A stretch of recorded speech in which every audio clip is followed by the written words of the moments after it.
Nithyanandam Paramasukadam Kevalam Jnanamurtim Dvandvatitam Gagana Sadrisham Tattvamasya Laksham Ekam Nityam Vimalamachalam Sarvadi Sakshibhutam Bhavatitam Trigunarahitam Sadguruntam Namami.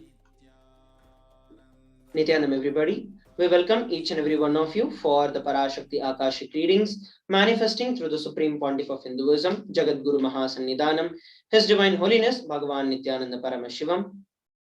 Before we enter into the segment, a few security measures from KAILASA's National Security Agency. Photography, video, and audio recording of any kind is strictly prohibited during all sessions. If you're on the two-way video conferencing, please ensure you're on mute and be on camera throughout the whole class. If you need to step out due to some unavoidable situation, please inform the digital security officer. A few important cautions.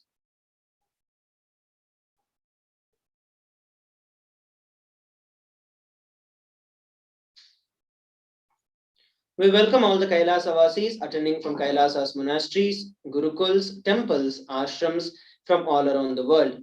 We welcome all the Facebook, YouTube, Nithyananda TV, Kailasa TV, Hinduism Now TV, Twitter and YouTube viewers, and all those who are blessed to receive the Nayana Diksha, which is the two-way video conferencing, who are joining us for today's sacred spiritual program, the Devi Parashakti Akashic readings. My name is Srinitya Sundareshwarananda, and I will be one of your acharyas for today's segment. Let us now enter into the session and understand and learn about Devi Parashakti, the Divine Cosmic Mother.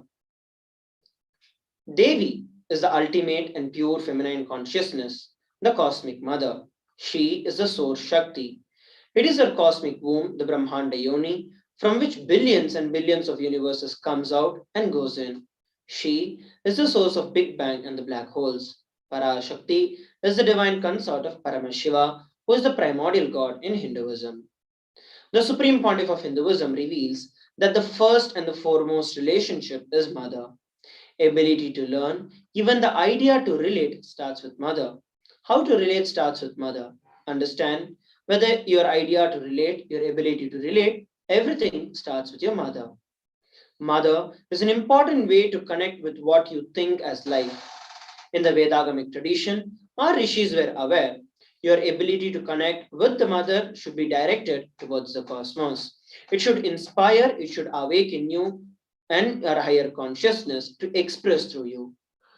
Connecting with life as mother is the most sweetest, most beautiful, and most easiest form to ever connect with. Today, out of his extreme compassion and love, the Supreme Pontiff of Hinduism is manifesting Devi Parashakti herself and gracing us, answering all our questions, attending to our prayers, giving boons, healing us, revealing our past, present, and future, and delivering the profound spiritual truths, and ultimately giving us the experience of Paramashivoham itself. Let us understand what is Bhava Samadhi Darshan. What is Samadhi? The Sanskrit word samadhi can be split into two, sama and adi. Sama means oneness and adi means source. Samadhi means one with the source. Bhava means attitude or aspect. The bhava samadhi means being one with the source through this aspect. What is darshan? Darshan means to have a glimpse of. In the Vedic tradition, it is used to describe the moment we behold an avatar, a deity, a saint, or an enlightened being, as just seeing such a being can cleanse the karmas of lifetimes and create a deep and a lasting transformation in the receiver. Darshan is the powerful superconscious vibration that is present around the avatar at all times. He simply radiates darshan just as the sun continuously radiates light. The auspicious moment when the receiver is able to catch it becomes the moment of darshan for him, raising him to the next level of superconscious breakthrough, like hitting the reset button in your very being. So let us understand the science of Bhava Samadhi Darshan. Divine cosmic beings are real and they manifest from Kailasa, the enlightened time-space zone, through deities and incarnations. Divine cosmic beings manifest through Archavatara or the deities in temples, and they manifest through Bhavasamaya darshans in Nijavatars as incarnations. Bhavasamaya darshan is the science of Nijavatar manifesting Paramashiva, the supreme consciousness.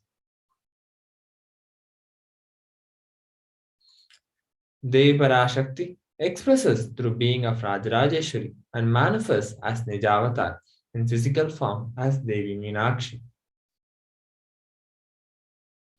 The Archavatar to the deity reflects the consciousness and manifestation which is being of the superconscious energy. But human beings are not mature enough to receive the higher level experiences from the Archavatar directly. The avatar, physical embodied form, comes down to bridge the gap and create an experience of the superconscious energy in all of us. The Bhava Samadhi Darshan awakens your Kundalini Shakti, which is the latent potential energy in every human being. This influx of superconscious energy, during the darshan, the whole brain comes alive, turning into a superconductor of conscious energies that heal, empower, and transform our lives. During the Bhava Samadhi darshan, our neurons mirror that of the avatar. We all have a special set of neurons in our brain called as the mirror neurons. These mirror neurons activate and process all the observed movements or the information of the avatar just by seeing. The Akashic readings is not just some prediction, it is direct readings from the cosmic archives. Beyond the space, creation and destruction happen simultaneously. And in the dimension of time starts the past, the present, and the future. Because the Akashic records are stored in Akasha, which is the space dimension, there is no past, present, and future. That is why whatever we call as happened, yet to happen, and happening are clearly recorded in the Akashic readings. Now, before we enter into the next segment, learning about the Supreme Pontiff of Hinduism, let us see a short break.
Time itself is nothing but your decision to struggle with the same rut.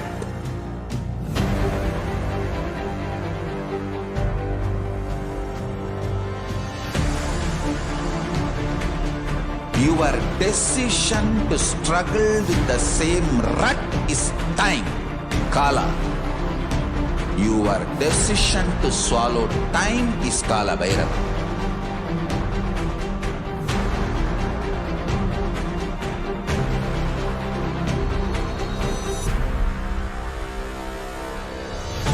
Stand. Be a conscious woman or man. Be conscious being.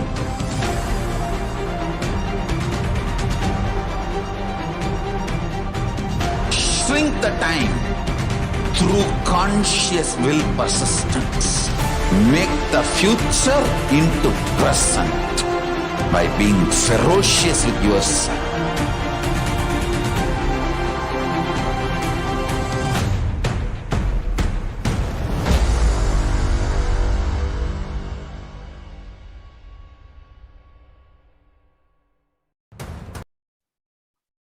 Nithyanam, everybody, welcome back. Let us now learn about the Supreme Pontiff of Hinduism. The Supreme Pontiff of Hinduism, Jagadguru Mahasannidhanam, His Divine Holiness Bhagavan Nithyananda Paramashivam, is the reviver of KAILASA, a macrocosmic, ancient, enlightened Hindu civilizational nation. The Supreme Pontiff of Hinduism is the 1008th incarnation of Paramashiva, as per Hinduism, recognized by his predecessors who are enlightened masters and adepts. The Supreme Pontiff of Hinduism has made the science of power manifestation, yoga, and temple based universities a lifestyle for humanity. So let us look at some of the coronations of the HDH Nithyananda Paramashivam. Before 1981, he was identified as the 1008th incarnation of Paramashiva by spiritual adepts and enlightened masters of Hinduism. In 1981, he was initiated into Bala Sannyas and Chaturmasya at the age of 3. In 1988, he was coronated as future Guru Mahasannidhanam Pontiff of Tonde Mandala Adinam, the oldest monastic university. In 1994, he was a successor of Arunachala Sarvagnapeetham by Guru Parampara on 24th May 1994. In 1999, he founded the mission Nityananda Sangha to revive KAILASA internationally. In 1999, he was also coronated as the successor of Kashi Sarvagnapeetham. Let us look at some of the glimpses where the Supreme Pontiff of Hinduism being declared as the successor of Arunachala Sarvagnapeetham by Guru Parampara at the age of 16.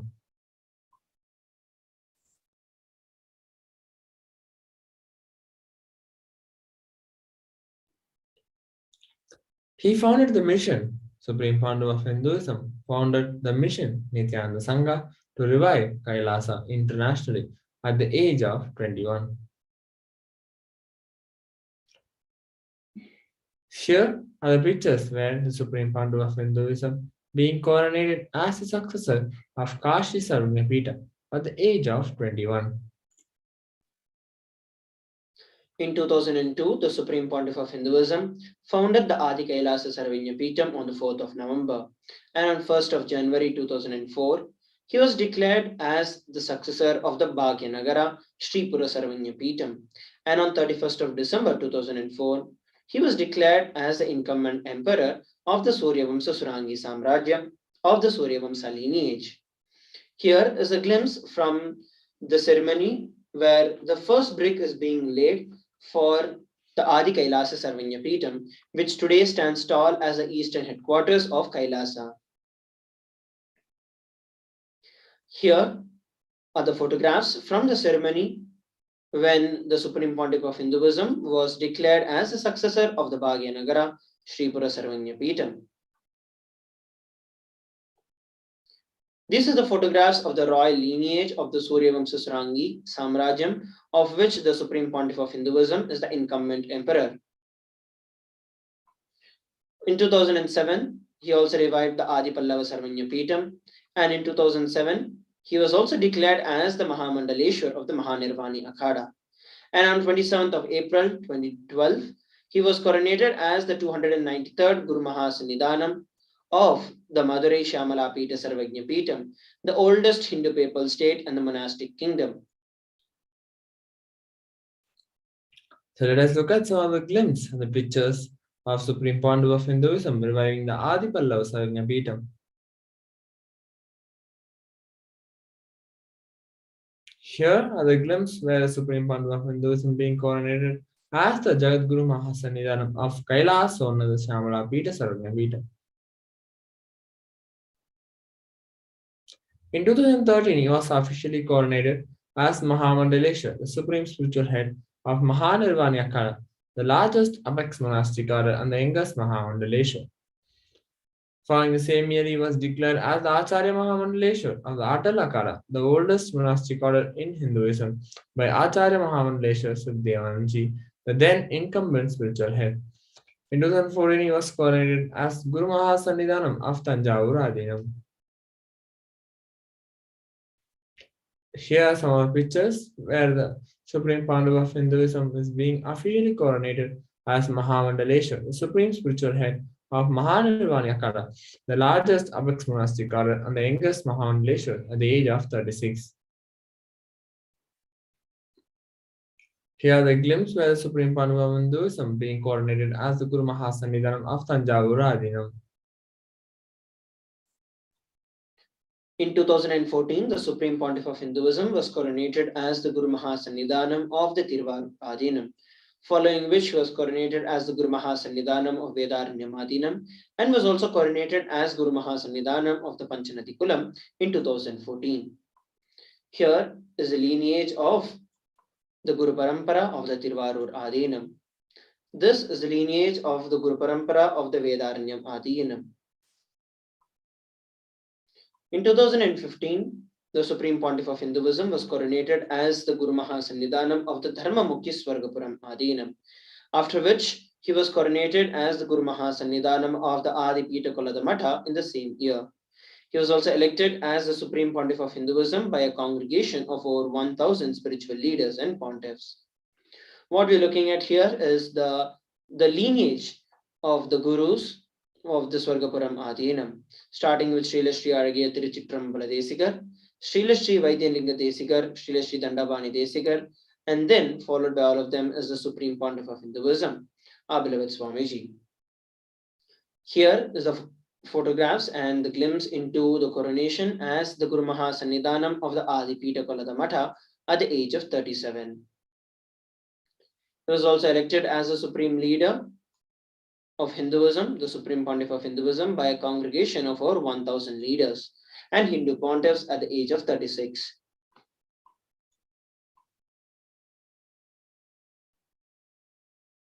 So let's look at some of the global initiatives taken by the Supreme Pontiff of Hinduism. 26 years of relentless humanitarian services and initiatives, including free vegetarian food, medical services, natural disaster relief, women empowerment initiatives, conflict resolution and peace initiatives, sustainable Hindu practices through various international agencies and bodies. He has also authored over 300 books and 10,000 articles in 3 languages, which are English, Tamil, and Sanskrit, translated into 50 languages with over 1,000 titles.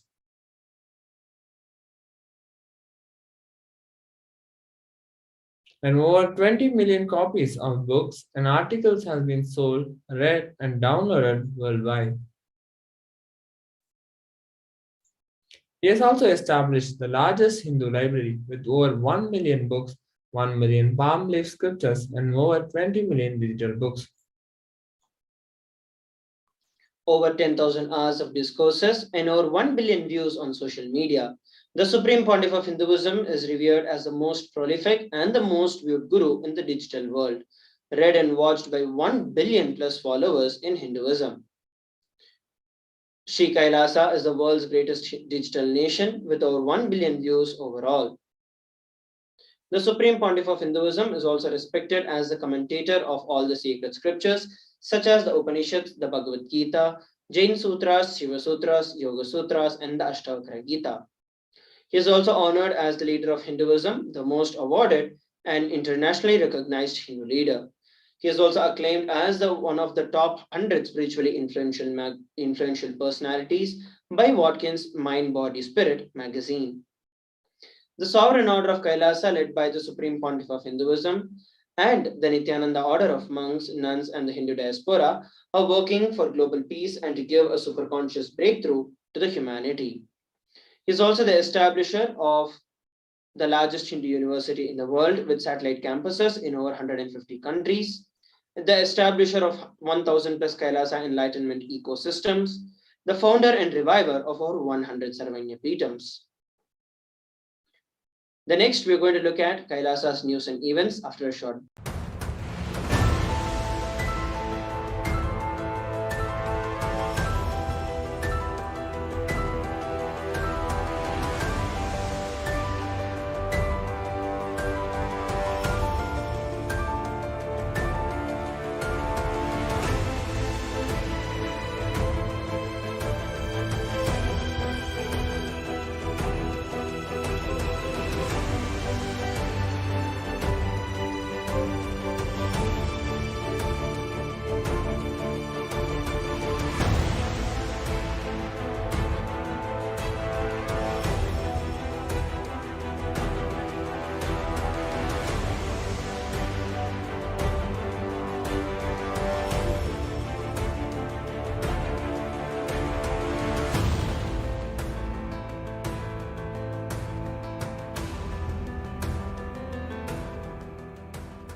time itself is nothing but your decision to struggle with the same rut.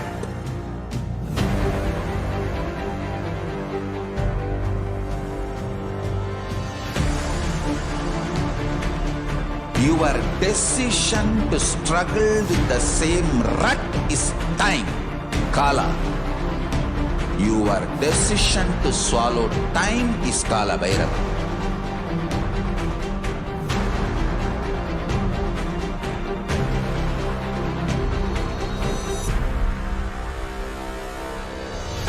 Stand. Be a conscious woman or man. Be conscious being.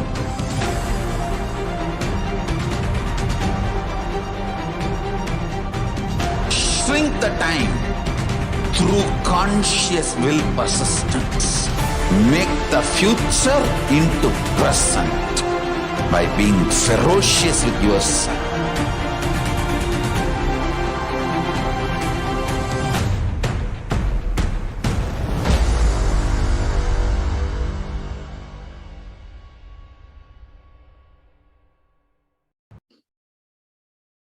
Nithyanam, everybody, welcome back. Let us now look at some of the important news from KAILASA. January 3rd, 2022 marked the grand narrative of the Supreme Pontiff of Hinduism's 45th birthday. 31 cities worldwide celebrated KAILASA's HDH Nithyananda Day. The following dignitaries were present on the auspicious occasion of KAILASA's HDH Nithyananda Day. Shri Neil Patelji, the candidate for Republican primaries for Ohio Senate from Columbia, Ohio. Shri Dabendranath Tanku, Member of Parliament for Oroposh West in Trinidad and Tobago, and a chairman of the United National Congress Party. His Holiness Jagat Guru Dilip Ji Maharaj, a Hindu monk, NGO representative to the UN, spiritual guru and interfaith minister in the New York, a world-renowned yogi and an interfaith minister from Tripunitura, the capital of Cochin Kingdom in Kerala, India. His interfaith family is ancient and well respected for its knowledge of yoga, Vedanta, universal spirituality, Kalaripayattu, Ayurveda, other natural self-healing systems, Sanskrit, literature, art, social and cultural activities, and interfaith teachings for peace and harmony. His Excellency Ambassador Anthony G. Hilton, Member of Parliament of Jamaica. He serves as a Member of Parliament and is currently the Leader of Opposition Business in the House as well as the Shadow Minister of Investment, Industry and Global Logistics. He has served as a Deputy Chairman of the People's National Party. Reviving the enlightened civilization is a survival need that human beings have lived an unconscious life and destroyed everything around us. Especially in the last 100 years, the deforestation, the damage we caused to the environment, and the character negativity we increased is unimaginable. We are going too fast towards destroying the only home we have, which is the planet Earth. So, enlightenment, conscious-centric lifestyle, reviving the enlightened civilization is no more a luxury. It is a survival need. In every level, it is time that we bring conscious-centric policies, enlightenment-centric ideas, non-violence, and coexistence-centric values. Hinduism very clearly declares Ahimsa Paramo Dharma. The ultimate natural cosmic law, which is Dharma, is non-violence. We bring non-violence in our play to our decisions and policies in the personal level, or societal level, or towards other nations or planet Earth. If this generation human beings wake up, we are going to leave a better planet Earth for the next generation. If we don't, I don't want to say what will be the result, because there will not be anything left.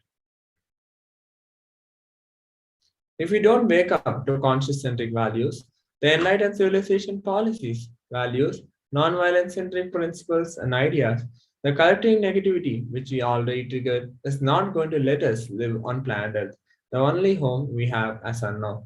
So we all conscious human beings have the responsibility to unite all the nations to revive ethical environmentalism. We have to unite all the We have to unite all the nations for consciousness studies and practices. We have to unite all the nations to teach, preserve, and live the ancient enlightened sciences.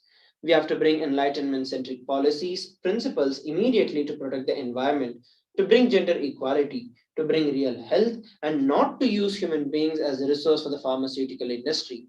We should focus more and more on bringing life positivity in every level. Kailasa, the only surviving ancient enlightened Hindu civilization, is working intensely, sincerely uniting all the nations recognized by the UN and unrecognized nations, civilizations, ethnic groups, matriarchal civilizations, the whole humanity, for reviving this consciousness based enlightened civilization. Kailasa is the first nation for all Hindus, and by the grace of Paramashiva, we do have a sovereign territory gifted to us by more than one country, legally given to us as per the Vienna Convention. The sovereign territories in more than one place for Kailasa, and in a few countries, kind of autonomous, semi sovereign, and small islands have been given to us. And diplomatic relationship is established with few dozen countries, and many countries have established the sister city agreements, the embassy relationship, spiritual embassy relationship, and many levels of recognition and diplomatic tie-ups. Kailasa is more a civilizational nation. Every awakened human being's heart is a territory of Kailasa. Kailasa commits to do its responsibility to spread enlightenment sciences and revive the ancient enlightened Hindu civilizational nation for the sake of humanity. So let us look at some of the upcoming special darshans. Vaikunta Vasal Darshan, which is on 13 January 2022. Vaikunta Ekadasi is one of the important and auspicious day for devotees of Lord Vishnu. It is dedicated to Lord Venkateshwara. On this auspicious day, Lord Venkateshwara assures his devotees liberation in both the inner and outer world. The significance of Vaikunta Ekadasi is mentioned in the Bhatma Purana. So please join us for the special darshan of Vaikunta Vasal Darshan, the door to experience the enlightenment space of Vaikunta. We are also celebrating the 45th Avatara Dinotsava, the Nithyanandotsavam, celebrating the 45 years of the advent of the Avatar. The celebrations began on 16th of December 2021 and will be going on till 8th of January 2022. The sovereign state of Kailasa cordially invites one and all for the grand celebrations in the honor of the 45th Avatar Dinotsava or the birthday celebrations of the Supreme Pontiff of Hinduism, Jagat Guru Mahasanidhanam, His Divine Holiness Bhagavan Nithyananda Paramashivam. Kailasa is celebrating the happening of the Avatar with the 45th Nithyanandotsavam from 16th of December to 8th of January 2022.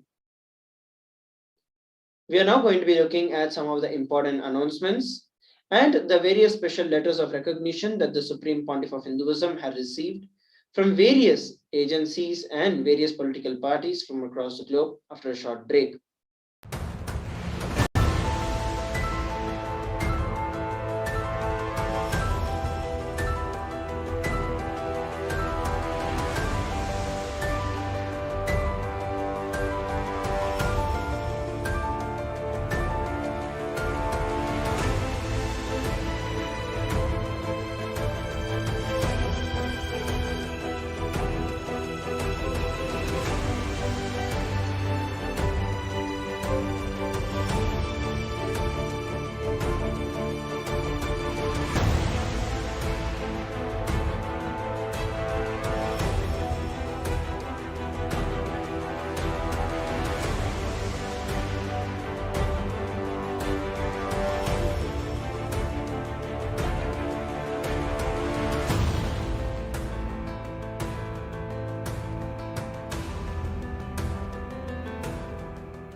Time itself is nothing but your decision to struggle with the same rut.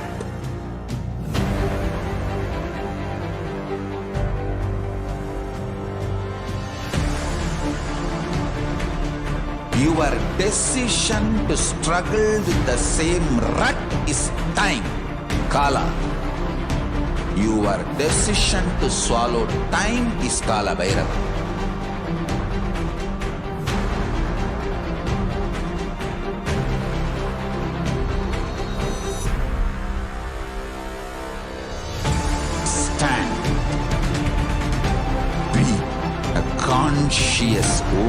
or man. Be conscious being.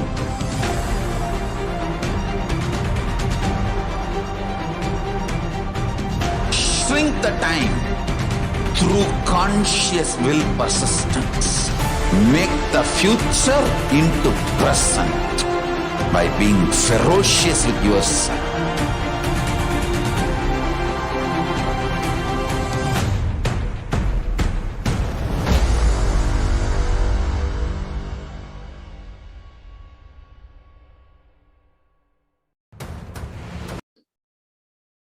Nithyanam, everybody, welcome back. Let us now look at some of the important recognitions that the Supreme Pontiff of Hinduism has received from across the globe.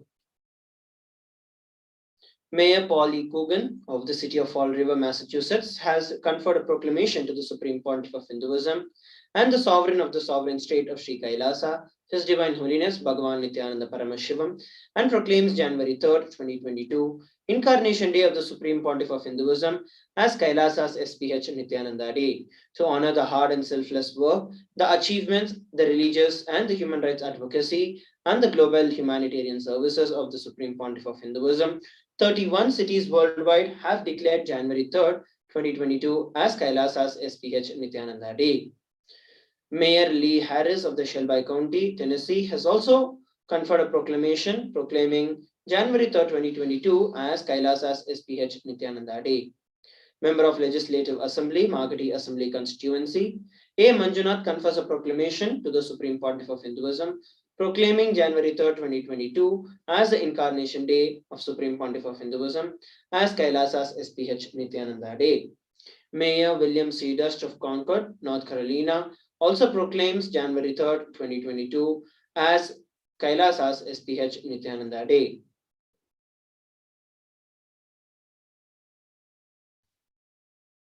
The Honorable Mark D. Saulnier, U.S. Congressman representing the 11th Congressional District of California, confers a certificate of special congressional recognition to the Supreme Pontiff of Hinduism and the sovereign of the sovereign state of Sri KAILASA, His Divine Holiness Bhagavan Nithyananda Paramashivam.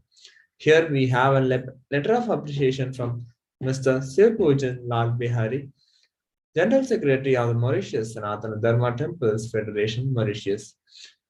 They conferred the Supreme Pontiff of Hinduism and the sovereign of the sovereign state of Sri KAILASA, His Divine Holiness Bhagavan Nithyananda Paramashivam.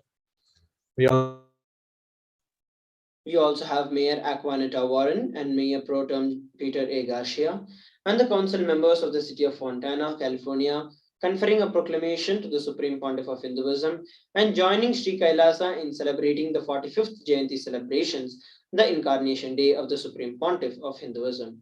Mayor H. William Mutz of the city of Lakeland, Florida, confers a proclamation and proclaims January 3rd, 2022 as KAILASA's HDH Nithyananda Day. Mayor J. Allen Jones of the city of Winston-Salem, North Carolina, confers a proclamation proclaiming that January 3rd, 2022 as the Incarnation Day of the SPH. Mayor Sammy Phillips of the city of Jacksonville, North Carolina, also confers a proclamation stating that January 3rd, 2022 as the Incarnation Day of the SPH. Mayor Krista Bernasconi of the city of Roseville, California, confers a certificate of recognition proclaiming that January 3rd, 2022 as the Incarnation Day of the SPH. Mayor Carolyn K. Riggle of the city of Delaware, Ohio, confers a proclamation proclaiming that January 3rd, 2022 as the Incarnation Day of the Supreme Pontiff of Hinduism.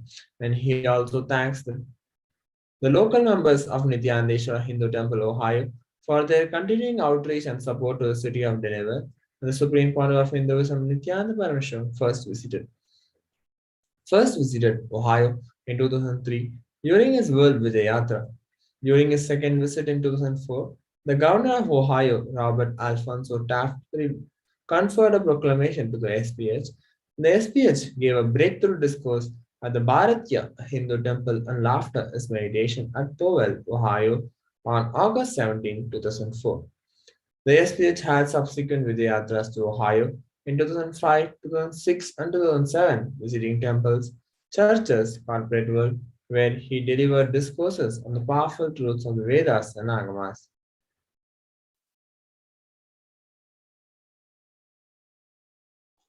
The first Kailasa temple, Kailasa, Ohio, was inaugurated on April 14, 2007. The Supreme Pontiff of Hinduism personally performed the Prana Pratishtha, which is the consecration of the deities of Valli, Devasena, Subramanya, Lakshmi, Ganesha, Mushika, and Nandi. The Supreme Pontiff of Hinduism came back to Ohio in 2009 and installed the deities of Sai Baba and Ram Parivar. He conducted multiple life empowering programs such as the Life Bliss program. And the first ever LBP ever conducted in a prison was the Ohio Women's Reformatory in June 2009. Since 2003, over 110,000 hours of volunteers' hours have been recorded towards the following. Over 2,000 residents participated in free programs, Sanctify free corporate meditations, and for more than 700 people, including at Bank One, Cardinal Health, Nationwide, American Electric Power, Ohio State University, Ohio Wesleyan University, and Ohio University Wittenberg. 25 free Nitya Yoga classes have been conducted, benefiting 350 people. 34 free online programs conducted, including meditation and prayer for world peace for more than 500 people. Over 100 free meditation programs and classes have been conducted, and 17 specialty wellness workshops and yoga, wellness, stress, Ayurvedic cooking, and weight loss have been conducted. 17,520 temple rituals have been conducted. 53,200 people have received chanting classes. 184 sessions of free online Akashic readings have been conducted for 500 plus people. 272 meditation and meetup classes have been conducted for over 685 people. And 25,000 people have received the free meals, and 5,000 people have received the spiritual discourses conducted till now. Since Kailasa, Ohio, thousands of Kailasa enlightened ecosystems have flourished in US in nearly all the 50 states. These ecosystems offer a place and space to explore and explore through a host of activities from meditation to surveys. They nurture the quantum spirituality, where the material and spiritual worlds merge together and create a blissful living. They offer life solutions as per the Vedic scriptures and revived by the Supreme Pontiff of Hinduism. Mayor John David Smith, the junior mayor of the city of Winchester, Virginia, confers a proclamation proclaiming the January 3rd, 2022 as the incarnation day of the SPH, thereby honoring the 45th celebration of the revival of the sovereign state of Sri Kailasa. We have a commendation letter from the national president of the then India Sanmaga Aikya Sangam, Fiji, Sri Sadashiva Naika, in honor of the Supreme Pontiff of Hinduism, Bhagavan Nithyananda Paramashivam. Mayor Donald R. Sadler of the city of Washington, North Carolina, confers the proclamation proclaiming the January 3rd, 2022 as the incarnation day of the SPH, as Kailasa's SPH Nithyananda Day.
Nityanam, everybody, welcome back. Let us now enter into this segment, the manifestation of extraordinary Shaktis. Today, we'll be manifesting the power and demonstrating the powers of third eye and sharing with all the experiences and the results of these extraordinary power manifestations of the divine powers awakened in us through Diksha or initiation. In today's Baba Samadhi Darshan, all of us will be receiving the initiations into the third eye awakening and various other powers with the grace and the blessings of the Supreme Pontiff of Hinduism. We'll be manifesting the powers such as third eye reading, scanning thought currents, and scanning body. Let us understand what are Shaktis.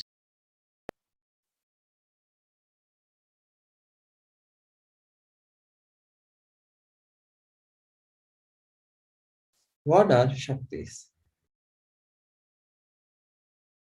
In the Veda Agamas, the source scriptures of Hinduism, Paramashiva reveals in elaborate detail that every human being is hardwired to be able to manifest 463 plus extraordinary Shaktis, which are the divine powers. Manifesting powers, Shaktis, are described as a system, method, and science for human beings to explore the various possibilities and powers and have access to various states of consciousness. Shaktis manifest from the fundamental recognition that you are divine, you need to manifest divine, and not that you are a man, you need to reach divine. So let us understand some of the difference between Shaktis and Siddhis. Siddhis are powers that manifest from tapas or penance for enlightenment, whereas Siddhis are on path of enlightenment. Whereas the Shaktis express from the space of enlightenment as a side effect of feeling connection with the divine and high integrity with the Guru. Shaktis are source of enlightenment. Siddhis are not permanent, whereas Shaktis are always permanent. Siddhis may divert you from enlightenment, whereas the Shaktis of Paramashiva manifest through ordinary human beings in an extraordinary way after initiation from the avatar.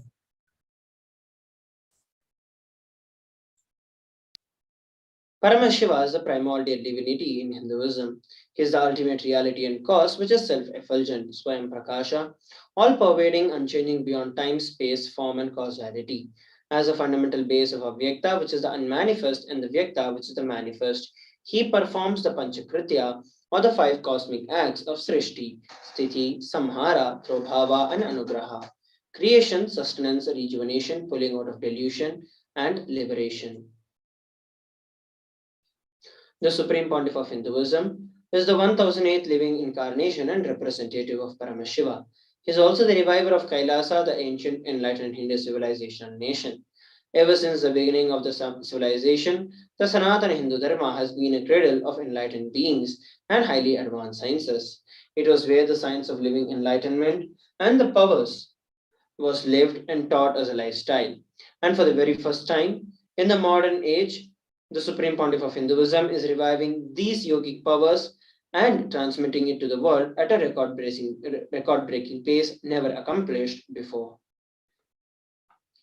The knowledge and the science of manifesting these Shaktis are passed down from one generation to the next through Diksha or initiation by the enlightened Gurus. The Supreme Pontiff of Hinduism, being recognized as an incarnation at a very young age, was trained and taught these sciences to revive the initiations and knowledge repositories for billions to manifest the science of our manifestation from the disciplines of Vedanta, Tantra, Sri Vidya, Yoga and Yogic powers, Mantra Shastra, Siddha Vidya, science of Aushadha, Advaita, Bhakti Yoga, Paramashiva Jnana and Paramashiva Vijnana. So how do we awaken these Shaktis in us? Every ultimate truth, jnana, when it is mapped into your consciousness, which is prajna, it manifests as the possibility and the power of every being. Let us now watch a beautiful video on the science of initiation.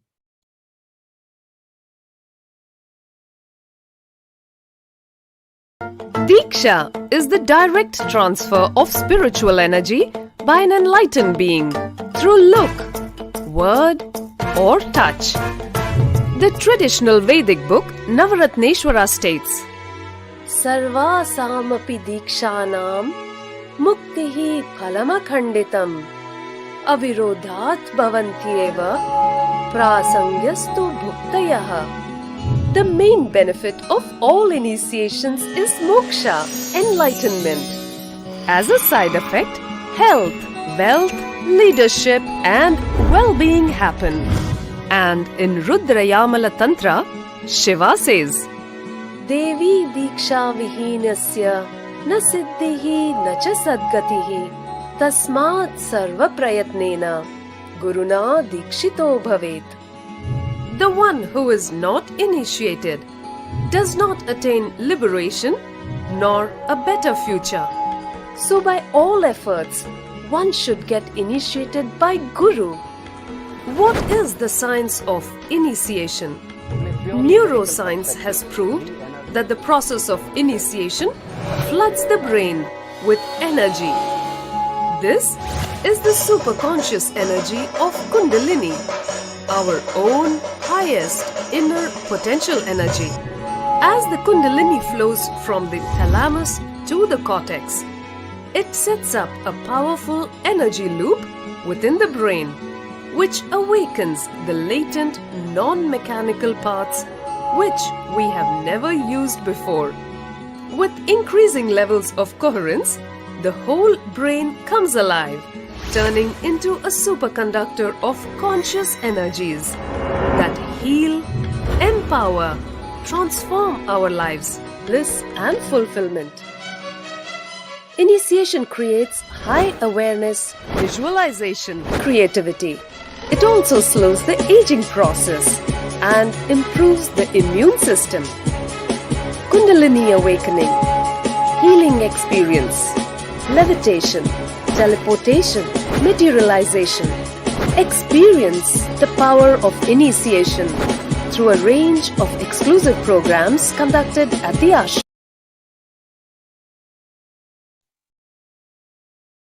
Let us now understand about the pramanas. In the previous video, we saw an introduction to the initiation. The Shastra Pramana is the first, which is the unchangeable and eternal truths that are revealed in the source scriptures. The next is the Apta Pramana, which is the experiences and results of Aptas or authorities of Hinduism.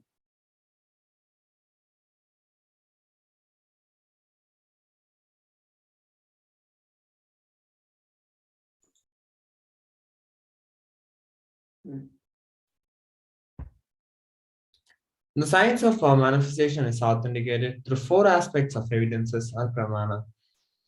First is the Atma Pramana, or account of HDH His Divine Holiness Bhagavan Nithyananda Paramashivam, the millennium's avatar's personal experience of our manifestation.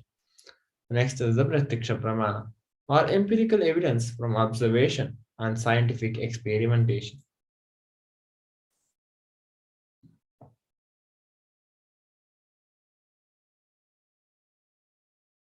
So let us understand about Veda Agamas. Vedas are the ultimate superior authorities for Hindus. Vedas are pure science where the ultimate truths are explained. Agamas are the scriptures where the applied technology, the applied science is expanded. Vedas and Agamas, Veda Agamas are given the status of Shruti as they are directly revealed by Paramashiva. They are ultimate, eternal, unchangeable truths. A reference cited from these Shastras, so scriptures, is called the Shastra Pramana.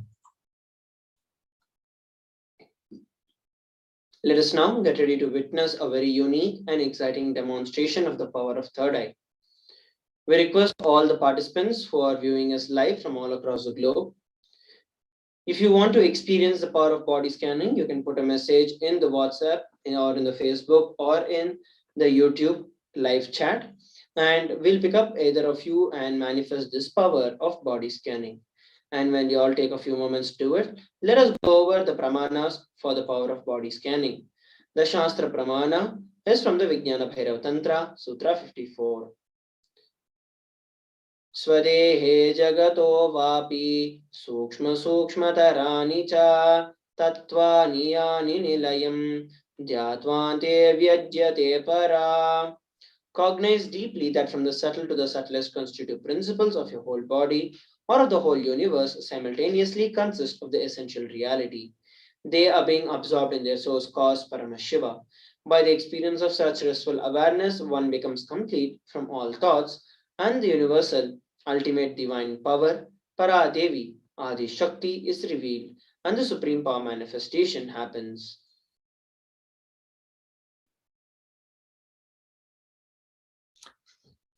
So here we have the Apta Pramana, the reference of a power of body scanning from the life of Siddha.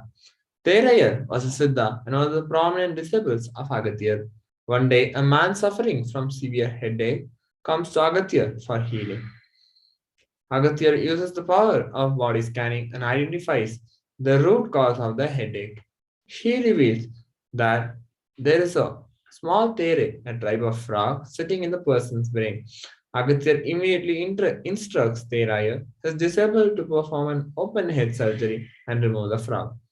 After the surgery is completed successfully, the person is healed and cured of the headache. Thus, he gained the name Terayar. The Atma Pramana is from the life of the Supreme Pontiff of Hinduism. When the Supreme Pontiff of Hinduism shares, only when I had multiple compound hand fracture, I was forced to go for surgery and therefore medical checkups related to that. At that time, they detected heavy metal quantities in my different organs. It was revealed that I had been poisoned without our knowledge, and I immediately used the diagnostic methods instead of medical facilities to study the body condition due to the poisoning.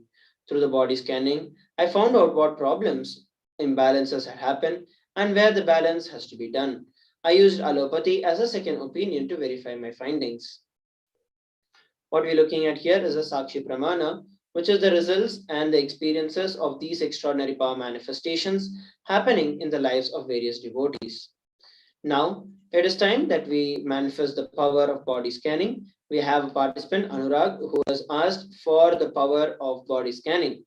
So we'll now first chant the Mahavakya, Om Nithyananda Paramashivoham, and sit in the space of oneness with Paramashiva, with Swamiji, and ask Swamiji to reveal whatever is there in the body and what is it that the person, in our case Anurag, needs to know about his body. Om Nithyananda Paramashivoham. Om Nithyananda Paramashivoham. Om Nithyananda Paramashivoham.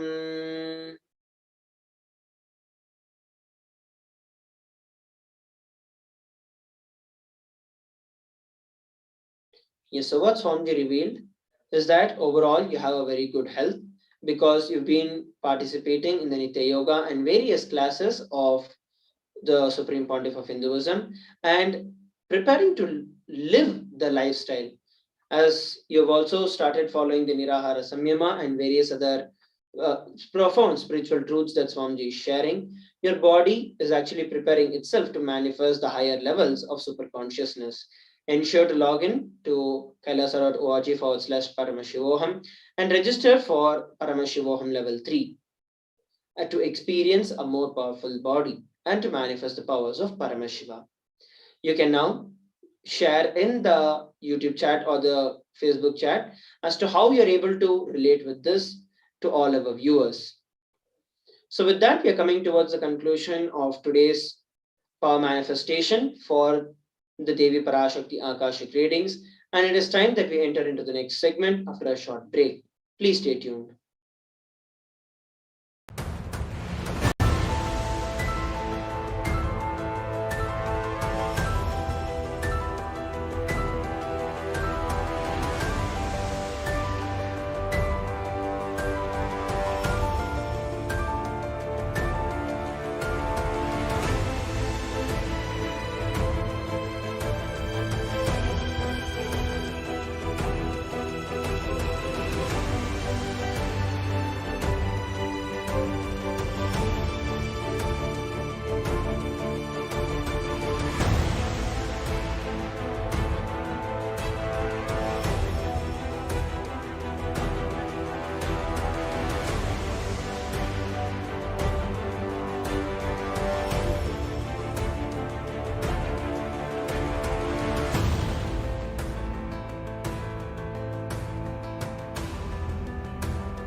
Time itself is nothing but your decision to struggle with the same rut.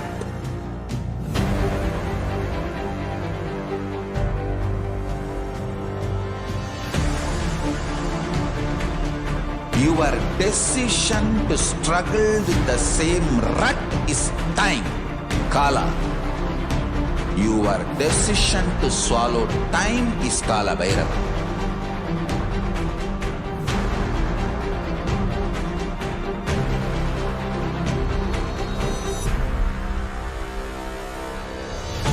Stand. Be a conscious woman or man. Be conscious being.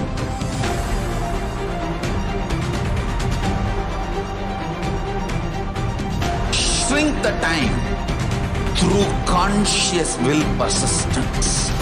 Make the future into present by being ferocious with yourself.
Nityanam everyone, we welcome you back to this lesson on Bhava Samadhi Darshan.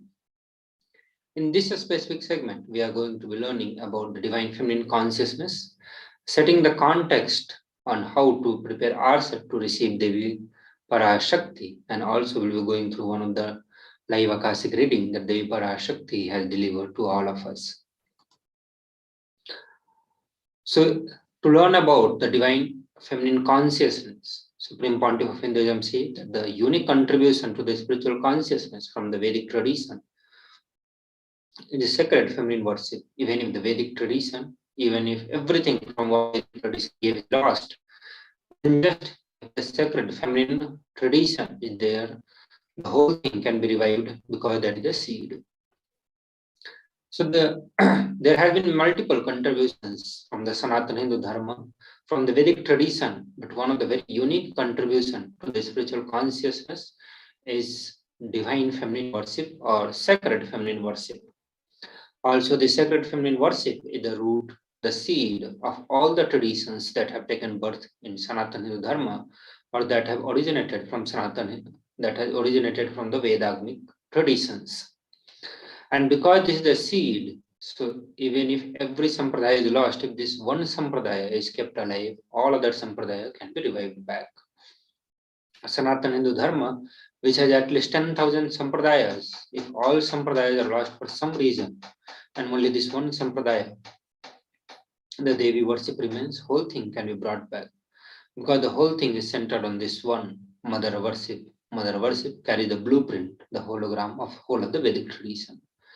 So here again, Supreme Pontiff of Hinduism emphasizes that mother worship, or worshipping the divine, worshipping the cosmos, worshipping the Brahman and the mother, is the center of all the traditions. This is the seed of all the traditions, or you can say this is the mother of all the traditions.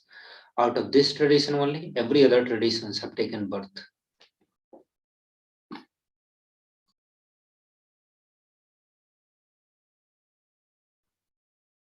As we see that Hinduism has almost like 10,000 sampradayas, and even though whatever Hinduism has contributed to the humanity have lost, just by that one sampradaya, which is Devi worship, if it's kept alive, everything can be brought back. This is a word from the Supreme Pontiff of Hinduism that the sacred feminine worship is the hologram of the Vedic tradition. There is no enlightened being on the planet Earth without worshipping the sacred feminine. even me. I am basically a Shakta. I myself followed Devi worship. From the beginning, if you see my biography and all the deities I have carved, the darshan I had, all are mother based, Devi based. This is a statement from the Supreme Pontiff of Hinduism where he said he is a Shakta. The unborn incarnation of Sri Ramakrishna Paramahamsa, a great avatar who lived from almost 18th century, says Shiva is a Brahman, but Devi has the key to reach the Brahman. Unless she opens, nobody can reach. In Hinduism, the ultimate goal for every human being is to achieve the Paramashivatva, the Paramashivoham, that experience of we feeling that we holding and we experiencing, we manifesting the state, space, and powers of Paramashiva. Here he said, even though the Shiva is the Brahman, the ultimate, Devi has the key to reach the Brahman. Unless she opens, nobody can reach. She added, saying, along with a beautiful description about the house scene of Indian traditional village, where you can see, even though the husband is the owner, the key to the house will be on the hip of the mother. The typical Indian village where you can see the husband of the house, husband, the owner, he will go around, do some business, earn money, contribute for the wealth of the family. But the wife, she sits in the house, manage all the treasures and especially the keys. Either you have to fall at the feet of the mother, or these small sons, they are too intimate to the mother, can reach. They can touch the place and then they can reach the key.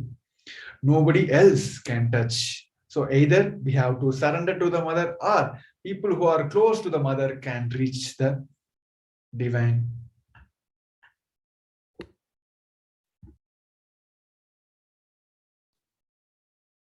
So now we'll look into the Dhyana Sloka of Devi Parashakti. The Dhyana Sloka, which describes about the physical form of Devi Parashakti, which one need to visualize while meditating or worshipping to Divine Mother.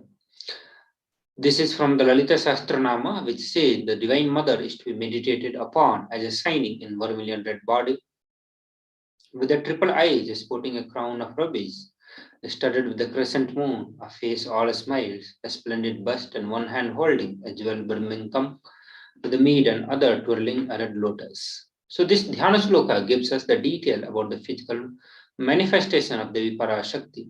While Devi Parashakti takes the physical body, the Nija or physical form of cosmic mother is seen as the red color body. Her physical body looks like vermilion red body. She has the three eyes. She is wearing a crown which is studded with the rubies and crescent moon. She has a smiling face, and in both hands, in one hand she is holding a jewel cup brimming with the mead, and other she is holding a twirling red lotus. There is another sloka, Dhyana sloka on Devi Parashakti from Lalita Sahasranama, which says, I meditate on the great empress. She is red in the color, and her eyes are full of compassion. She holds the news and the good, the bow and the flowery arrow in her hand. She is surrounded on all sides by powers such as for the rays and see the self within me. So this verse also describes about the physical form of Devi Parashakti, which says that her body looks red in the color and her eyes are full of compassion. She is also surrounded with all the powers, all the Shaktis, all the Siddhis, Ashtamaha Siddhis, like Anima, and see the self within me.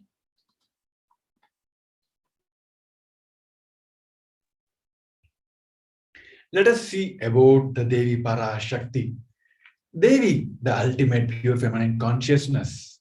The Parashakti is the cosmic mother. It is in her womb. It is her cosmic womb from which the billions and billions of universes comes out and goes in. Source where the big bang and black hole goes on. Parashakti is the source Shakti, the source energy, the source power from which all of us came, in which all of us are even now, in which all of us are going to merge.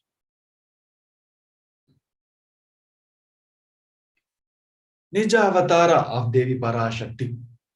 Yes, Out of her extreme compassion and love, the Parashakti herself is manifesting through the embodied form of the Nija Avatara, Supreme Pontiff of Hinduism, Jagadguru Mahasannidhanam, His Divine Holiness Bhagavan Sri Nithyananda Paramashivam. Not only she is manifesting, she gracing us, answering all our questions, attending to our prayers, giving boons, healing us, revealing our past, present, and future, delivering profound spiritual truths, and ultimately giving us the experience of Paramashivoham, that we are Paramashiva. As the world is facing now with so much of conflicts around the world, so much of pralaya is happening, with her love and compassion, she manifested through the Nija Avatar of Supreme Pontiff of Hinduism.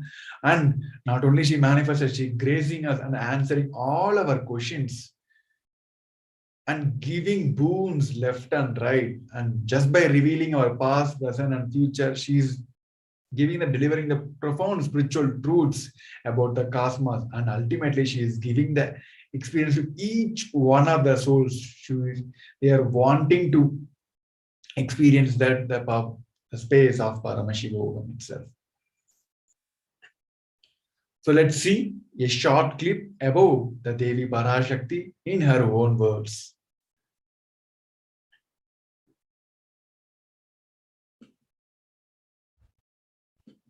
Om, Om, Om. Om, Om, Om. ஓமெனும் ஓங்காரத்து உட்பொருளாய் மலர்ந்து உயிர்த்தெழுந்து இறையனார் இடப்பாகத்திருந்து குமரிக்கண்டம் ஆளும் மீனாட்சி மலர்ந்தேன் இங்கு நல்லருள் செய்திடவும் நல்வாக்கு தந்திடவும் ஆனந்தம் ஞானத்தொடு பூரண அன்பு ஏகம் அநேகமாய் ஆகிய இப்புவுலகிற்கு பரமசிவன் ஞானம் தர வந்தேன் பராசக்தி மீனாட்சி. அருளாட்சி அரசாட்சி பொருளாட்சியோடு நன்மாட்சிமையோடு ஆட்சி செய்யும் பராசக்தி மீனாட்சி நான். கருணையே வடிவாய் கண்மலர்ந்து நன்மை செய்திட வந்திட்டேன். மாந்தர்கள் கேளுங்கள் இந்த பெருநன்மை சத்தியத்தை. கேட்டு நீங்கள் வாழ்ந்திட கேடும் பெருந்துக்கமும் உங்களுக்கில்லை. கேட்டிடுங்கள் இவ்வினாடி என்னை கண்டுகொண்டும் கேட்டுக்கொண்டும் இருக்கும் உங்கள் எல்லோர்க்கும் நான் அளிக்கும் தீட்சை. நானே நினைப்பும் மறப்பும் கடந்த உயிர்ப்பாய் உங்கள் எல்லோருக்குள்ளும் இருக்கின்றேன். பரமசிவோஹம் பரமசிவோஹம் பரமசிவோஹம் பரமசிவோஹம் பரமசிவோஹம் பரமசிவோஹம் பரமசிவோஹம். இதை தீட்சையாய் ஏற்று இதே உணர்வோடு அமர்ந்திருங்கள். உங்கள் எல்லோருக்கும் எல்லா நன்மையும் வரமும் ஞானமும் அருளும் அளிக்கின்றேன். ஓங்காரத்தின் உட்பொருளாய் வேதமொடு ஆகமம் மெய்யாய் வெளிப்பட்டு உபவேதங்கள் உபாகமங்கள் அனைத்துமாய் உயர்ந்து நின்று தத்துவங்கள் ஆராய் உண்மையை செப்பி ஜகம் முழுவதும் ஞானம் அளிக்கும் பாரதி பராசக்தி மீனாட்சி நான். ஆய கலைகள் 64 உடலும் மனமும் உயர்வை அடைந்திடும். பரமசிவ சக்திகளை உங்களுக்குள் மலர்த்தவே வந்திருக்கின்றேன். அஷ்ட சித்திகளும் அஷ்ட கன்மமும் ஆதி சக்தி பரமேஸ்வரியாய் மலர்ந்து உங்கள் அத்துணை பேருக்கும் ஆனந்தம் அளிக்கின்றேன். அஞ்சாதீர், ஆனந்தத்தோடிருப்பீர். ஓம் ஓம் ஓம் ஓம் ஓம் ஹ்ரீம் ஓம் ஹ்ரீம் ஓம் ஹ்ரீம் ஓம் ஹ்ரீம் ஓம் ஹ்ரீம் ஓம் ஹ்ரீம் ஓம் ஹ்ரீம் ஓம் ஹ்ரீம் ஓம் ஹ்ரீம் ஓம் ஹ்ரீம்.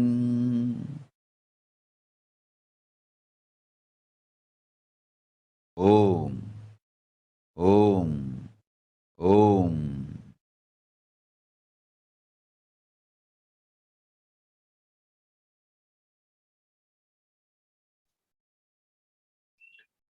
Yes.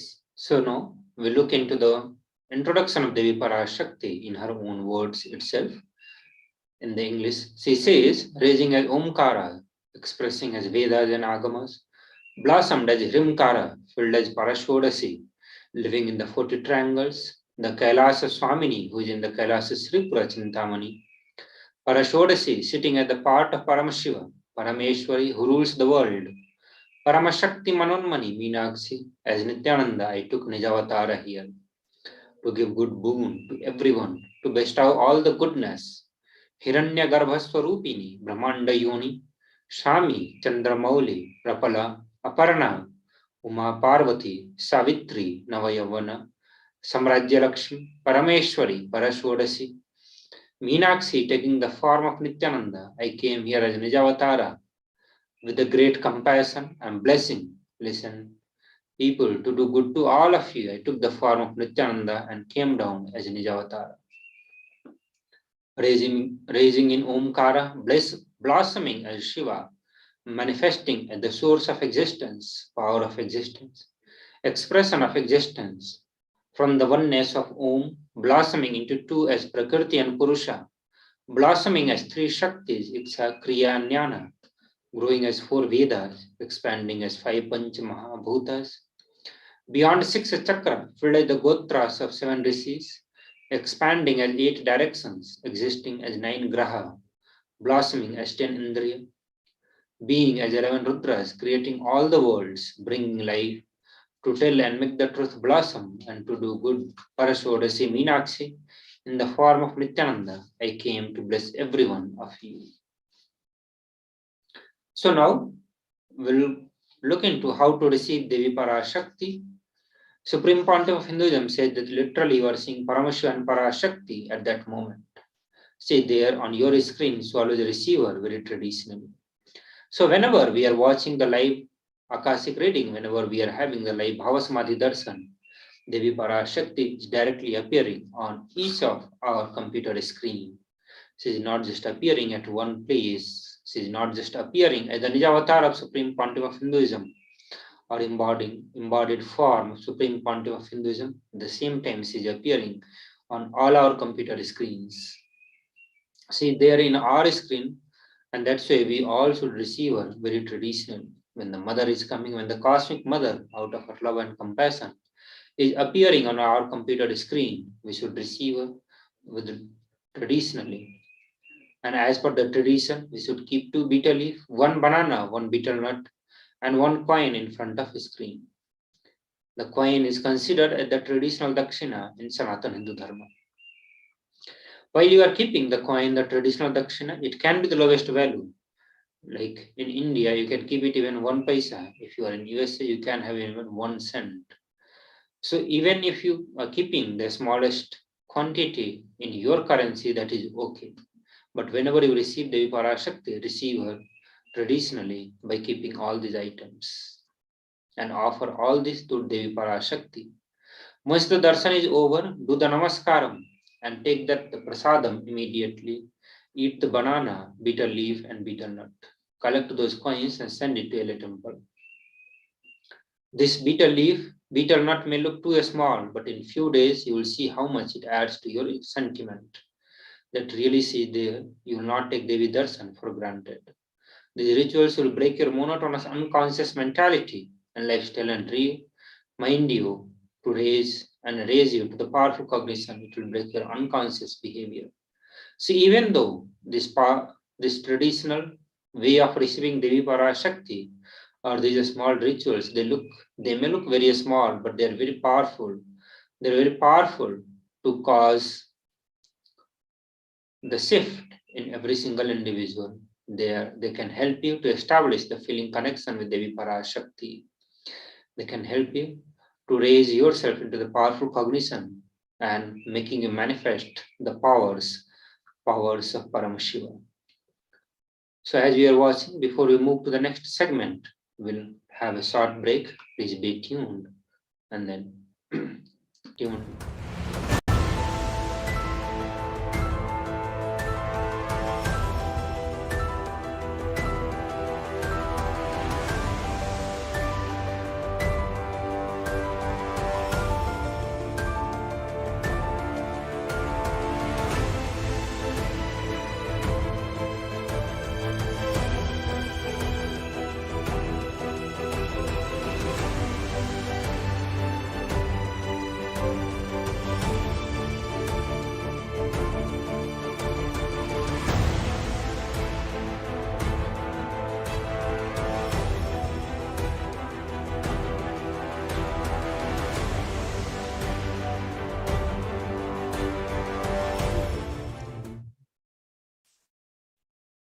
Yes.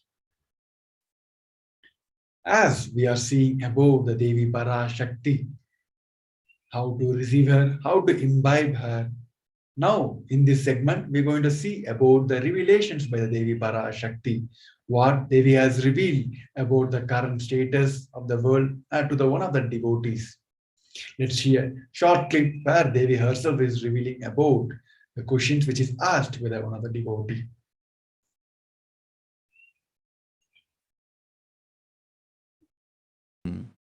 ஆண்ட்ரியாஸ் கல் மூன்றாம் உலகப் போரிலிருந்து தப்பிக்க எந்நாடு பாதுகாப்பென்று கேட்கின்றாய், கேட்டுக்கொள் சொல்வதை எல்லாம். மத்திய கிழக்கிலே போர், இந்தியாவில் கொரோனா கொடுந்தொற்று மற்றும் கடல் உயர் எழும்பல் எனும் மூன்றில் இருந்தும் காவல் கைலாசம் ஒன்றே. வாழ்விற்கு அதுவே நன்றே. முடிந்தால் வந்து சேர்ந்து.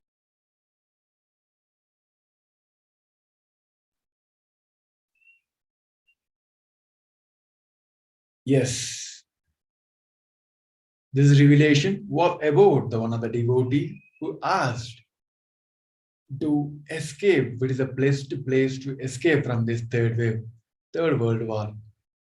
Devi has revealed that you are asking which country is safe to escape from the third world war. Listen to everything which I said. War in the Middle East, deadly corona in India, and rising sea level. Protection from all these three is one and only KAILASA. Only it is good for life, if possible, come and reach. As Devi has revealed about the three major things which is happening as a pandemic all across the globe. One is in the Middle East war. As we all know, almost more than 70 conflicts are happening between the countries all across the globe. Either it may be a civil war or political war, whatever it may be. But almost the people in the Middle East are facing so much of conflict as Devi has revealed.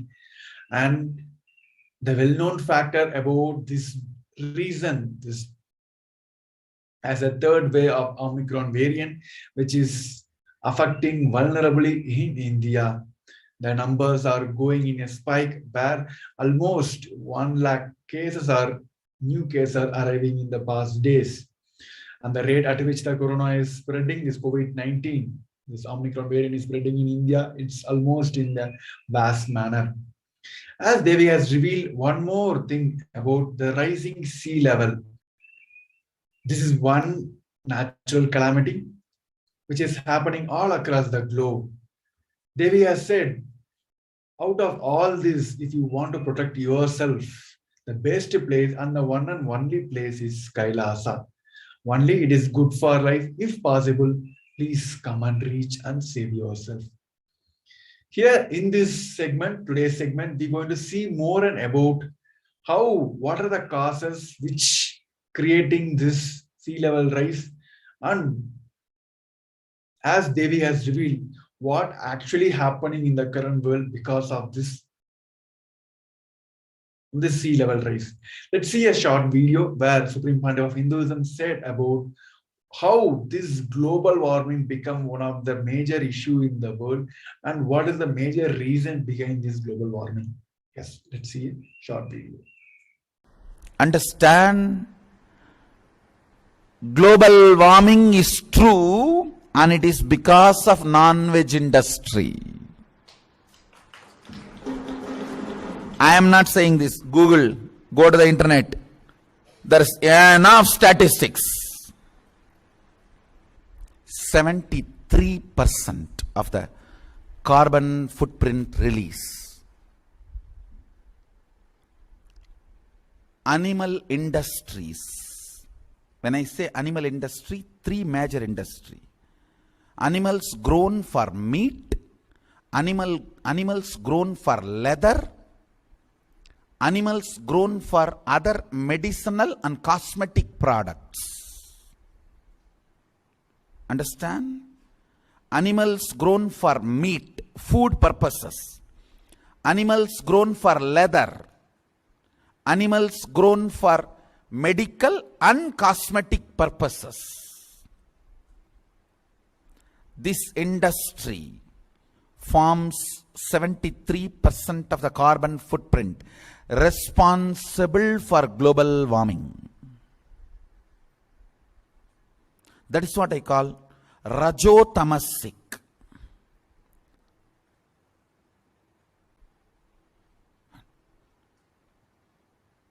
Not worst like a alcohol, not worst like a marijuana, ganja, heroin. Little better, but collectively kills everyone.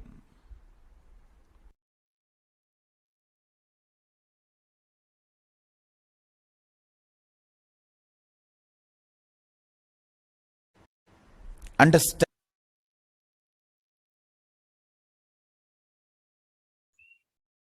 Yes. Let's see the more and more detailed about this factor which causing this global sea level rise, which is the global warming and the climatic change. These two terms, this climatic change and the global warming, are often used as interchangeably but have a distinct meaning itself by its own. Similarly, the word weather and climate are also sometimes confused. See, let's see about more details about what weather is and what climate is. What are the factors which causing this global warming? What are the major factors which causing the climatic change also?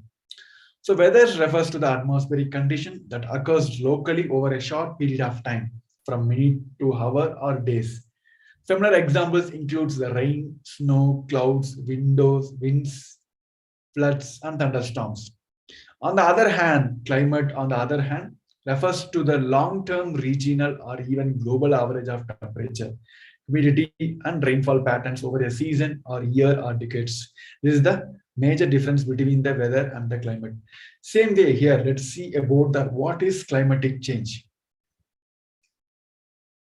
The climatic change refers to the both human and naturally produced warming and the effect it has on our planet Earth. It is most commonly measured as the average increase in the Earth's global surface temperature. The climatic change is the change in the distribution of data of seasonal patterns when these changes continue for a long time. This could mean a change in the average weather condition or a difference in the average weather condition over a long period of time. As we've seen, this climate in a fact which is expanding and it is occurring for such a long period of time, almost in every global area, that is called as a climatic change. Now, what is global warming? Each one of us, we may have studied, we may have heard this term. It's almost like some point of our time in our life, right? This global warming. It's been almost like 2 decades now. We are talking about this global warming, but till now we didn't come to any conclusion or solution for this global warming. So let us see what is actually the global warming. The global warming, the phenomena of the increasing average air temperature near the surface of the earth over the past 1 to 2 centuries.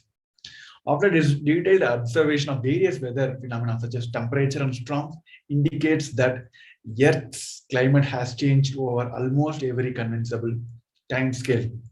This human activities, especially after the industrial development, had a major role in this global warming.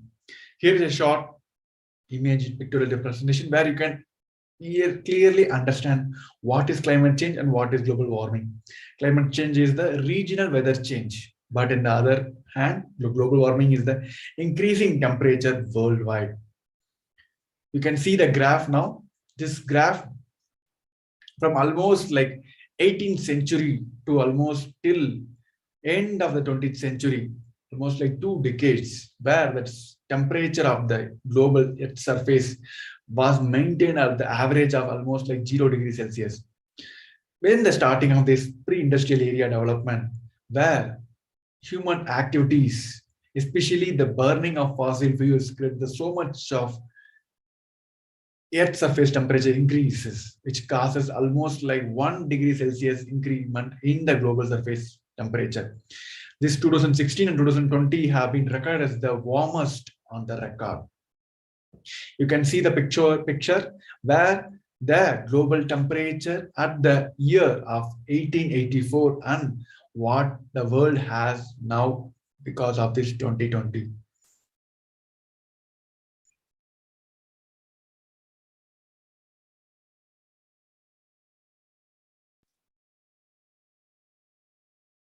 Yes. So now we look into the causes of the global warming. Some of the causes that the average surface temperature of Earth is maintained by balance of various forms of solar and terrestrial radiation.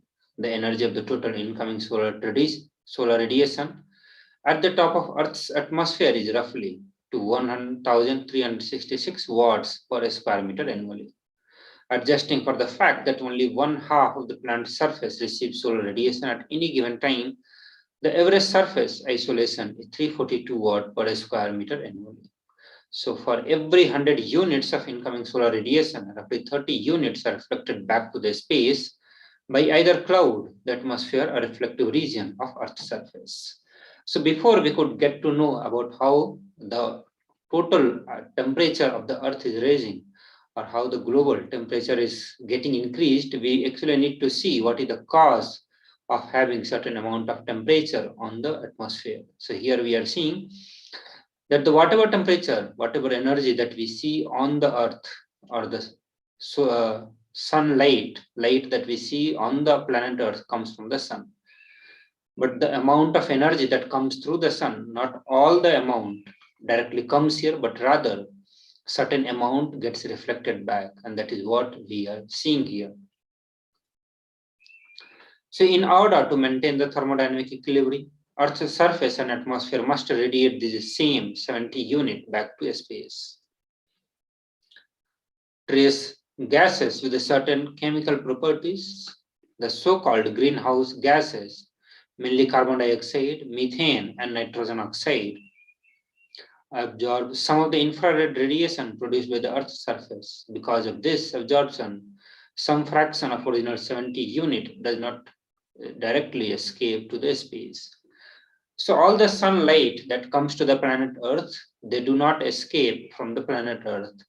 And the reason for that is the greenhouse gases. These greenhouse gases absorb some of the infrared radiations produced by the Earth's surface. And because of this absorption, the fraction of original 70 unit does not directly escape to the space. Of the greenhouse gases, carbon dioxide is the most significant. Natural source of atmospheric CO2 includes outgassing from volcanoes, the combustion and natural decay of organic matter, the respiration by aerobic organism. These sources are balanced on average by the set of physical, chemical, or biological processes called sinks. They tend to remove CO2 from the atmosphere. Significant natural sinks include terrestrial vegetation, which takes up CO2 during the process of photosynthesis. So now we are moving towards seeing what causes the greenhouse gases, specifically carbon dioxide. So out of three major greenhouse gases that we saw, like carbon dioxide, methane, and N2O, the carbon dioxide is one of the most significant. And now we will look into who contributes to this CO2 gas. Is it going to be natural, or it is artificial, or because of the various human activity that has been taking place in last few years, or we can say last few decades. So CO2, one of the most significant reason, the natural source of CO2, as we know that when we exhale carbon dioxide gases, and also it comes from the volcanoes, the combustions and natural decay of organic matter, and our respiration means whenever we exhale, that comes as a carbon dioxide gas. But in nature, these all are balanced. Nature continue to balance the amount of CO2 and planet Earth. It never increases nor decreases. And it says that the nature source balance the set of physical, chemical, or biological process called sink that tend to remove CO2. One of the reasons that we see the trees, they absorb CO2 during the photosynthesis process, and they are one of the major source in maintaining the level of carbon dioxide gas in the atmosphere. So when carbon dioxide from the human activity is increasing more than 250 times faster than it did from the natural sources, atmospheric CO2 has increased since the Industrial Revolution. So in the past few decades, we have seen the changes in the industrializations. The world has gone through huge industrialization processes. A lot of new industries has come, and they have contributed immense to the emission of carbon dioxide. And that is what the various researchers has proved. As per the NASA research, it says the carbon dioxide from the human activity has increased more than 250 times. On the left side of the graph, we can see that after 1950 and the current level in the year 2020, we can see that there is a huge increase in carbon dioxide gas. Before 1950, for the millennium, the carbon dioxide gas, the amount of carbon dioxide gas in our atmosphere has been balanced by the nature. It never went too high, never went too low, but it continued to maintain itself. But in last few years, we are seeing a huge spike in the presence of carbon dioxide gas in our atmosphere.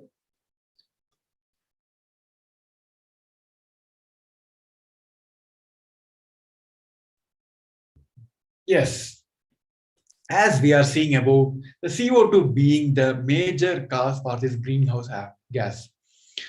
The moment the global warming comes, there is a debate between what the natural resources are causing this global warming and what the human-made calamities are creating this global warming.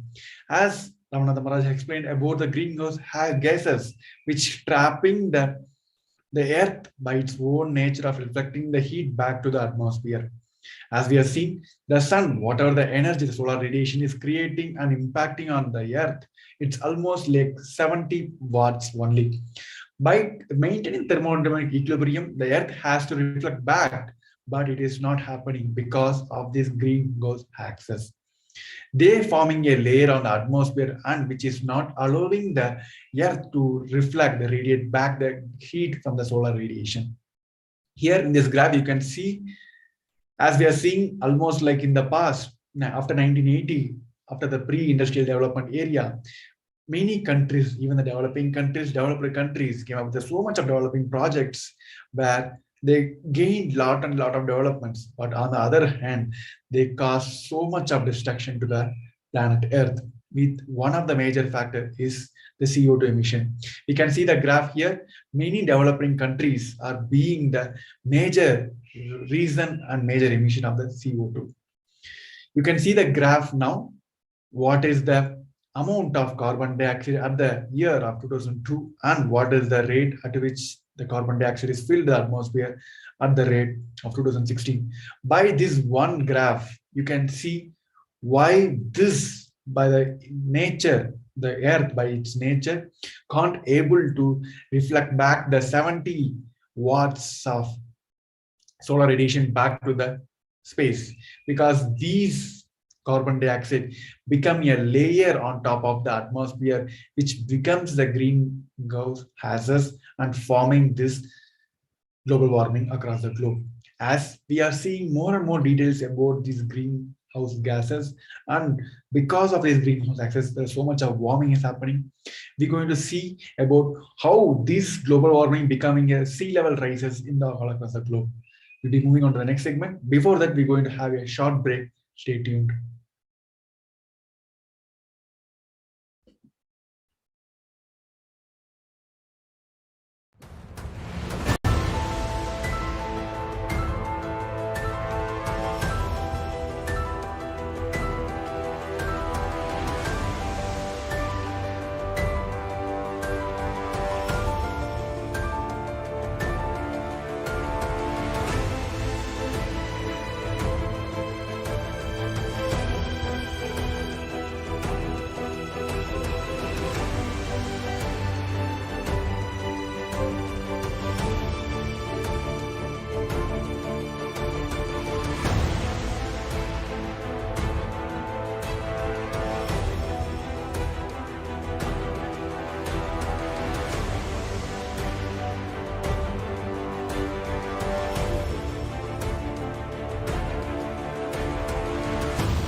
Time itself is nothing but your decision to struggle with the same rut.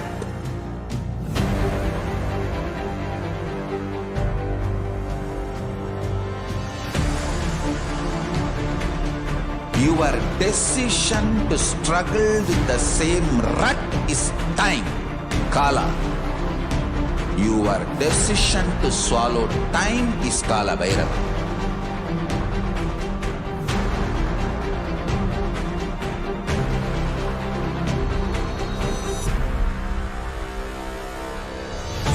Stand. Be a conscious woman or man. Be conscious being.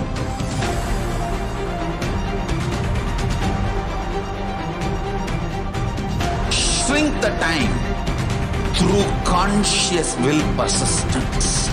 Make the future into present by being ferocious with yourself.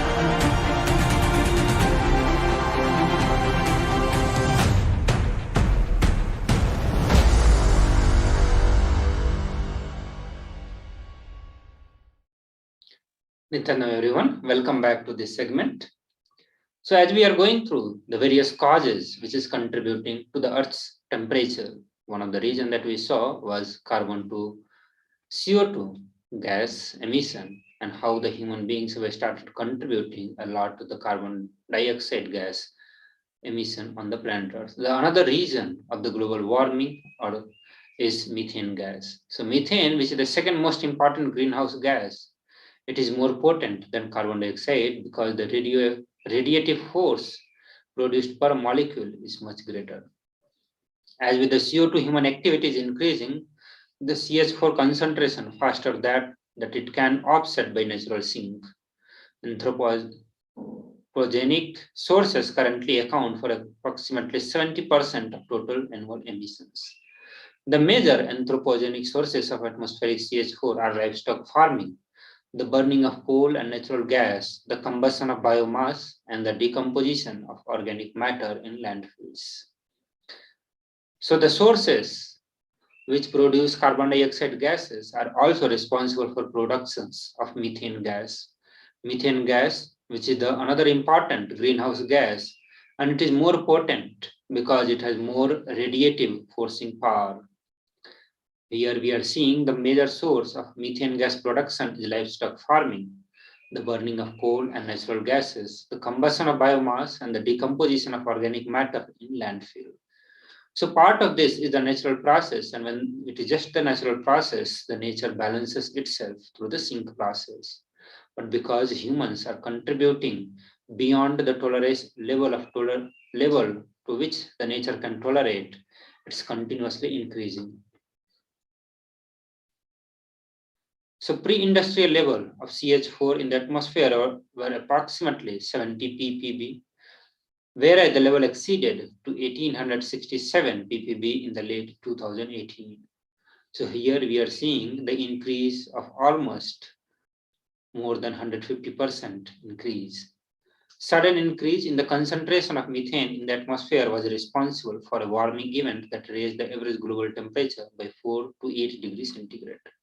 So as we know, these gases are responsible for trapping the sunlight or trapping the heat wave on the planet Earth. So when their concentration increases, they start trapping, or automatically the amount of heat that will be trapped on planet Earth starts increasing. And when on the whole of planet Earth, the temperature starts increasing, that causes to the global rise into the temperature. So out of the various regions, the various factors here you are seeing, the methane itself has been responsible to increase the temperature by 4 to 8 degrees centigrade. On the right side in the graph, you can see that the coal mining contributes 9%, natural gas and petroleum system contributes to 31%. These are the major source of energy for the modern time industries. Almost all the industry that runs into the various parts of the world are running on either natural gases or petroleum systems. Some of it runs on the coal industries. So the coal industry contribute to the 9%, manure management 18%, the various landfills 18%, and enteric fermentation causes 25% into the methane productions on the planet Earth. The another one factor which causes the global warming is water vapor. As we see, it's kind of vicious circle where one side this carbon dioxide is methane creating so much of warmth to the earth. The earth is getting warm, the global surface temperature is getting increased, which means in other sense, the ice cubes are melting, the water is evaporating, which create the more and more water vapor molecules, the greater concentration in the atmosphere. As we all know, the recent studies said almost like 50 billion tons of ice has been melting in the Antarctica, which creates the larger concentration of sea level in the all across the globe. On the other side, the water, the surface of the water, which is almost like 1/3 of the global surface, is creating more and more water vapors. These water vapors increased in the concentration in the lower atmosphere, capable of observing a long wave radiations and emitting it downwards. This is what happening, which causes the global temperature. You can see the graph now here at the year of 1979. What is the amount of sea level ice and what is the rate now we are having at 2021. So what will be the effect of this climatic change or this global warming? Where there will be a lot and shrinkage of productivity of harvest. Because of this climatic change, there are going to be a shrinking in the productivity of harvest, and the diseases will be spread easily in this high temperature. And there are going to be a more conflicts to grab the resources. As we are running out of the resources, there will be more wars to gain access to the limited resources. And price of all the products, the basic food product stuff, everything going to be rise. The fresh water won't be available for many small countries, and people can't work because of this increase in the temperature. Yes, global warming happening. What will be the side effects? the surface temperature will be raised, and it will be rising almost to 2.12 degree Fahrenheit, which is happening in almost like in the 19th century. Most of these warmings are occurred in the last 40th century, as we are called as a pre-industrial development. So not only the earth surface is getting warm, even the ozone level, which is almost like 1/3 of the global surface, is getting warmed. The top 100 meters, which is about almost like 328 feet of ocean, showing a warming of more than 0.6 degree Fahrenheit. As we said, this is a vicious circle. This global surface temperature increasement, and there is a level temperature, surface temperature increase in the water, which creates more and more water vapor and more greenhouse gases. This is like vicious circle is happening till now. We didn't come to any proper exact solution. As we know, this one side, all this ice cubes or ice of the sea ice are melting, which crosses the sea level rises in all across the globe. The rate in the last 2 decades, it is nearly about double the last century, which is accelerating every single year.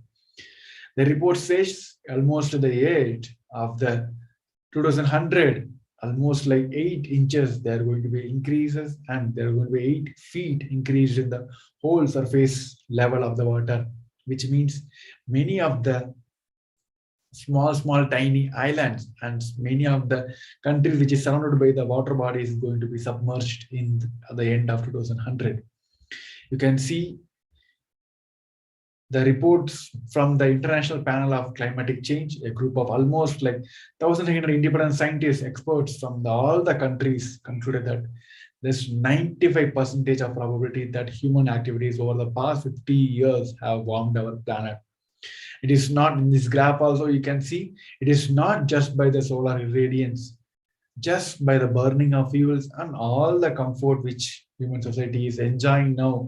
On the other hand, it created almost like 95% probability of this global warming. In this graph, you can see almost 650 million people, which is almost 10% of the world population, going to be underwater by the year end of 2100. You can see the red zones here where India, China, all the South Asian countries, many of the South Asian countries coming under the category where 10 to 50 million people could be under the water by 2100. And all the American countries, Canada, North America, and USA, all are in the second level where they're going to be affected as a secondary as almost like 1 to 9 million people.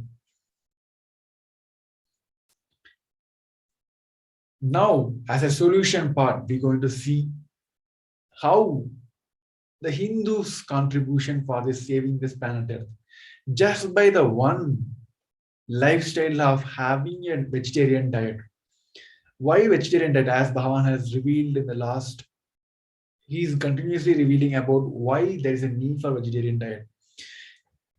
If you leave the spiritual part, if you come back to the the scientific reasons, we have seen these livestock industries creates more and more carbon dioxide, more and more methane emissions, and amount of energy and resources which is consumed for this livestock industry just for the pleasure of taste by these human beings where they want to enjoy this non-vegetarian diet creates so much of carbon print, so much of methane, which in the other hand as there are lots and lots of increase of these greenhouse gases. It's like a vicious circle. One side, this methane is increasing, another side, these greenhouse gases are increasing, which causes the global warming. The global warming creating more and more warm in the Earth's surface, and not only in the Earth's surface, water bodies. And which water bodies become the water vapor, and it is again becoming a one more greenhouse gases. On the other side, the Earth and all the sea levels are rising. So if you see this vicious circle, the starting point of is just having a pleasure of this food which is enjoyed in the non-vegetarian diet. Bhavan has said how the Hindus are contributing for the saving of the planet Earth, the Mother Earth, by this just simple, a small lifestyle of having the vegetarian diet. Let's see a short video where Bhavan himself has shared about this, how the Hindus are contributing to save the planet Earth. one of the biggest problem planet Earth is facing is global warming. One of the important reasons for global warming is animals kept captive for food. Animals kept captive for food is one of the important reason for global warming. And Hindus are the highest percentage of vegetarian and vegan lifestyle people. Even the Hindus who consume non-vegetarian don't consume beef and don't consume non-vegetarian food as a regular food or lifestyle. It's a rare occasion. So the Hindus' contribution for saving the planet Earth just by their lifestyle of vegetarianism is unimaginable.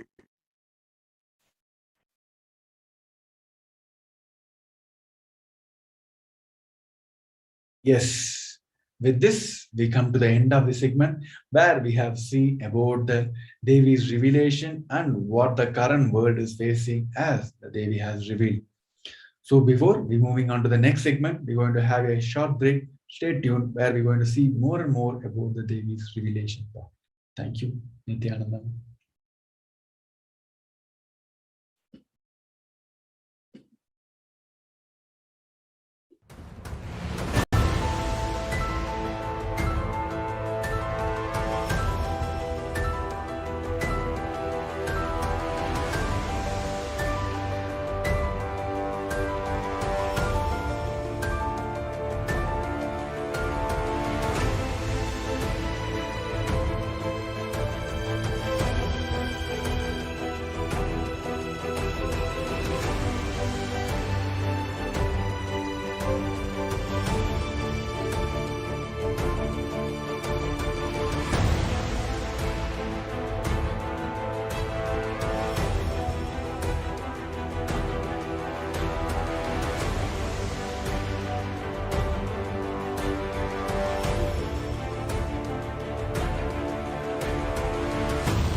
Time itself is nothing but your decision to struggle with the same rut.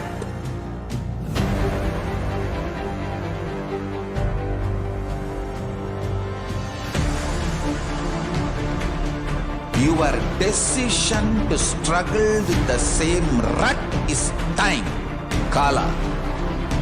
Your decision to swallow time is Kala Bhairava.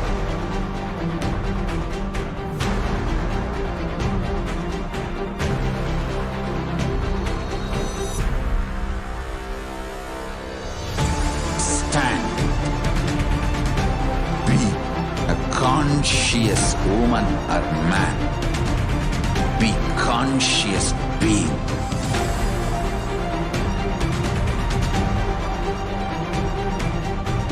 Shrink the time through conscious will persistence. Make the future into present by being ferocious with yourself.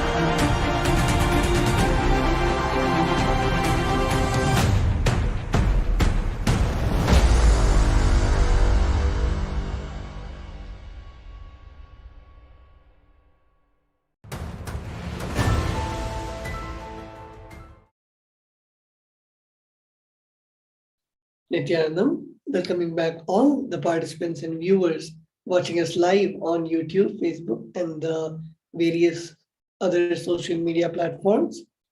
We saw about the wonderful revelations by Devi Parashakti, where Devi Parashakti introduced about the climate change and the global warming and the way we humans are interacting with the Bhumata and how we have to be more towards the enlightened lifestyle and how we can move towards a healthy planet and how we can enrich ourselves and the people around us and enrich Bhumata also.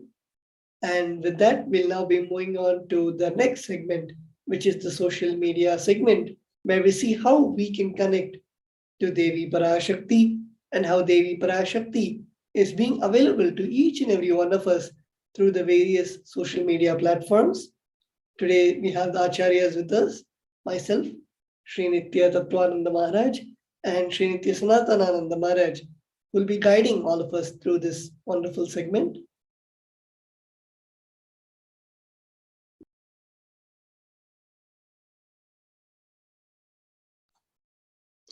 Nithyananda, such a beautiful revelation as Tattva Maharaj shared about the global warming and simple solutions Devi Parashakti gives to save the humanity and save us from these problems, and how Sanatan Hindu Dharma lifestyle will help.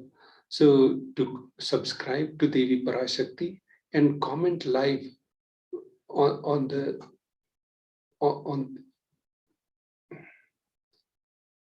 these feeds, you can connect easily to these channels by subscribing to KAILASA's HDH Nithyananda webpage. You can click on the join button and then you can go to the comment section. The comment section is where you can ask your questions, and Devi Parashakti will answer your prayers, boon, requests. The next channel to connect with Devi Parashakti is Facebook, and Tattva Maharaj will guide you on this slide.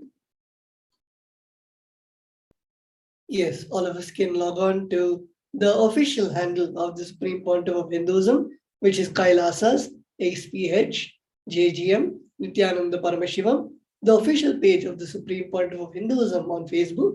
And once you go to the page, all of us can click on the follow button so that we can like and follow the Supreme Pontiff of Hinduism. And after that, all of us can scroll down to the live video of the Devi readings, of the Parashakti readings, where you're seeing the screen. And once you go to the video, you can type your question, type your blessing request in the comment section and send it in the comment section, where Devi Parashakti will be attending to each and every one of us, will be reading each and every one of our comments and blessing and attending to all of us.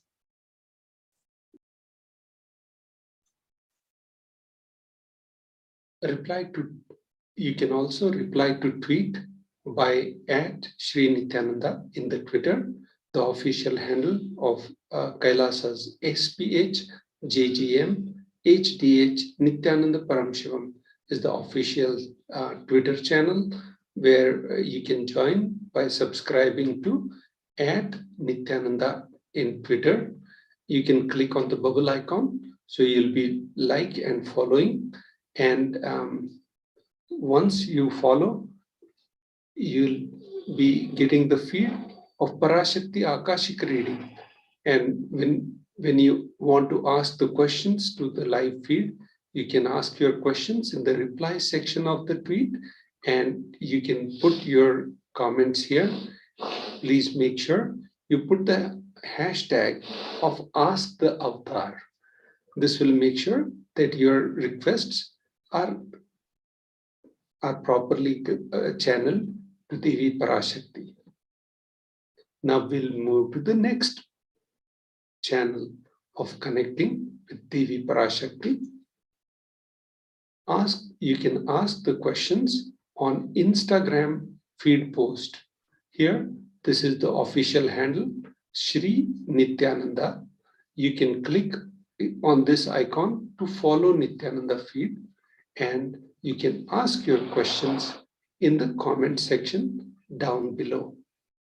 So this is another way of connecting with Devi Parashakti. The next feed for asking the questions is on WhatsApp chat in kailasa.org. The first step is to go on website kailasa.org.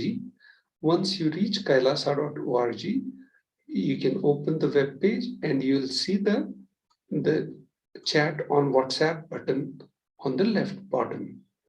And you can click, once you click on that, this pop-up will come up.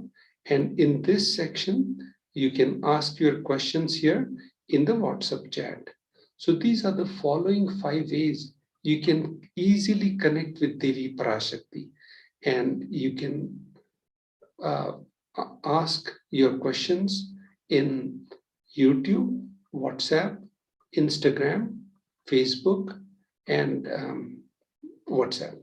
So with this, we will move to the next section of connecting of this segment after a short break.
Time itself is nothing but your decision to struggle with the same rut.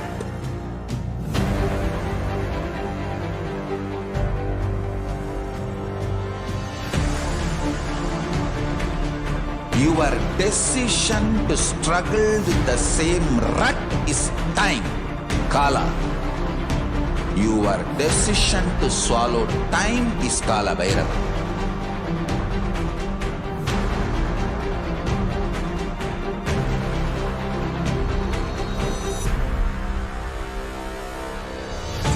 Stand.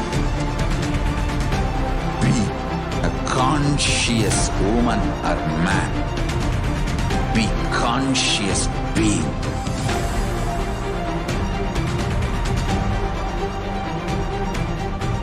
Shrink the time through conscious will persistence. Make the future into present by being ferocious with yourself.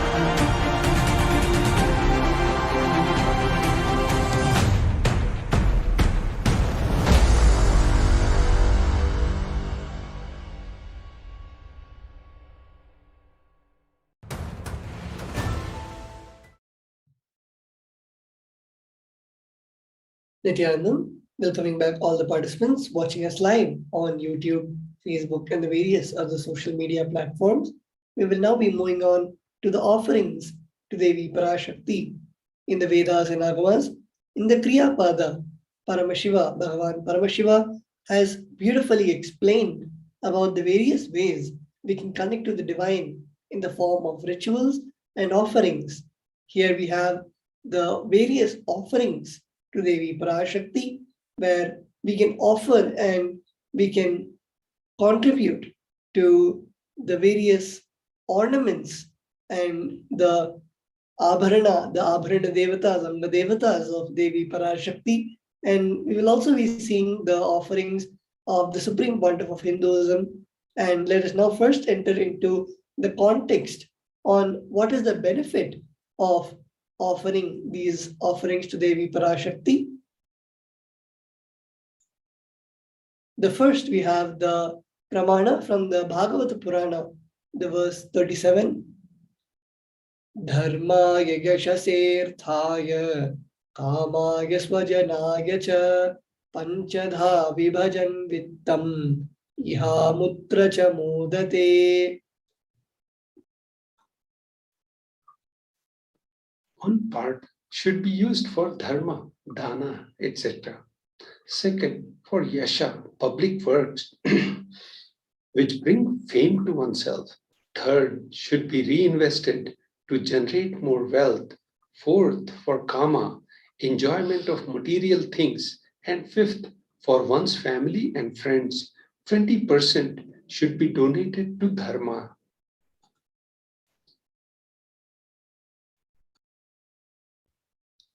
The next we have the Shastra Pramana from the Dharma Shastras. Grihe dashagunam danam ushte chaiva shatadhikam punyatirtheshu sahasram antatam shiva sannidhau. Dana given at home yields 10 times as much merit as when made elsewhere.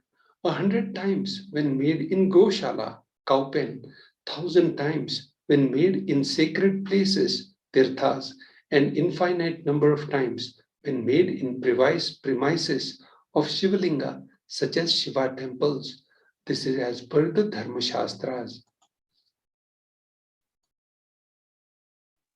The next we have the Shastra Pramana from the Brahmanda Purana, the verse 55 and 56. Danam trividhamityetat kanishta jyeshta madhyamam tatra naishreyasam jyeshtam kanishtam swartha siddhaye karunyat sarva bhuteshu sammibhagastu madhyamaha. Dana given in order to achieve moksha, nishreyas, is considered the most valuable form. Dana given out of pity or kindness for others or for one's own kith and kin is considered to be of the medium value. It is also called as daya danam. Dana given to achieve one's own selfish ends is known as the least valued of all.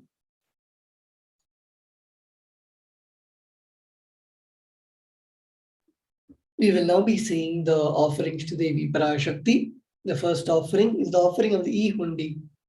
We have the Shastra Pramana from the Lalita Sahasranama, the verse 42. Bhakti Priya Bhakti Gamya Bhakti Vashya Bhayapaha Shambhavi Sharadaradhya Sharvani Sharmadayini. Devi is fond of true devotion and is realized through true devotion. She can be won over through true devotion. She removes all the fears. E-Hundi, the offering to Devi Parashakti. If there is any fear in the minds of devotee, Devi is sure to remove that fear. It is stated that Devi likes to be worshipped in autumn. Here, it is meant that autumn of our lives, when thoughts turn more and more inward, the role of divine is known and understood clearly. The need for Devi worship becomes stronger. Shambhavi, consort of Shambhu, Lord Shiva, Sharadaradhya means worshipped by Shraddha, Saraswati. Shravani, wife of Lord Shiva. Linga Purana says Lord Shiva is called Sharva in his earth form. Shramadaini, Devi, who bestows happiness on devotees. You can offer your gratitude and devotion to Devi Parashakti by offering your kanika, and your name shall be chanted out during the puja to Devi. The Sankalpa, the offering to Devi Parashakti. The Sankalpa chanting, the nominal price for this offering is $1 United States. The Shastra Pramana for the Sankalpa chanting is from the Devi Mahatmyam, chapter 12, verse 34. Taye tanmohyate vishvam, saiva vishvam prasuyate, saya chitta cha vijnanam, tushtaruddhim prayachati. The goddess enchants this universe, and she herself gives birth to this universe. That goddess, being prayed without interest in anything, gives that knowledge that leads to salvation and gives wealth in materialistic sense. Devi Mahatmyam, verse 12, chapter 12, verse 34.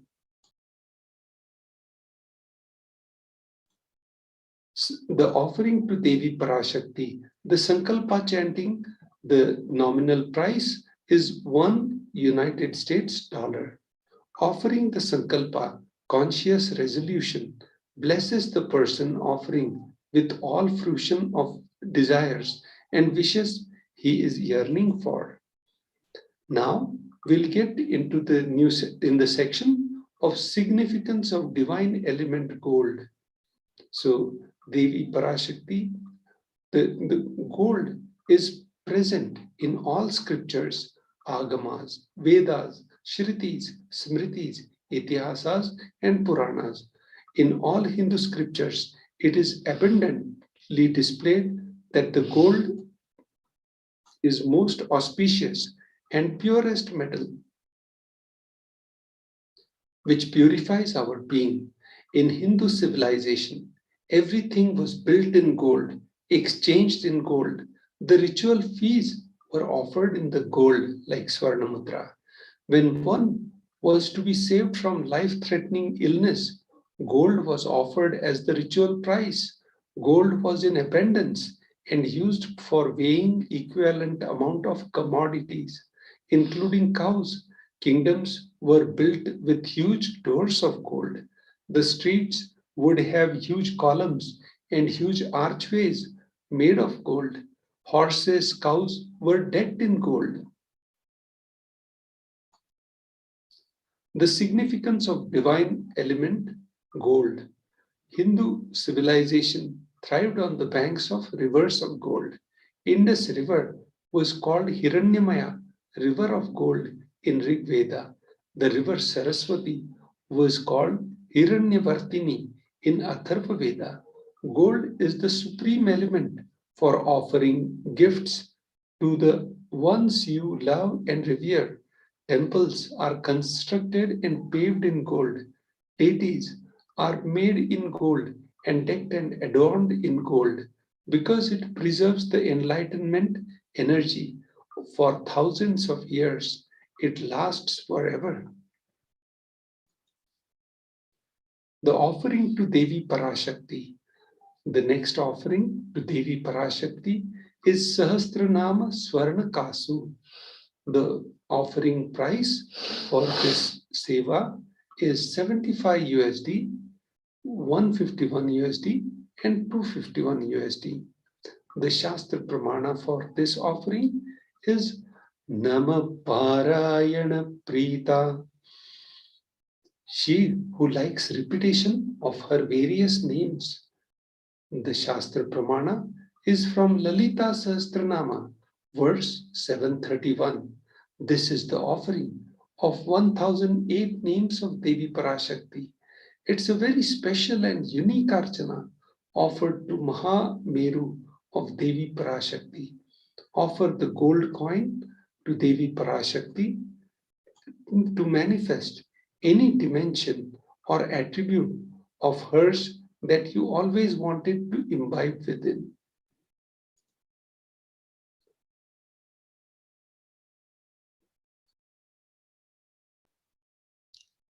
We will now be moving on to the next offering to Devi Parashakti, which is the Mukta Angoti, the finger ring with a pearl. The offering amount, the donation amount for this offering is 251, 501, and 750 USD. We have the Shastra Pramana from the Meenakshi Pancharatnam, the verse 2. मुक्ताहारलसत्किरीटरुचिरां पूर्णेन्दुवक्त्रप्रभां सिञ्जन्नूपुरकिङ्किणीमणिधरां पद्मप्रभाभासुरां सर्वाभीष्टफलप्रदां गिरिसुतां वाणीरमासेवितां मीनाक्षीं प्रणतोऽस्मि सन्ततमहं कारुण्यवारानिधिम्.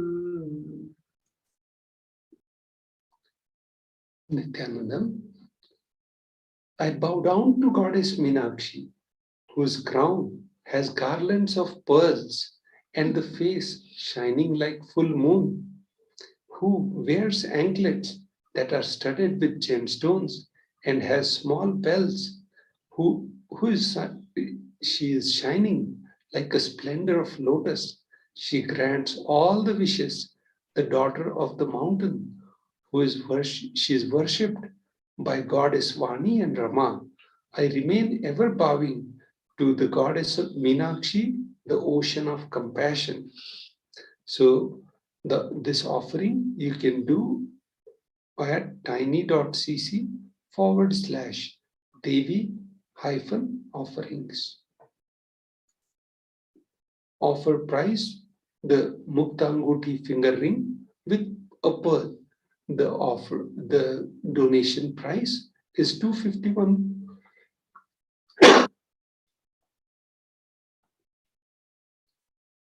USD, 501 USD, and 750 USD.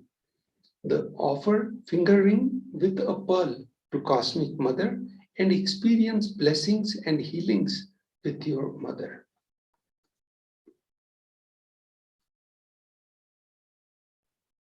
Next, we have the Swarna Padma Pushpa, the offering of the golden lotus, and the offering amount for this offering is $600 US.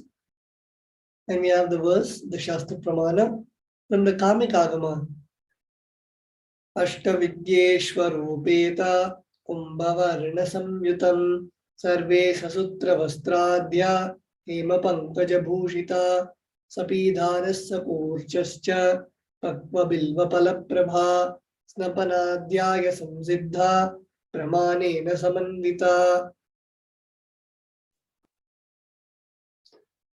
Nithyanandam, all the kalashas should be wound around with suitable thread and covered with new cloth. They should be adorned with a lotus flower made of gold. Swarna Padma Pushpa, golden lotus, cost 600 USD. There are hundreds of scriptural references for using lotus in the worship of Paramashiva. Almost everything in worship of the ultimate involves the consecration of deities, of worship or meditating on the mudras and asanas used during the worship involves the lotus flower, lotus leaf, lotus pericarp, lotus petals. The lotus is a divine flower. Shakti of Paramashiva is also called as lotus. Base of Paramashiva Linga is lotus. The disciple of Paramashiva is considered as a lotus about to bloom.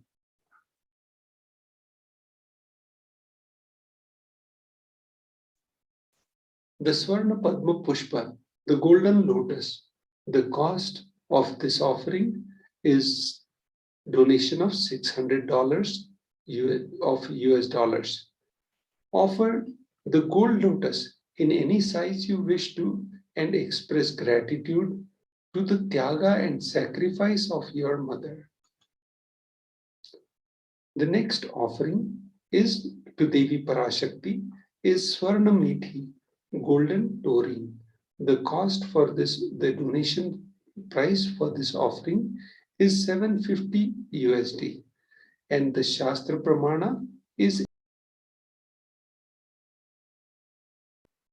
The Shastra Pramana for the offering of the Swarna Methi is Nathaditi Sanchanna Namajjanatamo Guna Padadvaya Prabhajala Parakrita Saroruha. You, whose brightness from the toenails, destroys the darkness of ignorance from the minds of your devotees who prostrate at your feet. You, whose brightness from your 2 feet overpowers that of the lotus flower. The Swarnameti, the golden toe ring, the cost of the donation is $750 United States dollar. Offer the toe ring to Devi, adorning her sacred feet to be in constant gratitude for receiving her blessings in even the most difficult aspects of your life. The next offering to Devi Parashakti, the Swarna Mangatika, the gold hairline jewelry. The cost of this offering is $750 USD. The Shastra Pramana is as follows. Sudha Sarabhi Varshini, she who makes nectar flow in all our nerves from Sahasrara, that is, she who gives the very pleasant experience of the ultimate. The Mangatika represents the nectar flowing from Sahasrara Chakra, which is fully opened. Offer the Mangatika to Devi and receive blessings of achieving the blissful state of overflowing gratitude and the space of complete completion.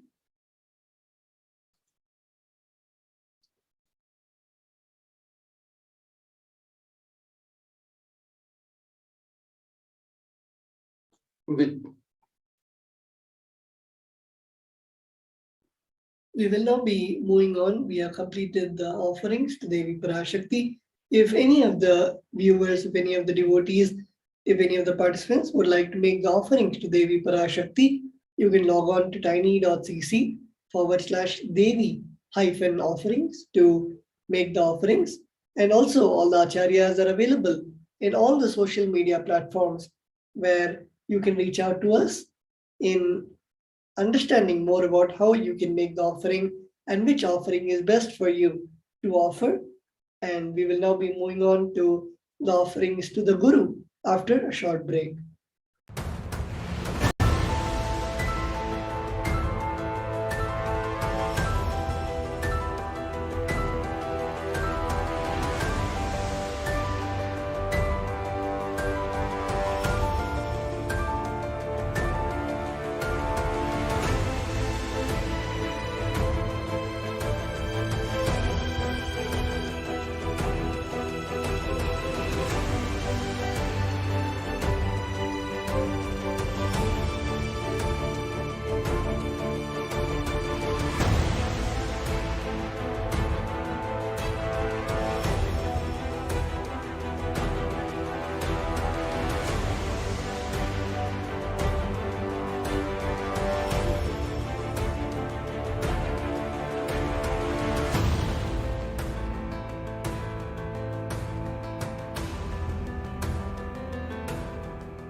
Time itself is nothing but your decision to struggle with the same rut.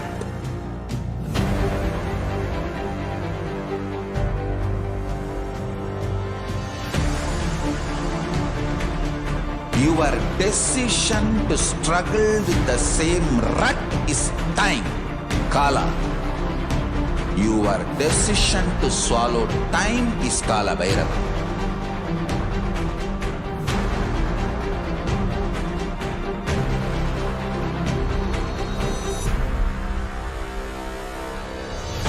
Stand. Be a conscious woman or man. Be conscious being.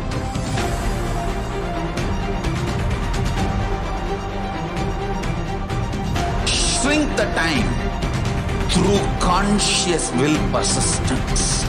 Make the future into present by being ferocious with yourself.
time itself is nothing but your decision to struggle with the same rut.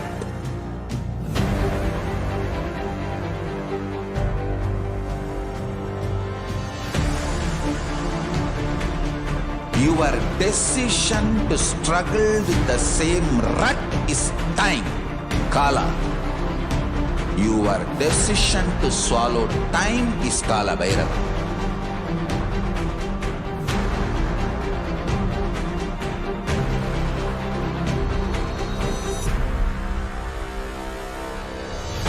Stand. Be a conscious woman or man. Be conscious being.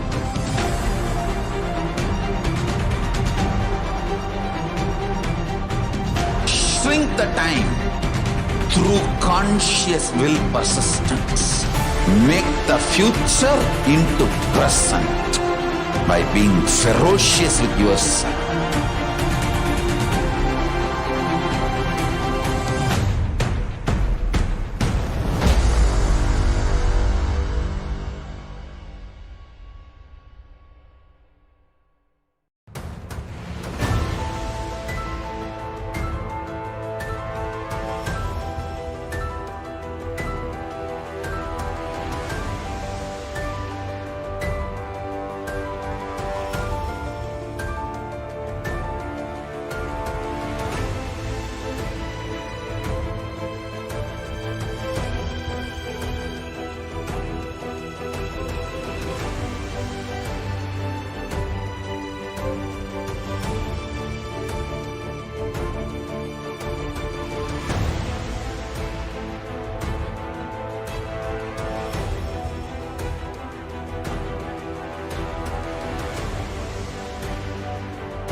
Nithyanandam, welcoming back all the participants watching us live on YouTube, Facebook, and the various social media platforms. We will now be entering into the offerings to the Guru, as the Guru is the Sarvadeva Devi Swarupa, the one who is bestowing us with all the grace and compassion, and the one who is giving us this divine opportunity to see the darshan of Devi Parashakti and the various gods and goddesses. And here we have the Shastra Pramana for the benefit of offerings to the Guru. We have the Shastra Pramana from the Kularnava Tantra, the chapter 12, verse 12. Na paduka paro manyo, na deva shri guru paraha, na hi shaktat paradiksha, na punyam kula pujanat. The meaning of this verse is, there is no mantra higher than Paduka, no God higher than Guru, no initiation higher than Shakti, and no merit higher than Kula worship. Kularnav Tantra, chapter 12, verse 12.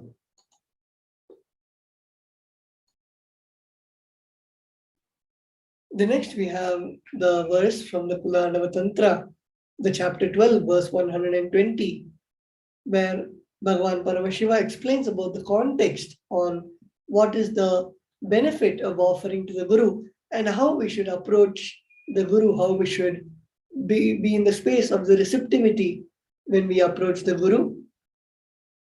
Rikta hastascha nopeyad rajanan devatam gurum palapushyanbaradini yatha shakya samarpayet evam yo nachara devi brahmarakshasatam brajet.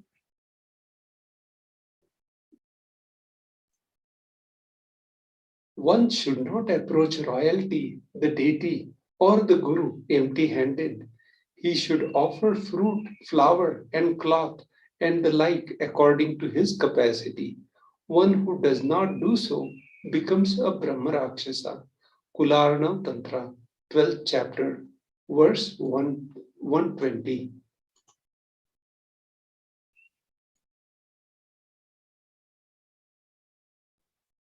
Here we have the offering to the Guru. The first offering is the Pratyaksha Pada Puja, which is a very beautiful offering to the Guru, where we offer the puja to the lotus feet of the Guru.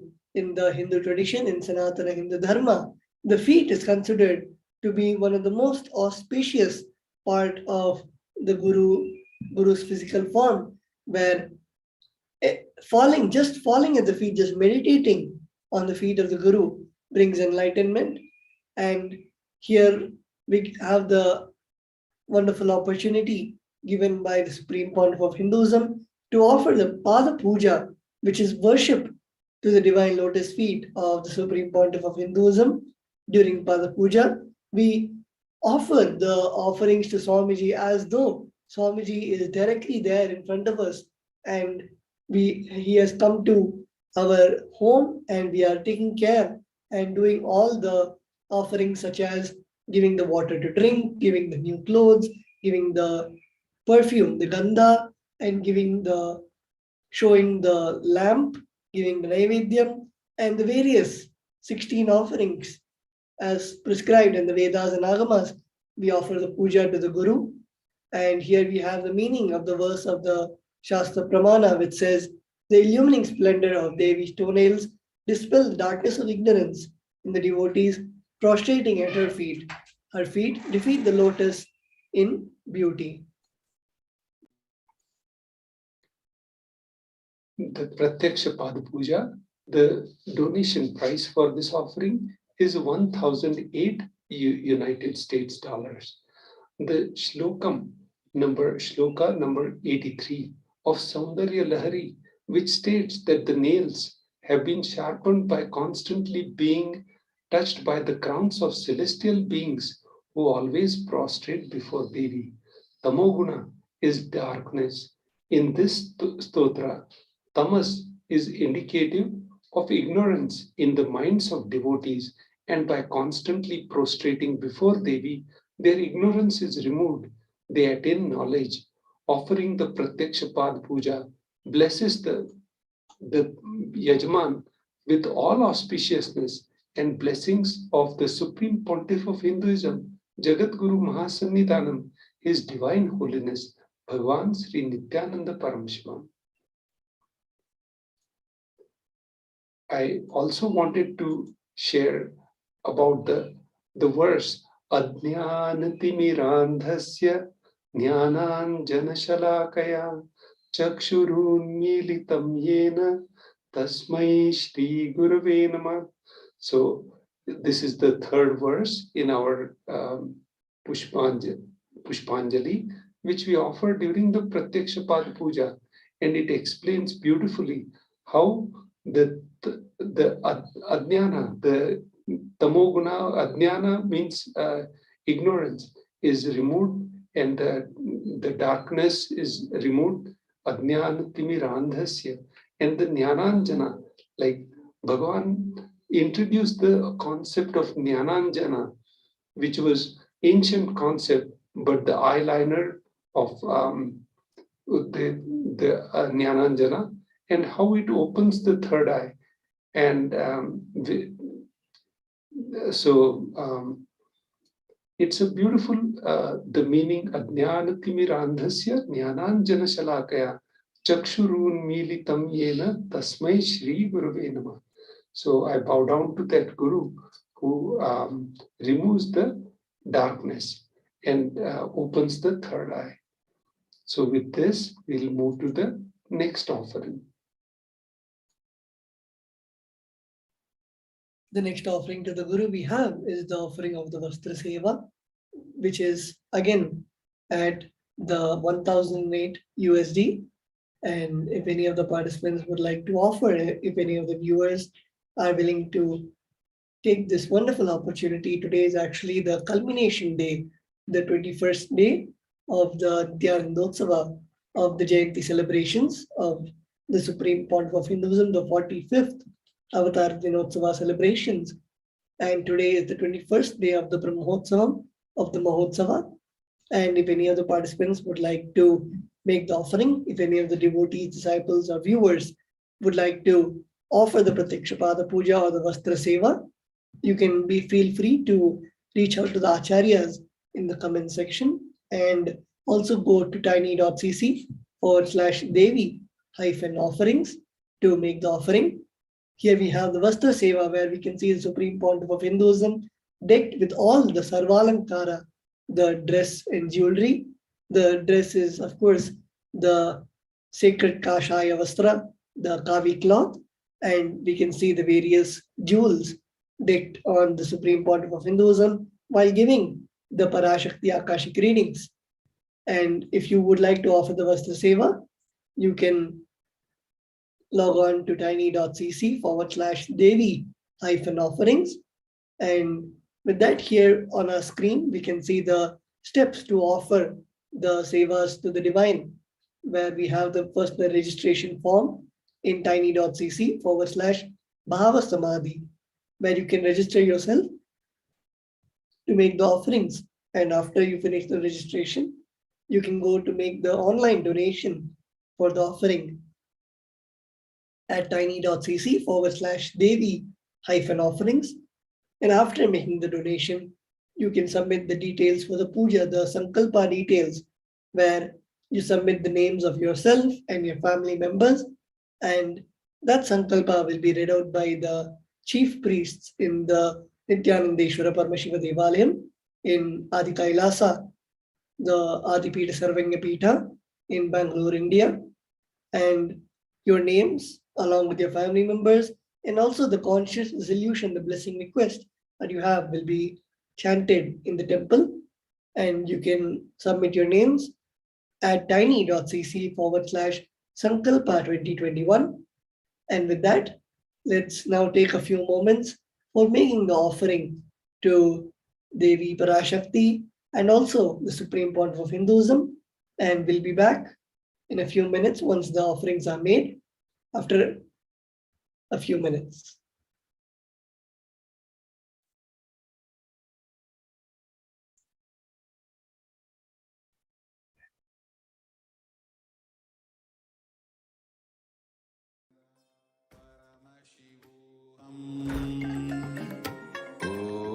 Om Nithyananda Paramashivoham. Om Nithyananda Paramashivoham. Om Nithyananda Paramashivoham. Om Nithyananda Paramashivoham. Om Nithyananda Paramashivoham. Om Nithyananda Paramashivoham. Om Nithyananda Paramashivoham.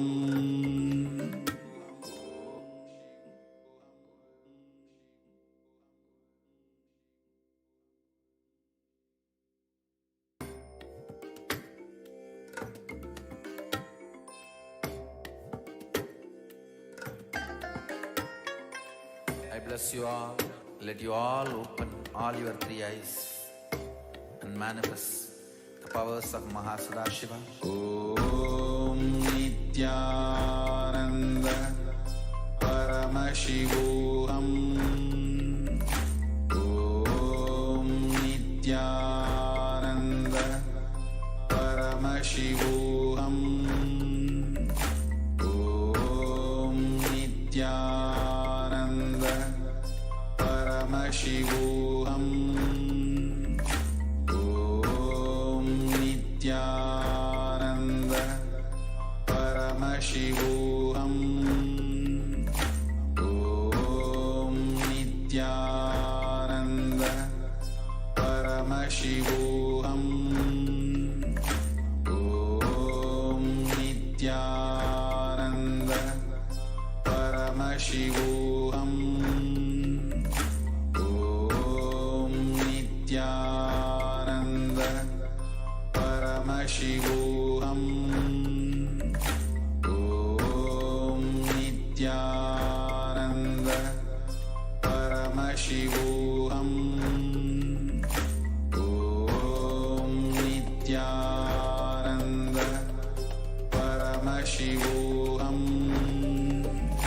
Om Nithyananda Paramashivoham.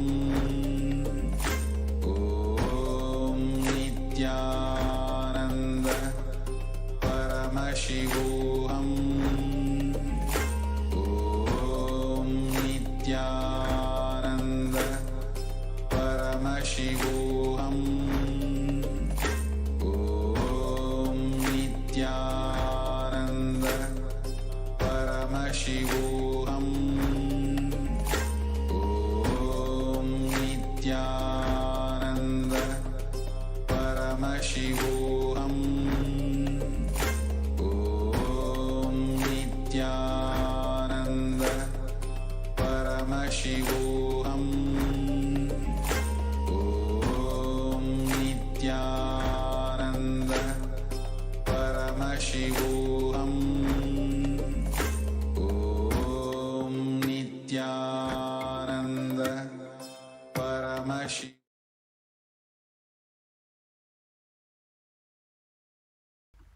Hope all the participants had enough time to make the offerings to Devi Parashakti, and any of the viewers who want to make the offerings, we still have a few more moments, and we will now be moving on to the next segment of the pre-satsang, and we'll be back with you after a short break.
Time itself is nothing but your decision to struggle with the same rut.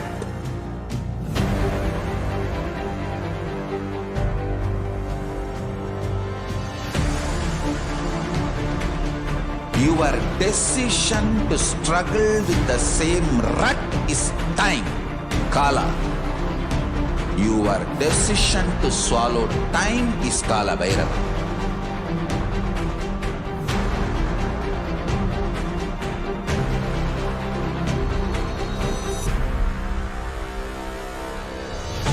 Stand. Be a conscious woman or man. Be conscious being.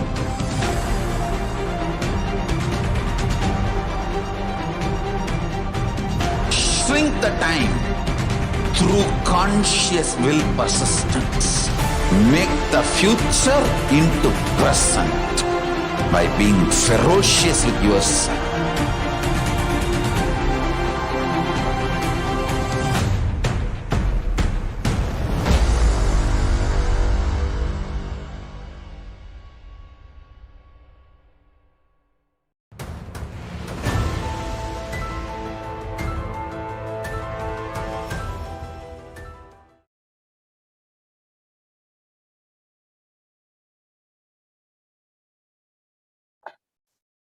So we're welcoming all the participants back from wherever you are seeing us, whether it is YouTube, Facebook, Twitter, Instagram, or any other social media platform. In this final segment, before receiving the darshan of the Supreme Pontiff of Hinduism, we are going through the glimpses of the glorious past on the 8th January. So in this segment, we will go through the various activities and different forms of contributions that the Supreme Pontiff of Hinduism has offered to the world since he started his public life. So get ready to go through the years and see the various activities which the Sri KAILASA nation has been offering to the world in order to restore the science of enlightenment given in the Vedas and Agamas in Sanatana Hindu Dharma. So without further ado, let us jump in to the first year. In the year 2005, on the 8th of January, we will see a short video. This is an excerpt from the Atmas Purana convention conducted on the 8th of January 2005 in Bidadi, Bangalore, India. Here, the Supreme Pontiff of Hinduism gives a simple yet powerful solutions on various topics and questions on how to experience enlightenment, how to experience enlightened living in this lifetime. So let's have a listen to this video.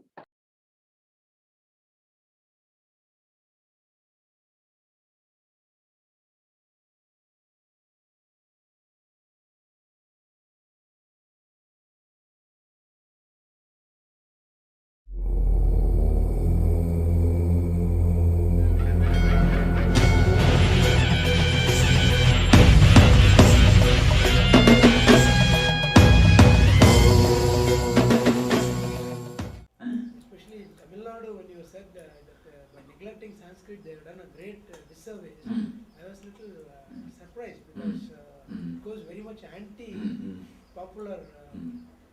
But I just. And you use very strong words. You did disservice. I was very scared. No, the truth has to be told. You see, can you read Tirukkural in English? You can understand what Vallur wants to say, but you can never understand the juice. The same way, how can you read mantras in Tamil? Tell me. It has got its own vibration. You understand? Mantras are not linguistic. They are sounds. What is the other word? Phonetic. They are phonetic, not linguistic. If it's a linguistic, prose can be translated. All prose literature is linguistic, can be translated. All poems are phonetic. That cannot be translated. How can you translate? It's from heart to heart. It can never be translated. This guy should understand what to do. And likewise, numerology, gemology, and all that, you blasted. I worried. Enough.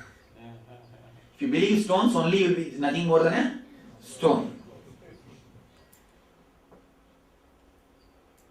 Actually, originally there is a little bit of scientific truth in Vastu. But these guys have added too much of rules, and just like a contract between doctors and medical shops, it has become a contract between the civil engineers and the Vastu guys. It has become a contract. If you spend 10 lakh for building a house, to redo they ask for 15 lakhs. That's why I say don't bother. All these truths were told to Ramakrishna Vivekananda's disciples also, like you tell us on each. No. It was not told at all. Because we are so lost completely. If I would look at myself. No. Again, when an enlightened master opens up, only then all these things lands. Again, it's all quite. Again and again this knowledge is forgotten. In the 9th chapter of Gita, Krishna says, Raja Vidya Rajaguhyam Pavitram Idam Uttamam. Again, it's the greatest secret and it's the greatest Vidya. Again and again, we lose this knowledge. Why it happens? Naturally, there is nobody to carry the torch. How many will dedicate their life to carry the torch? And without the enlightened master, all these books also convey no meaning at all. No meaning, just confusion. Just confusion, nothing else. Without master, simply confusion. Swami Madhavan should come for this Himalayan trip. The Upanishad became alive for us, not just book. I started speaking on 3 Upanishads. I understood Upanishads only after I came to you. I had 2 big collections which were gathering dust. Just keep under the pillows. Now I'm reading one book in a night. The level of understanding is there. Before nothing. Actually, when the that's what, when the Guru blesses you, all the knowledge comes just like it comes to you. And actually, in this one diagram, I put all the zigzag puzzles have fallen in one line. Over. This same concept is explained in the Taittiriya Upanishad. Annamayam, all the 5 koshas. Annam na vyajanaat, annam na ninjat tat pratam. Then about the 5 koshas, there are beautiful mantras. I'll chant after there is a long mantra which actually, it starts with the one trend.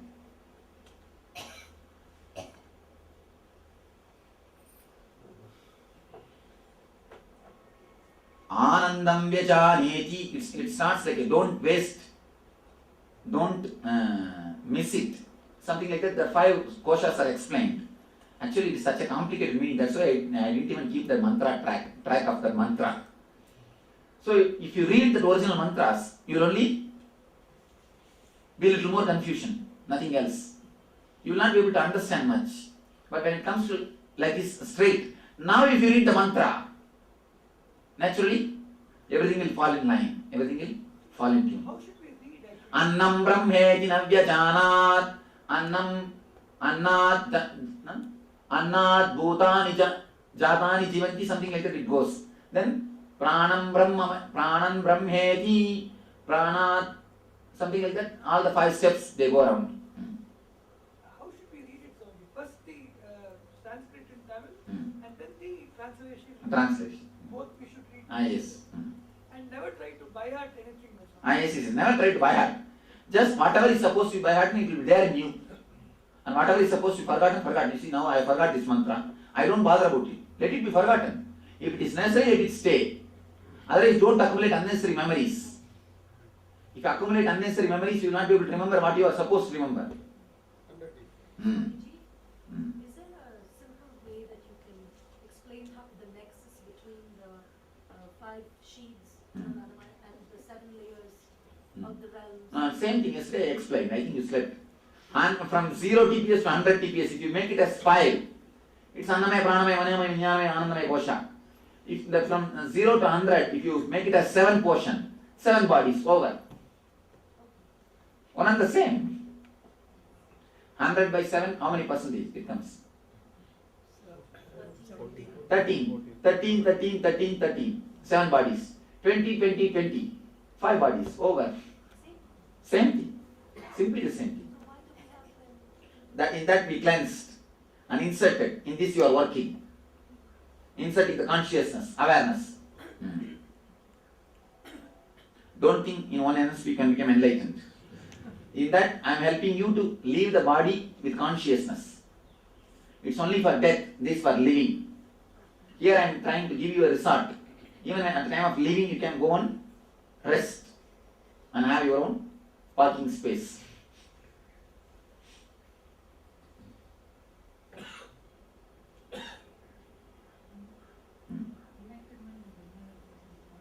Yes, continuous inner orgasm is enlightenment. Continuous inner orgasm without break is what I call, not even inner orgasm, inner orgasms, thousands continuously happening is what I call enlightenment.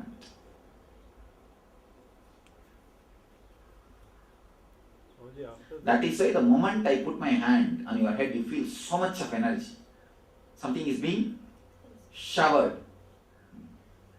Continue our Ananda Gandha and some of these techniques in combination. I'll give you in the end Anandamaya Kosha. That time you can take up. You see, actually, if you have mastered the Mahamantra, then you change it. At the end of this, you will give us a There is no need even to give. I am not going to give. I am just going to give you the intelligence and the zero TPS experience. So whenever you want, automatically you will remember that zero TPS experience and automatically you will go and reside in it, the over. You don't need to have any technique. Again, the technique may increase the TPS. You will have one more war. I am just going to give you the memory of the zero TPS and glimpse of a zero TPS. Whenever your TPS is high, just it will come up and pull you down to the zero TPS and relax. No Mahamantra is required.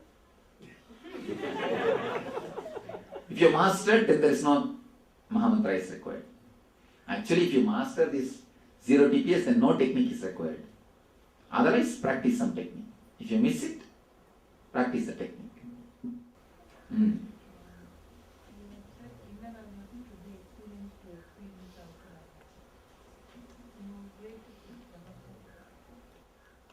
Inner orgasm should be experienced to experience the outer orgasm.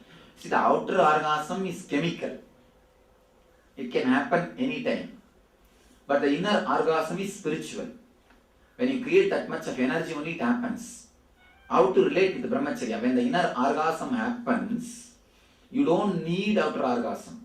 It is not that you can't have outer orgasm. You don't need outer orgasm. That is why brahmacharya happens.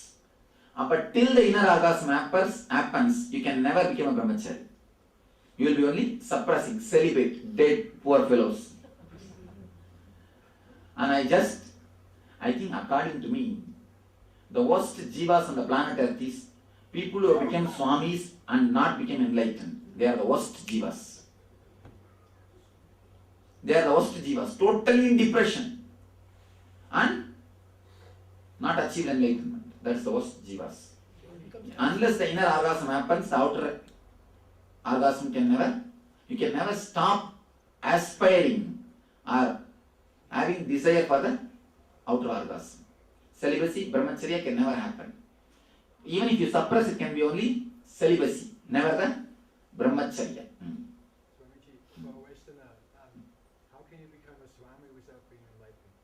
That's what. You can't become Swami. Don't become Swami. Better don't. You're saying there are Swamis, right? Yes. In the East, they are just like monks. They take up this life and they don't get enlightened. There are people like that. There are millions of people like that. Only few handful of Swamis get enlightened. Most of them are escapists. Escapism. My vision for new humanity, new kind of beings, maybe it will be materialized in the Anandapuri project. The physical health, all the naturopathy and everything I'm trying to bring, and each one will help each other. It will be like helping each other. I'm trying to create a humanity which will live with a total love and understanding. Love, joy and understanding. Because that is the main thing which is lacking in the society. Otherwise, you will become such big force. You will become such big power. And the moment it is successful here, every city people will start. Actually, we can clear ourselves, we can, transform our life. Just when we live in the group which believes in one ideology. Even you unconsciously will start imbibing all those qualities. Even unconsciously, you see, inside the ashram when you come, you don't fight and search for your place just as you do in the outside. In the house, if you go to some marriage, if you are late for food, what you do? First you go and catch your seat and put your kerchief. But here nobody does it. Because everybody knows this is the culture here. So the very culture can bring and teach lot of things to you. You know the food will be available for everyone. You know everyone will be given everything. And second thing, nobody runs. So naturally, you learn the culture. So there are thousands of things which can be learned with a living and loving group.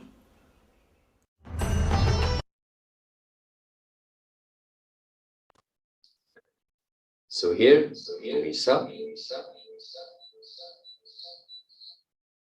the Supreme Pontiff of Hinduism, giving insights on various things such as brahmacharya, enlightenment, and the science of living in a group which is integrated to the same ideology. So with this, we're going to move to the next year.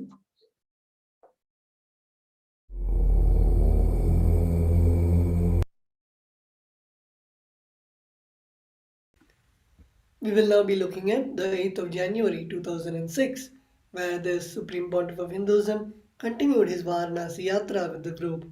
On the 8th of January, the group reached the Triveni Sangam of Allahabad. The group, along with Swamiji, took the ferry to the sacred spot of the Triveni Sangam. The Triveni Sangam is the place where the three sacred rivers, Ganga, Yamuna, and Saraswati, meet. After quickly setting up the place for all the rituals, the Supreme Pontiff of Hinduism sat with the group at the Triveni Sangam. Swamiji explained that the three sacred rivers, Ganga, Yamuna, and Saraswati, meet at this place. Ganga stands for wisdom, while Yamuna stands for devotion. When wisdom and devotion merge, enlightenment automatically happens, and here river Saraswati stands for enlightenment. The Supreme Pontiff of Hinduism has many times spoken about the greatness of the Triveni Sangam in the Prayagraj, where the rivers of Ganga Mata, Yamuna Devi, and Saraswati, all the three rivers meet. And the Saraswati river is not just a physical river, but it comes from below by the conjugation of Ganga and Yamuna. And here we can see the Supreme Pontiff of Hinduism in the sacred Ganga river in the Triveni Sangam. And we will now be moving on to the next year. Here we can see the pictures of the Supreme Pontiff of Hinduism offering the prayers, offering the rituals and worship to the Triveni Sangam to Ganga Mata, and in the sacred city of Varanasi in Prayagraj. And Prayagraj is one of the most sacred cities as it is the place where the three rivers meet, and the Kumbh Mela, the Mahakumbh Mela, happens once in 12 years at this auspicious spot where billions of people come and take bath in the river at that muhurta, that special time when the whole cosmos aligns for that auspicious time where the water is not just physical water but becomes nectar for the whole being to be washed of all the negativity and patterns. And that is why the Mahakumbh Mela is one of the most powerful happenings on planet Earth where billions of people take bath, and it is one of the greatest contributions. This science of identifying these sacred spots is the science is given by the Vedic rishis and by Paramashiva himself in the Vedas and Agamas.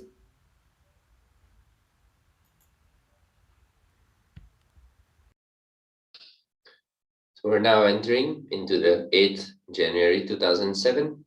The Supreme Pontiff of Hinduism conducts monthly tests for all Kailasavasis and Anandayogam students on various topics from the Supreme Pontiff of Hinduism satsang.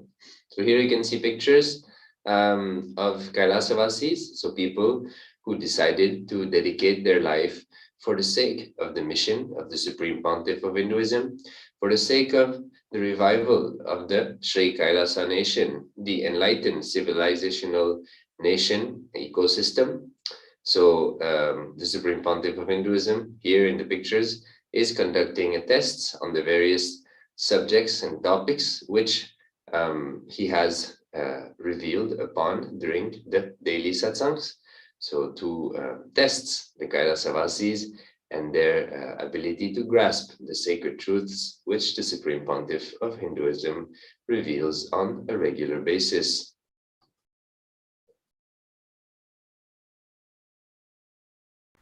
The next we can see the 8th of January 2008, where the Supreme Pontiff of Hinduism conducted the Inner Healing Convention for the Adikailaya Vasis at Adikailasa Adipitham in Bangalore, India. Here we can see the programs conducted by not just for the devotees, disciples, or the online viewers, but even for the Kailasavasis, all the monks, and the whole Kailasa diaspora, where the Supreme Pontiff of Hinduism directly trains and teaches all the Kailasavasis in the Adipita in the Bangalore, India. We can see the Supreme Pontiff of Hinduism guiding the Adinavasis, as they are not just the volunteers who have given their lives and doing the seva, but also directly trained by the Supreme Pontiff of Hinduism in every aspect. And many of us who have been Kailasavasis know, or who are still Kailasavasis, who are enjoying the space of the Salokya Samipya Mukti, all of us know that anything we are doing, whether it just might be the temple rituals or even, let's say, the editing work in the vision department or in the accounts department, anything we do is just a process how Swamiji trains us to move to the higher spaces of enlightenment, breaking our patterns, breaking the negative patterns that we have inside us, and training us constantly to have that space of Advaita and move towards enlightenment. And that is the beauty of just being the Kailasavasi of the Supreme Pontiff of Hinduism.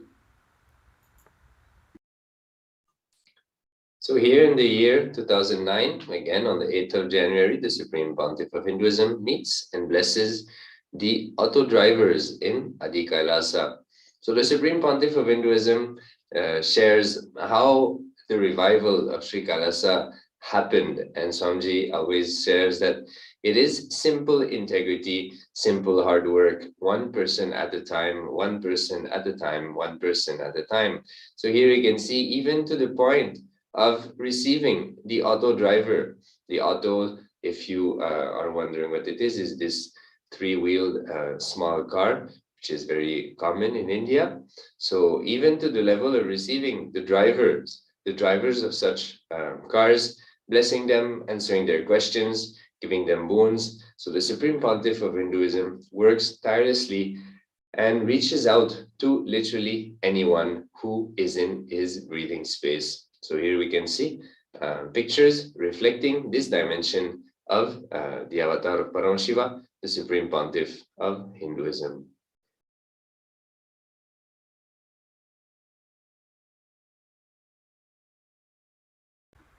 The next we have the 8th of January 2010, where the Supreme Pontiff of Hinduism, we can see the Jayanti celebrations, where millions, thousands of people have gathered to celebrate the Avatar Dinotsava celebrations of the Supreme Pontiff of Hinduism.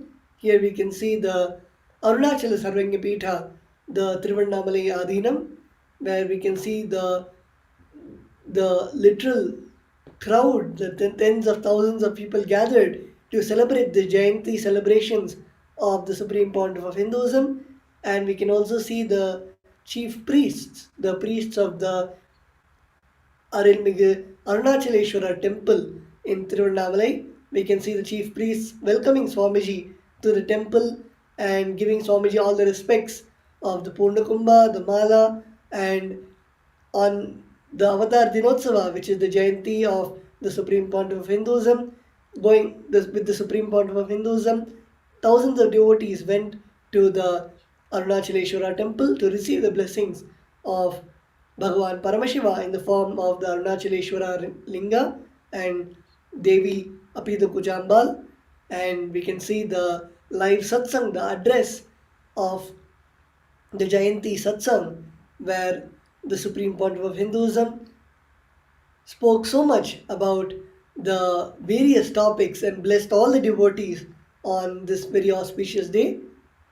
And we can see the Supreme Pontiff of Hinduism giving the satsang to the thousands of devotees, and such a grand celebration happened on the 8th of January 2010 for the Jayanti celebrations. And we will now be moving on to the next year after a short break.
time itself is nothing but your decision to struggle with the same rut.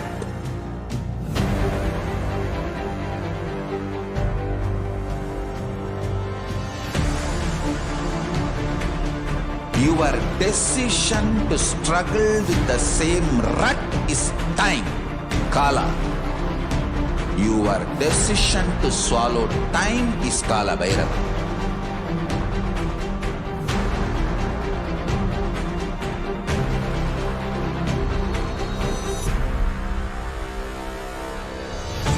Stand.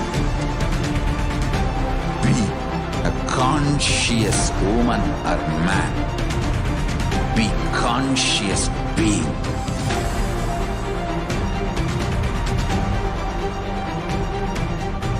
Shrink the time through conscious will persistence. Make the future into present by being ferocious with yourself.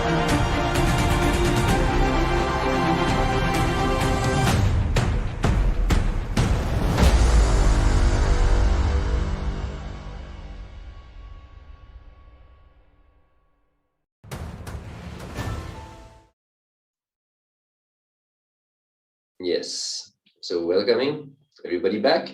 Let us now move to the year 2011. Again, on the 8th of January, the Supreme Pontiff of Hinduism, Bhagwan Sri Nithyananda Paramashivam, talked on the Patanjali Yoga Sutras, the Sutra number 93.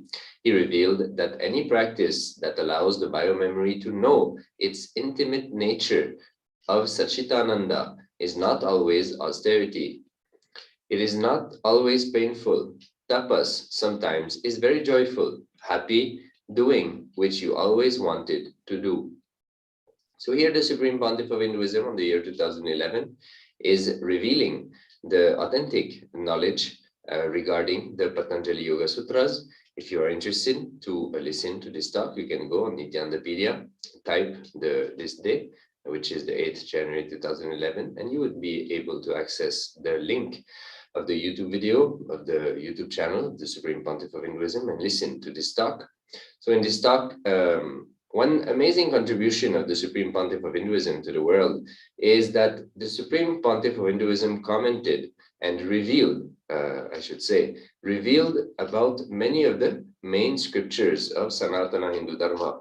Something which is amazing since for most of us, especially outside of India, we can only access the translation work of these scriptures. But the problem is that translation can only happens from the space from which the translator is operating, which is not the space of enlightenment. So naturally, these scriptures which were written from the space or revealed from the space of enlightenment, that space of enlightenment cannot be transmitted through translation because, well, literally, they're not translated properly. So that is why having an avatar, having Paramashiva revealing the meaning, the science hidden behind these scriptures is an extreme blessing for us to be able to cognize these scriptures properly and naturally start to experience and radiate them properly as well. So in this talk, Swamiji talks about the fact that tapas or austerity is not always something which leads to suffering or something painful that you have to sustain for a certain amount of time until realization happens. Sometimes tapas is very joyful. You are simply doing what you always wanted to do. So a great revelation. So with this, moving on to the next year.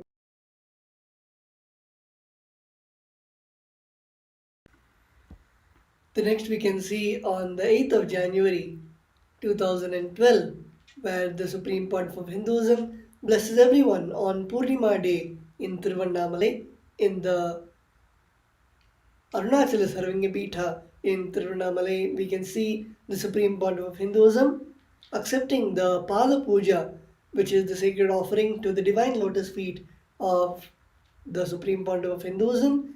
And we can see the Satsang, the address, the Dhyana Satsangam, which is the address, the discourse given by the Supreme Pontiff of Hinduism, which is attended by more than tens of thousands of people in the Arunachala Sarvingapitha. and we can see the Sarvadarshan, the darshan for all the devotees, disciples, visitors, everyone who came to see Swamiji, to get the blessings of Swamiji. Each and every person got the blessings on the Purnima day. It is a wonderful tradition during the Purnima, which is the full moon. The devotees come to Trivannamalai to circumambulate the Arunachala mountain, as it's very auspicious on the Purnima day to circumambulate the Arunachala hill, which is a direct the body of Paramashiva in the planet Earth, one of the places where Swamiji beautifully says that Arunachala is one of the places, the cosmic airports where Paramashiva lands and takes the avatar, and even Swamiji, the avatar of Swamiji as of Paramashiva as Swamiji. Swamiji landed in the Arunachala mountain and made that as the landing spot for the energy of Paramashiva to take avatar as. And on the Purnima, which is the full moon, thousands of devotees, tens and lakhs of devotees circumambulate the Arunachala hill, do the pradakshana, and all those devotees were blessed by the Supreme Pontiff of Hinduism. And as many of us know, when the Supreme Pontiff of Hinduism sits for giving the darshan, he does not even get up till the last person has got the darshan. And the darshan would go on for 16, 17 hours. And the Supreme Pontiff of Hinduism would wait for each and every person to get the blessing and attend to their healing requests, to their blessing requests, and various requests. And this was a very beautiful day on the 8th of January 2012. Moving on to the next year, the 8th January 2013, the Supreme Pontiff of Hinduism expounds on the nature of Anyakara. Mamakara is how one perceives oneself. Ahankara is how others perceives one. Anyakara describes what others expect from one based on one's self-expression. It is the obligation of every human being to extend himself to meet the expectations of all he encounters and to willingly take up the responsibility of fulfilling those expectations. Always meeting the peak of one's possibility in life completes the Anyakara. It is best to take up this assignment voluntarily, because if it is refused, life will force it upon each individual. So there is no escape. The work will be accomplished, whether willingly or in resistance, and resistance brings suffering rather than satisfaction of a job well done. So here in this satsang, this public discourse, Swamiji, the Supreme Pontiff of Hinduism, reveals the science of the inner image, outer image, other's image, and life image. So Mamakara being the inner image, Ahankara being the other's image, Anyakara being the Ahankara being the outer image, and the Anyakara being the other's image. So it is extremely important that we take the responsibility of bridging the gap between these images for us to come back to the space of enlightenment and live in the space of eternal bliss, the space of Nithyananda. So the Supreme Pontiff of Hinduism shares that it is very important for us to stretch ourselves to meet the expectations of others, because whether we want it or not, we will be pushed towards that. So it is wise to move towards it voluntarily rather than waiting for it to be pushed upon you. If you wish to listen to this discourse again, go on Nithyandapedia on this day. You will be able to access the link and listen to this enlightening talk about this science.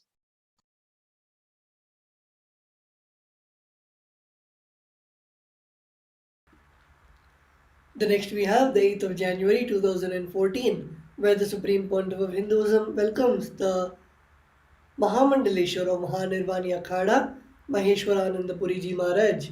And we can see in Varanasi, in the sacred land of all the Pithas in Haridwar and Varanasi, we can see the Supreme Pontiff of Hinduism meeting the various Hindu leaders and the heads of the Akhadas, which is the oldest apex body of Hinduism, and we can see the Supreme Pontiff of Hinduism welcoming all the sadhus and the leaders of Hinduism and literally stitching all the parts of Kailasa together, whether the kingdoms of South India and the kingdoms, the oldest apex bodies of Hinduism in North India, stitching all the leaders of Kailasa together and the whole nation of Kailasa. And we can see Swamiji in the sacred places like Haridwar and Varanasi, meeting the various religious leaders and sharing the interfaith discussion, the discussion on the high truths, and doing the sharing of the truths and building this vision of building Sri Kailasa. So we are now entering into the year 2015. The Supreme Pontiff of Hinduism shares that Upanishads are the most powerful expansion on living Advaita. Listen, I just feel in front of me, each concept is sitting like a huge hill. I have to climb each hill, explain, and come down, and climb the next hill and explain, and then come down. Because the way, the jnana, whatever is required for you to live Advaita, is explained in the Upanishads.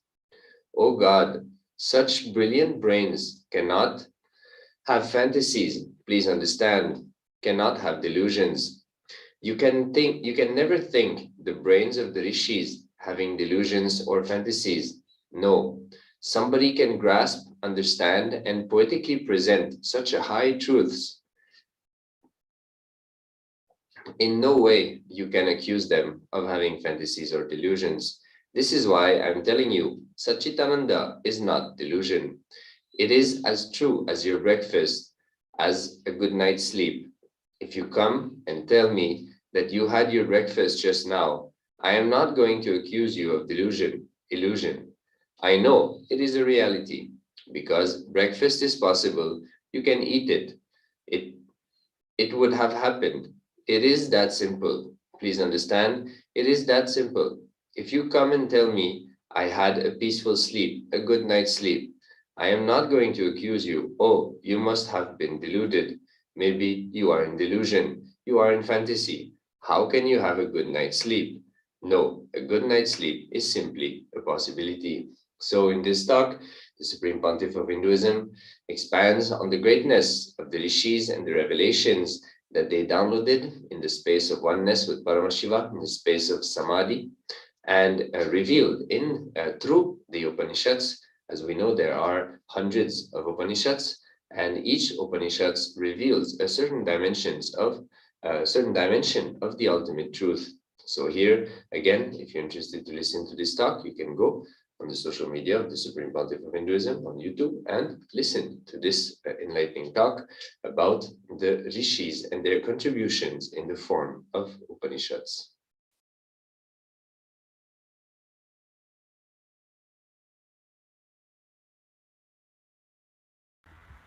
We will now be entering into the next year, the 8th of January 2016, and we have a wonderful video which gives us the glimpses of 2016. Let us see the short video.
Here we saw the wonderful celebrations of the culmination of the Jayanti Mahotsava of the 2015 Jayanti of the Supreme Pontiff of Hinduism, and we can see the Utsavams of the Chandikeshwara, which is the deity whom is responsible for the accounts of KAILASA.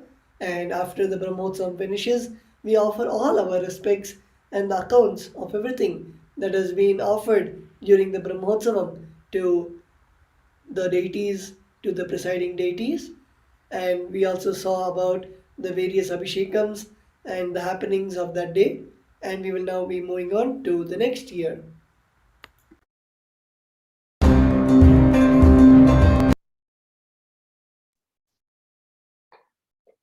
So entering into the next year, 2017, the Supreme Pontiff of Hinduism, Jagat Guru Mahasannidhanam, His Divine Holiness, Bhagwan Nithyananda Paramashivam, expounded on the cosmic principles of manifesting powers during the everyday life talk, the Nithyananda Satsang.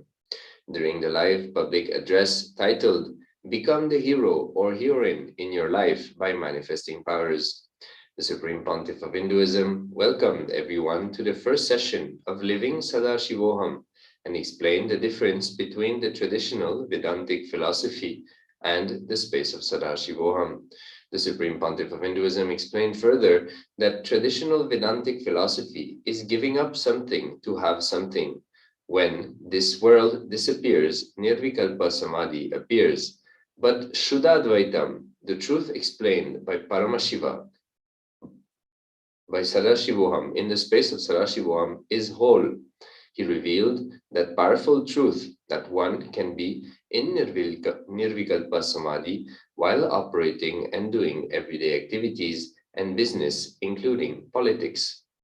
So here the Supreme Pontiff of Hinduism, in this talk given on the 8th of January 2017, is revealing an extremely important truth about the space of Paramashivoham, the space of pure oneness with Paramashiva, where you can simultaneously be established in the highest of spaces, the space where the highest frequencies of consciousness radiate, while being active in everyday activities, something that normally we hear or we believe not possible. Like the Supreme Pontiff of Hinduism mentioned, that the Vedantic philosophy focuses a lot on making you cognize that you have to give up something in order to experience something else. But in the space of Shuddhadvaitam, in the space of Paramadvaitam, both are happening simultaneously. And that is the ultimate space revealed by Paramashiva in the Vedas and Agamas. Paramashiva comes in the form of a sincere seeker and disciple in the form of Guru. And through the Guru's grace and the initiation, the space of Paramashivoham can be realized and experienced and expressed. And that is the greatness of this whole thing. And actually, when you are established in the space of Paramashivoham, you are manifesting powers, which is the title of this satsang. Again, become the hero or heroine in your life by manifesting powers, inviting you to type and listen to this enlightening discourse on the YouTube channel of the Supreme Pontiff of Hinduism. So with this, before moving on to the next year, we'll be right back after this short break. We'll see you soon.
itself is nothing but your decision to struggle with the same rut.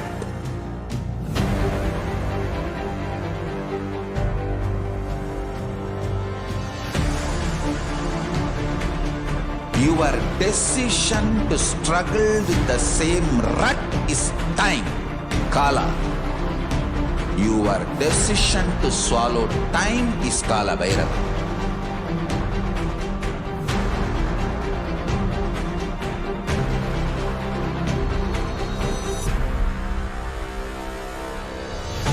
Stand. Be a conscious woman or man. Be conscious being.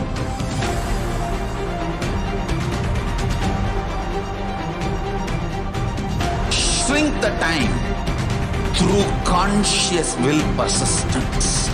Make the future into present by being ferocious with yourself.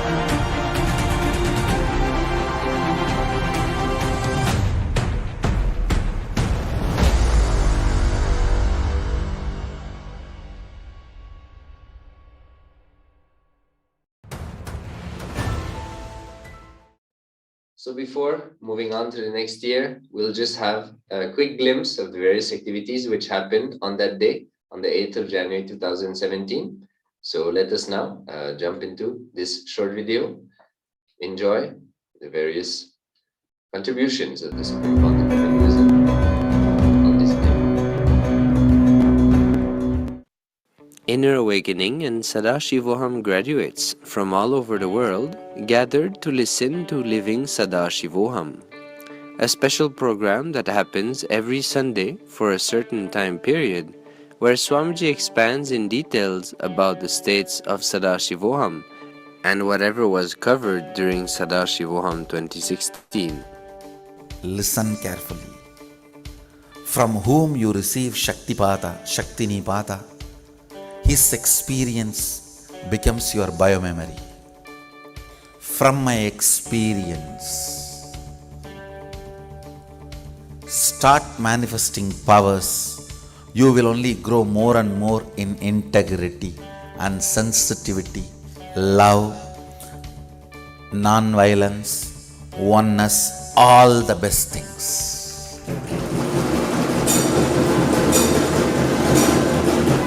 Because that is what is my experience. When you have Shaktinipada with me, that will only be your biomemory.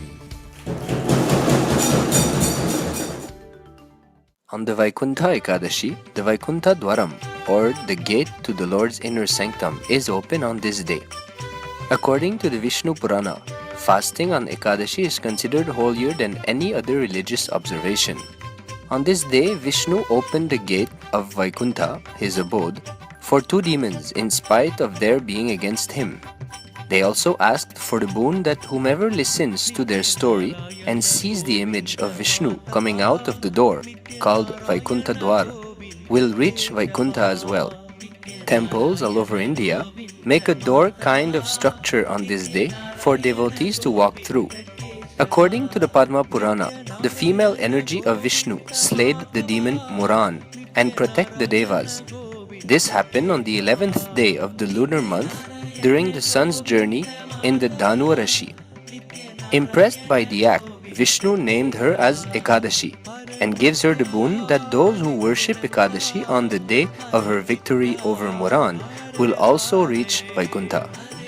Vaikuntha Ekadashi is one of the most important and auspicious days for Hindus. When observed, it bestows liberation from Hare Nitya, Hare Hare, Hare Nitya, Nithyananda, Hare Nitya, Hare Hare.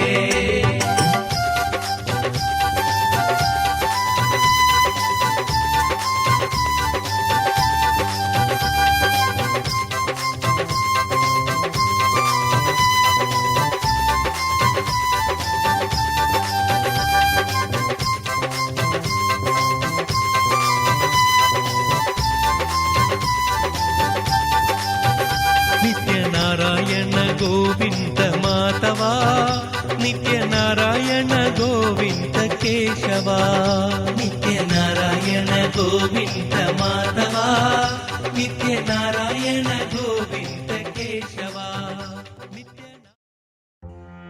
The third batch of the Nithyananda Yogam participants were introduced and guided through the basics of the two most important dimensions of the Nithyananda Sangha, that is, enriching and causing. They were enriched about how enriching and causing the life of others is the best spiritual activity possible and the best way to contribute to humanity in the revival of Sanatana Hindu Dharma. Swamiji always says that the best way to display the authenticity and the greatness of our lifestyle and life's purpose is by showing how much we can contribute to humanity through it.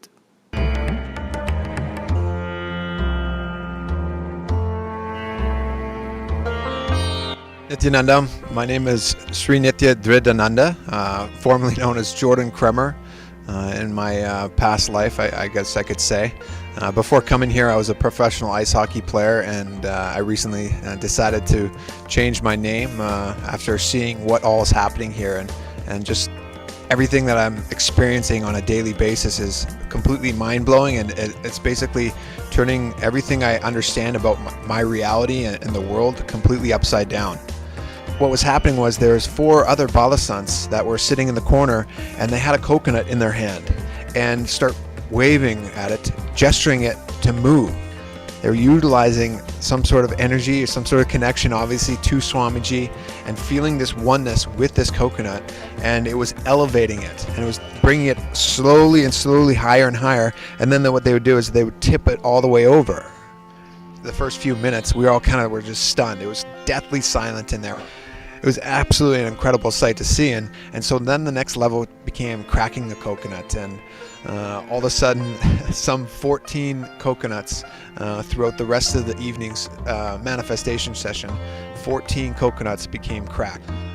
What an honor it is to be here, and if anybody out there is considering coming and experiencing this any of these programs that Swamiji is offering, I highly recommend that you take advantage of that, because ultimately it's not some intellectual understanding. There's something inside you that's saying, hey, this seems right, let's check it out. Take advantage of this opportunity. Take advantage of the fact that you're sitting here watching this, because if you are, it's a sign. It means something. You're ready for this.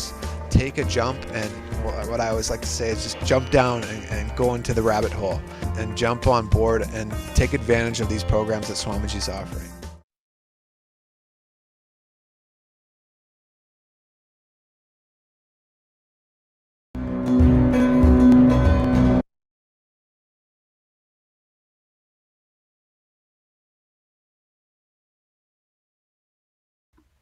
We will now be looking at the next year, which is the 8th of January 2018, where we can see the Supreme Pontiff of Hinduism accepting the Maheshwara Puja from the Inner Awakening participants. The Inner Awakening was going on, and we can see that the Maheshwara Puja, the ritual of the Maheshwara Puja is going on.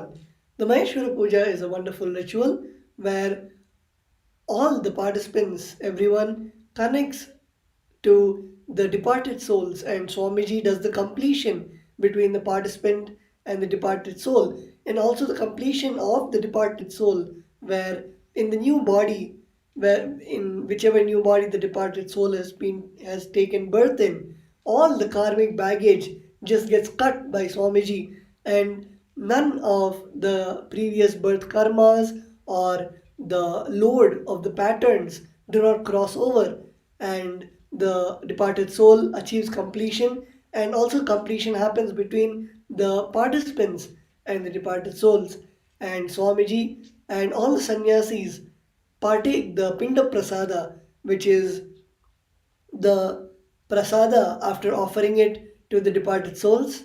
The prasada is partaken by all the monastic members of the Sovereign Order of Sri KAILASA, and we can see the Supreme Pontiff of Hinduism personally every single time conducts this ritual to make sure that the completion happens between the participants and the departed souls, and it is a wonderful ritual that happens every single Purnima. So if any of the devotees, viewers would like to, if you would like to offer the Maheshwara Puja, you can feel free to comment in the live chat in any of the social media platforms, and our acharyas will be happy to help you and guide you on how you can make the offering of the Maheshwara Puja.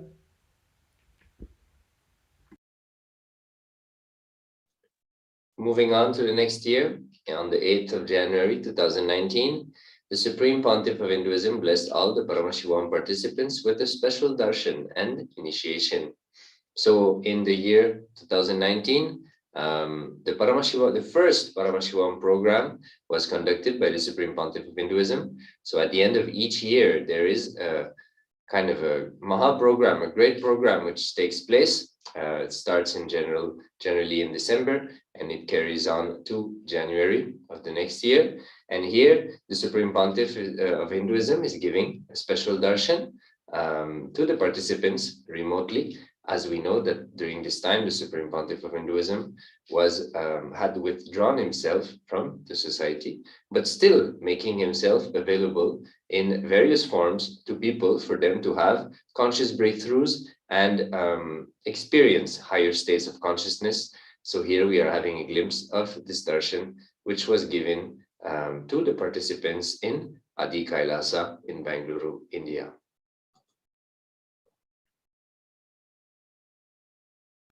The next, on the 8th of January 2020, the Supreme Pontiff of Hinduism, Jagadguru Mahasannidhanam, His Divine Holiness Bhagavan Nithyananda Paramashivam, expounded on the cosmic principle: what you feel about you doesn't matter, what you decide to cognize about you matters.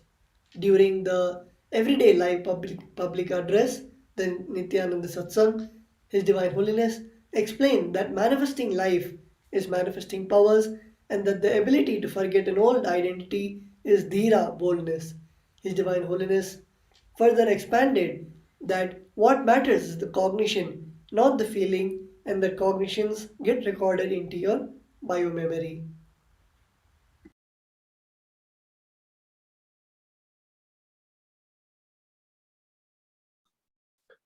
So entering into the final year, last year, 2021, on the 8th of January, the Supreme Pontiff of Hinduism shares with us that the superconscious existence is your primary principle, which supersedes your self-doubt, self-denial, self-hatred. Your conscious sankalpa, which is the conscious declaration, your conscious decisions has to manifest. They don't have death. This is only one component, which is in you now, can die, is your self-doubt, self-denial, self-hatred. Other than your SDHD and delusions based on SDHDs, nothing else has death or end in your existence. Your existence is like an eternal sun, Nitya Surya. Your self-doubt, self-denial, self-hatred is like a cloud.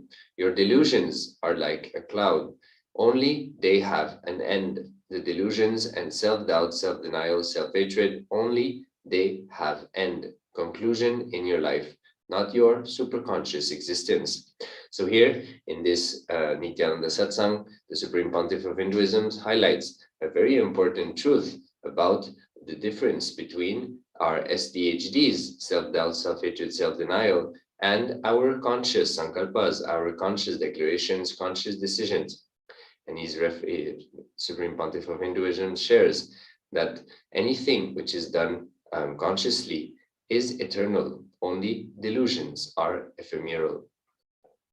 So with this, we'll be getting ready to receive the Supreme Pontiff of Hinduism, to receive the darshan. So let us now sit, neck, head, and spine in a straight line. Close your eyes. Visualize the avatar of Paramashiva, the Supreme Pontiff of Hinduism, in your Ananda Gandha or your third eye.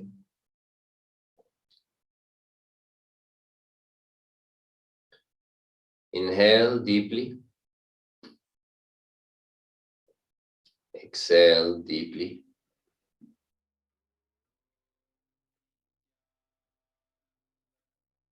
Connect with Paramashiva.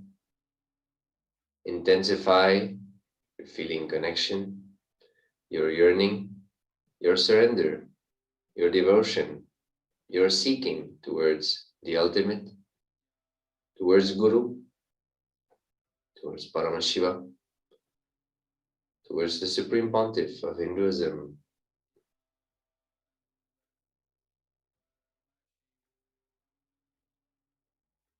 Unclutch from all mental activities.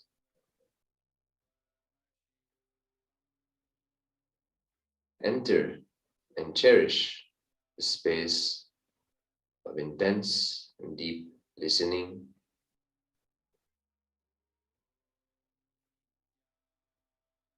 Making yourself available to receive the gifts that Paramashiva has to and is going to present in your life. Be in an intense space of receptivity and gratitude for everything that Paramashiva is manifesting in your life.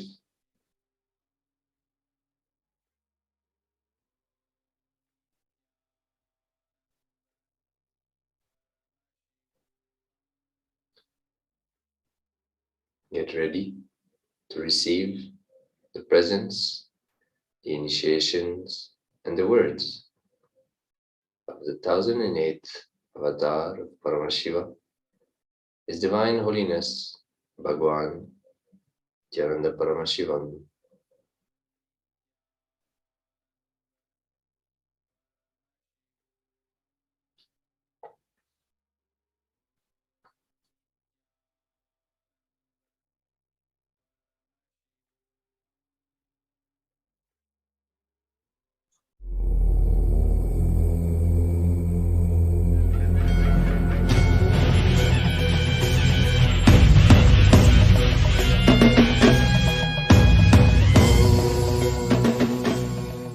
Connecting with the Divine with your eyes closed is meditation.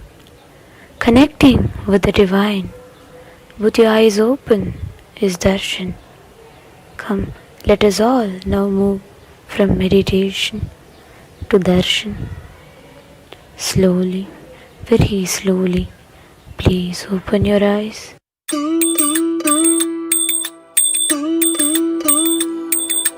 ஐயா சிவ சிவ சிவ சிவ ரகர ரகர சிவ சிவ சிவ சிவ ரகர ரகர ஐயா சிவ சிவ சிவ சிவ ரகர ரகர சிவ சிவ சிவ சிவ ரகர ரகர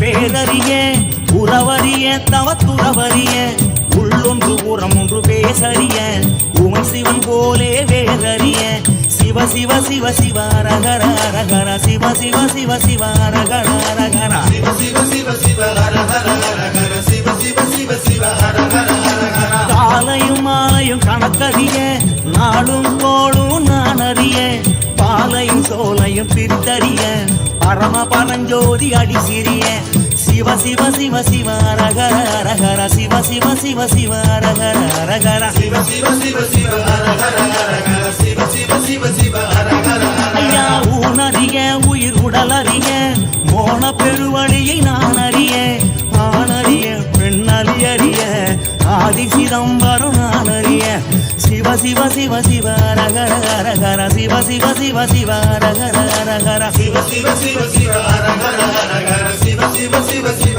ரகர சாமி உண்மைது பொருளது கண்டறிய போகமும் மோகமும் கொண்டறிய ஆசை பேராசை அறிந்தறிய அம்பலமாடியை மறந்தறிய சிவ சிவ சிவ சிவ ரகர ரகர சிவ சிவ சிவ சிவ ரகர ரகர சிவ சிவ சிவ சிவ ரகர ரகர சிவ சிவ சிவ சிவ ரகர ரகர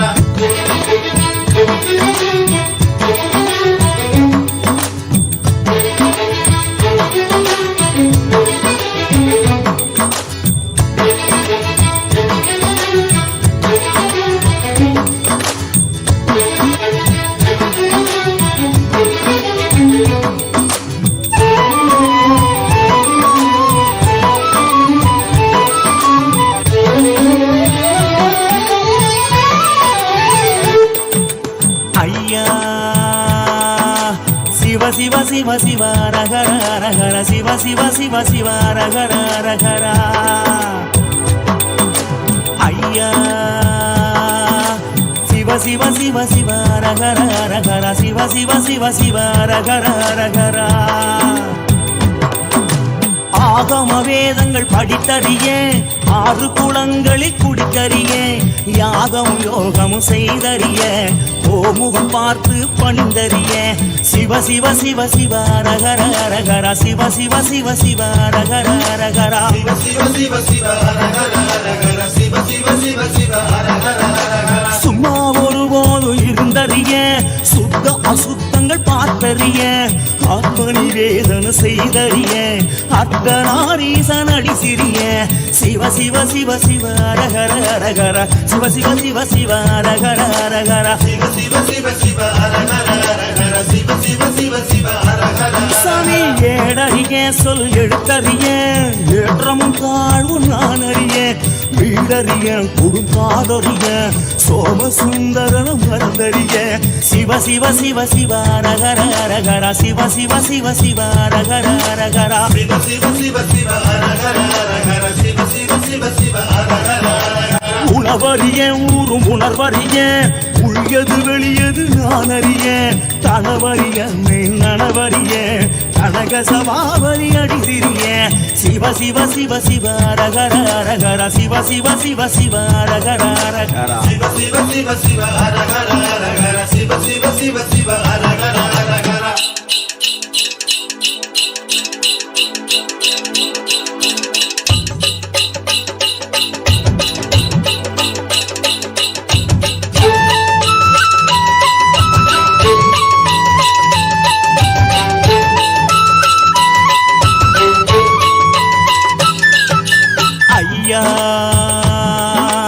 சிவ சிவ சிவ சிவ ரகர ரகர சிவ சிவ சிவ சிவ ரகர ரகர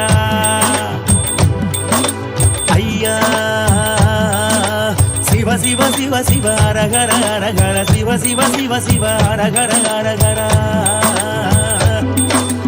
இரவறிய ஒரு பகலறிய இறப்பும் பிறப்பு நான் அறிய வரவறிய கை செலவறிய பரசிவ திருவடி மறந்தறிய சிவ சிவ சிவ சிவ ரகர ரகர சிவ சிவ சிவ சிவ ரகர ரகர சிவ சிவ சிவ சிவ ரகர ரகர சிவ சிவ சிவ சிவ ரகர சாமி சூதறிய கொடுவாதறிய சூத்திரம் சாத்திரம் நான் அறிய தீதறிய நன்மை சிறிதறிய திகம்பர தேசிகன் அடி சிறிய சிவ சிவ சிவ சிவ ரகர ரகர சிவ சிவ சிவ சிவ ரகர ரகர சிவ சிவ சிவ சிவ ரகர ரகர சிவ சிவ சிவ சிவ ரகர சாமி வழியறிய கொண்ட வழியறிய பாவ புண்ணியம் நான் அறிய குலமறியேன் பிறர் நலமறிய நீலகண்டன மறந்தறிய சிவ சிவ சிவ சிவ ரகர ரகர சிவ சிவ சிவ சிவ அரகர அரகர சிவ சிவ சிவ சிவ அரகர அரகர சிவ சிவ சிவ சிவ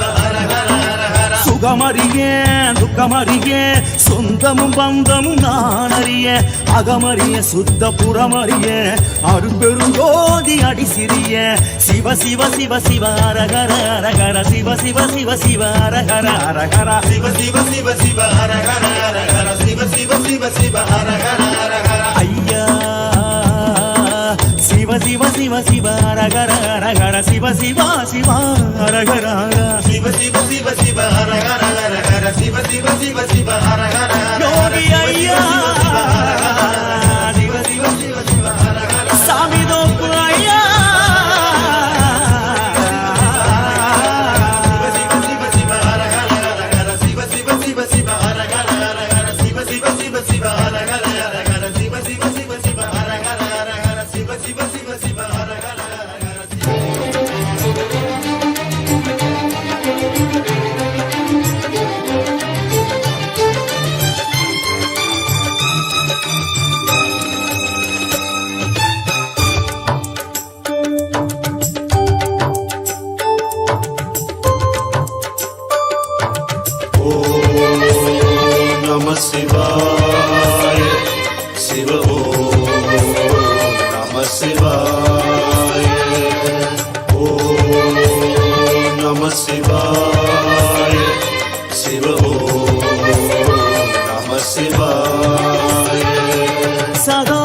சிவ பிரம்மம் காட்டும் சதா சிவன் ரூபம் சராசரம் எல்லாம் உன் சரீர சம்பந்தம் சதா சிவ பிரம்மம் காட்டும் சதா சிவன் ரூபம் சராசரம் எல்லாம் உன் சரீர சம்பந்தம் சிவோகம் சிவம் என்றே நடமாடும் தெய்வீகம் கருணாகராவுந்தன் சரணாரம் என் சொந்தம் ஓம் நம சிவாய சிவவோம் நம சிவாய ஓம் நம சிவாய சிவவோம் நம சிவாய சதா சிவ பிரம்மம் காட்டும் சதா சிவன் ரூபம் சராசரம் எல்லாம் உன் சரீர சம்பந்தம்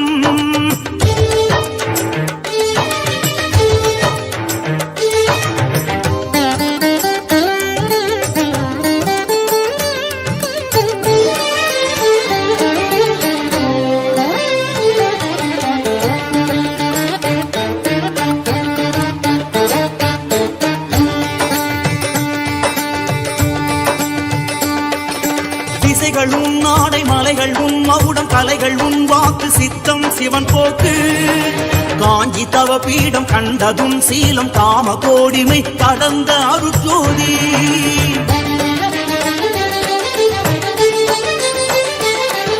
திசைகள் உன் நாடை மலைகள் உன் மகுடம் கலைகள் உன் வாக்கு சித்தம் சிவன் போக்கு காஞ்சி தவ பீடம் கண்டதும் சீலம் காம கோடிமை கடந்த அருட்ஜோதி வானம் வசம் இருந்தும் நீ ஊனுடம் எடுத்த சிவம் உண்டும் உயிர்த்திருக்கும் இந்த அண்டம் உந்தன் வசம் தண்டக மண்டலம் தாங்கும் பரகுரு மண்டலம் குண்டலி சிரம் தாங்கும் ஸ்ரீ குரு மண்டலம் சதா சிவ பிரம்மம் காட்டும் சதா சிவன் ரூபம் சராசரம் எல்லாம் உன் சரீர சம்பந்தம் ஓம் நம சிவாய ஹர ஓம் நம சிவாய ஓம் நம சிவாய சிவ ஓம் நம சிவாய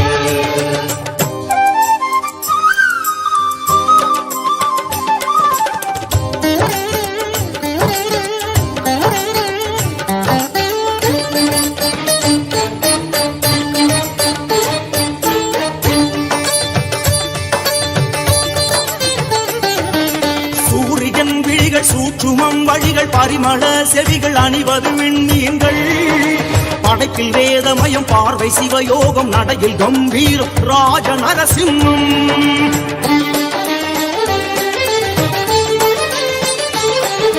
சூரியன் விழிகள் சூற்றுமம் வழிகள் பரிமள செவிகள் அணிவது விண்மீன்கள் படைப்பில் வேதமயம் பார்வை சிவயோகம் நடையில் கம்பீரம் ராஜ நரசிம்மம் ஆள் காட்டி விரலோடு பெருவிரலை சேர்த்த விதம் ஆள் காட்டியமையாளும் ஸ்ரீருத்ர சதாசிவம் மனதில் எப்பொழுதும் குரு ஈசா உன்னாட்சி மறவாது கைதொழுவோம் தருவாயே அருளாசி சதாசிவ பிரம்மம் காட்டும் சதாசிவன் ரூபம் சராசரம் எல்லாம் உன் சரீர சம்பந்தம் சதாசிவ பிரம்மம் காட்டும் சதாசிவ ஓம் நித்யானந்தேஸ்வர பரமசிவசமாரம்பாம் நித்யானந்தேஸ்வரி பரமசக்தி மத்யமாம் अस्मदाचार्य पर्यन्ताम् वन्दे गुरुपरम्पराम्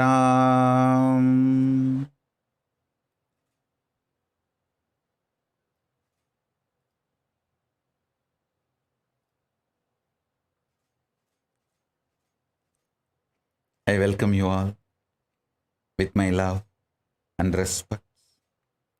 I welcome all the devotees, disciples, Samaji, Satsangis, Shri Mahans, Mahans, Tanedar Kotari, visitors, viewers, everyone sitting with us all over the world, with my love and blessings. Paramashiva's message directly from Kailasa. Listen. Conscious sovereignty.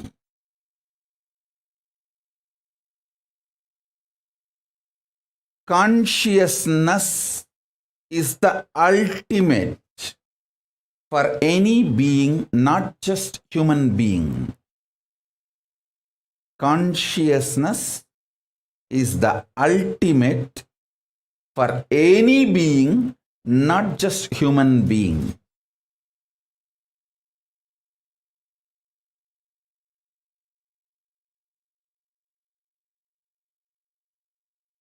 The very purpose Paramashiva manifesting as incarnation, this incarnation, and manifesting Kailasa is to make every being realize the conscious sovereignty. Listen. It's for all of you, all beings, not just human beings, all beings, to realize conscious sovereignty.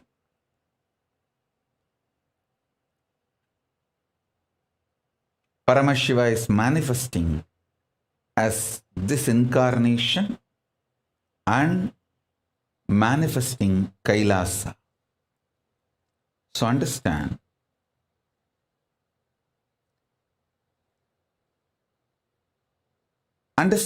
this conscious sovereignty more deeply, clearly. Even if you just understand what is conscious sovereignty, you will start manifesting it. Because this powerful truth can manifest in you just by Shravana, listening. Conscious sovereignty means you are conscious being, realizing, understanding the truth. You are conscious being. Listen. If you are able to see me, hear me, please wave your hands, because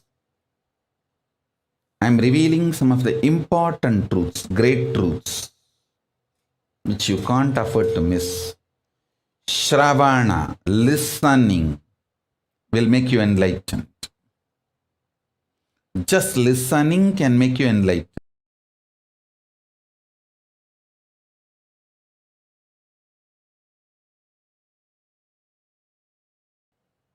Yes.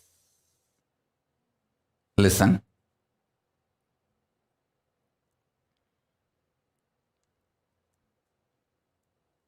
Paramashiva's direct message from Kailasa. Listen. Conscious sovereignty.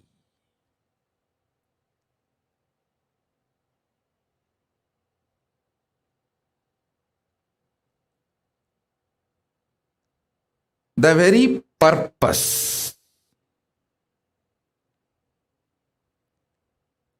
of all beings, not just human beings, all beings, is to experience conscious sovereignty. The very purpose why Paramashiva manifesting as this incarnation and manifesting Kailasa is to make all being experience and live conscious sovereignty. Now, understand conscious sovereignty deeply. Conscious sovereignty means realizing and manifesting the truth. You are consciousness. You may have intelligence, mind, body, various layers, but you are consciousness. Your layers are not you. You are consciousness, the core substance out of which you are made, or the core existence of you, the core unit of you is consciousness. You may have mind, you may have body, you may have all the other things like a wealth, relationships, but you are consciousness.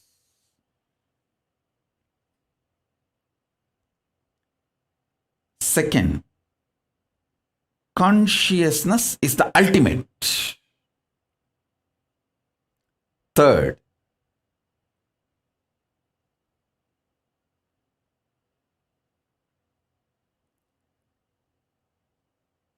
declaring the sovereignty of your consciousness. Declaring sovereignty of your consciousness. Your consciousness is the supreme, most powerful, highest,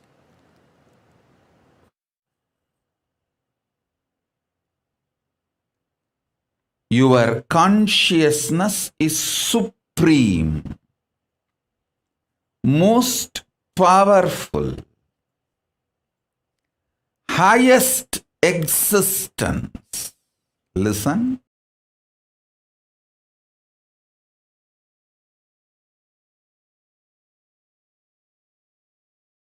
Whether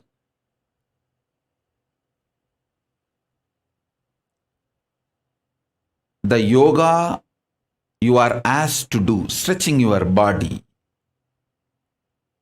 or pranayama you are asked to do, like a cohesive, coherent breathing pattern, or the puja, the worship you are asked to do, or listening to these great truths and internalizing everything.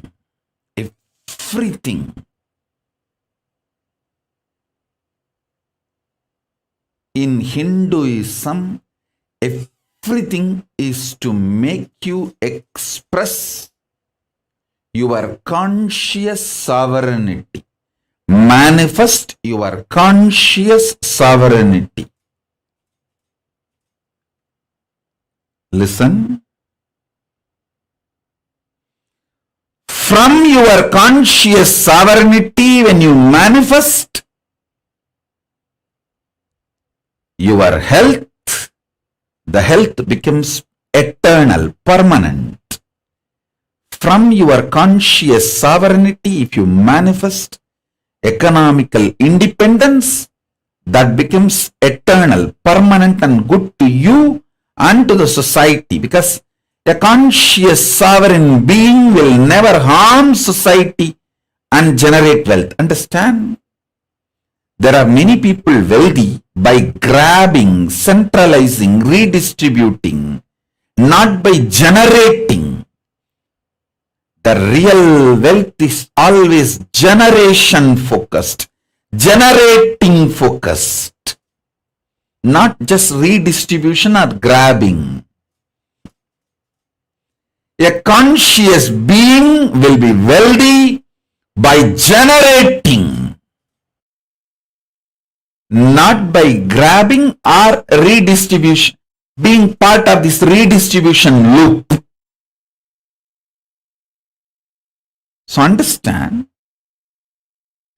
a conscious being, when he declares his conscious sovereignty and manifests health, it will be an absolute perfect health. He knows how long to live and he knows when to leave. I can give the example of Paramahamsa. Even after leaving the body, his body did not go through any symptoms of death, deterioration of death. My own guru, Isaki Swami, 3 days after death, his body was just fresh, alive. My guru Kukumal asked, Bhagavan, please do Padmasana, we have to keep you in Jiva Samadhi. His body just locked itself in Padmasana and we kept in Jiva Samadhi. Understand? A being manifests health from his conscious sovereignty will be ultimate health. Being manifesting economical independence from his conscious sovereignty will be not only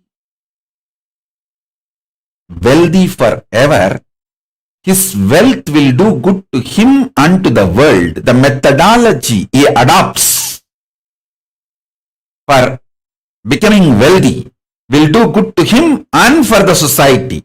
It will always be generating, creating, manifesting, not manipulating or grabbing, stealing, or being part of this redistribution loop. I want all of you to spend a little time and understand what I say about wealth. If you read Agamas, understand the economic policies of Paramashiva. If you understand the economic policies of Paramashiva,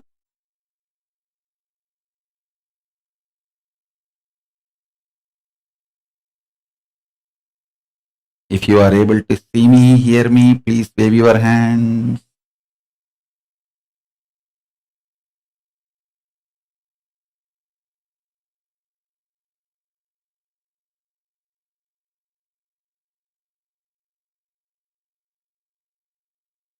Yes.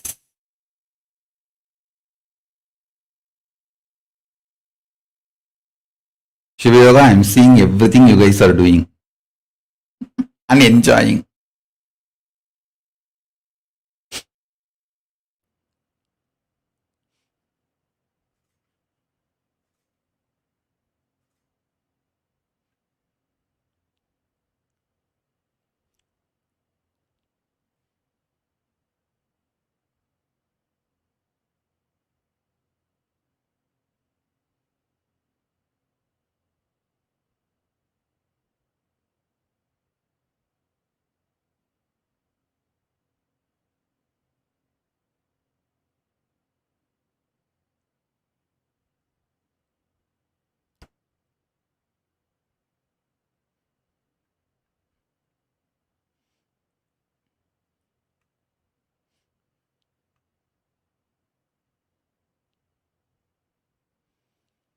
Yes, good. Listen, I'll repeat. I can see you all guys and I can see all of you waving. Yes. Now listen. Sorry for the technical glitch. I'll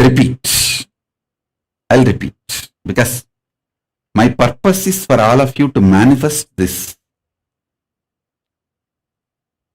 conscious sovereignty. I'm going to give more and more detailed revelations about this conscious sovereignty. Listen. Realizing your consciousness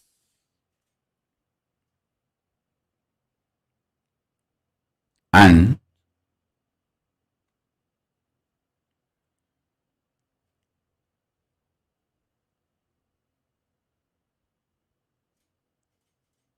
realizing consciousness is the ultimate,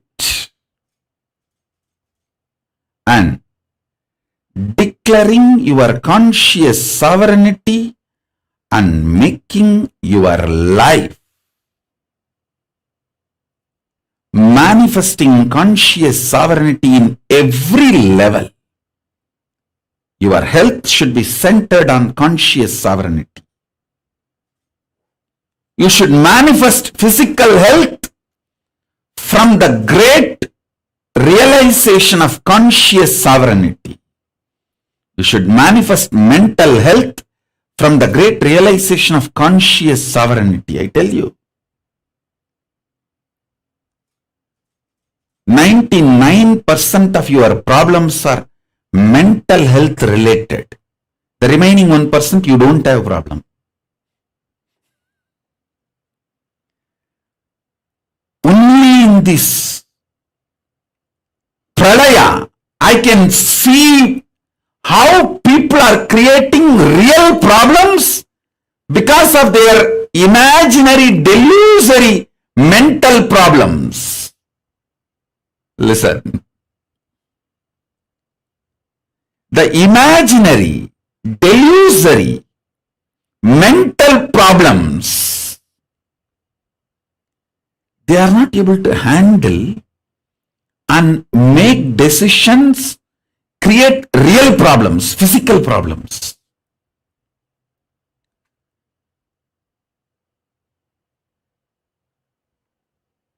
This whole pralaya, the worst thing is, it cheats you left, right, center, and the empty mind is devil's workshop.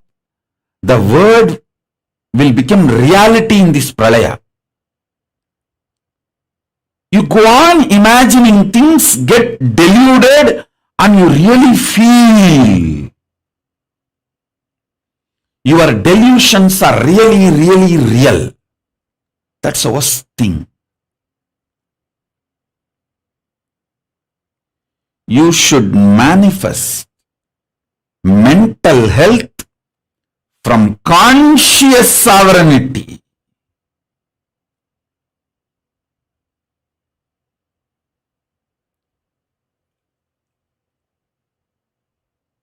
You should manifest wealth from conscious sovereignty.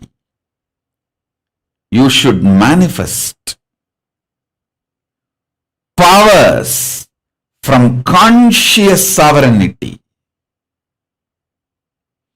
You should manifest enlightenment from conscious sovereignty. Conscious sovereignty should be the center, core truth. The career decision you make, the decisions you make in your life, where to live, how to live, the relationship decisions, health related decisions, wealth related decisions, the activities you are supposed to perform every day,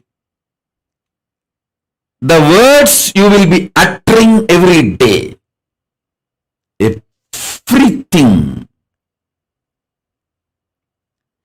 you should decide from conscious sovereignty. Do Vakyartha Satas and Jivartha Satas on this conscious sovereignty subject.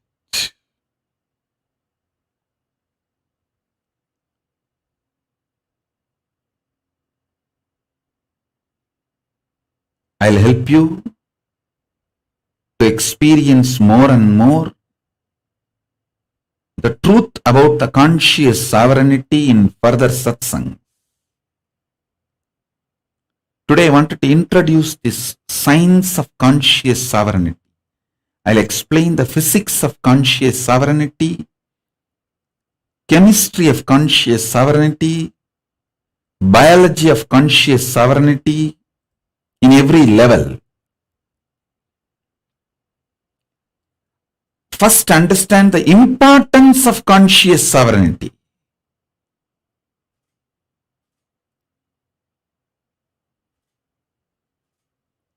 Then you will understand how to do.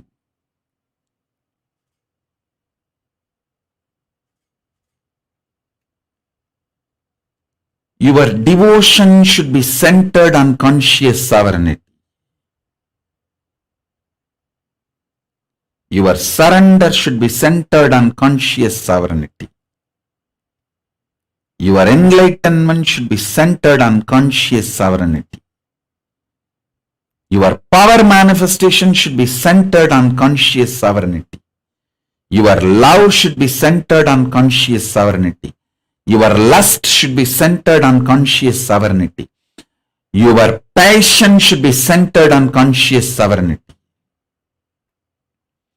Love people who support you to experience and manifest conscious sovereignty.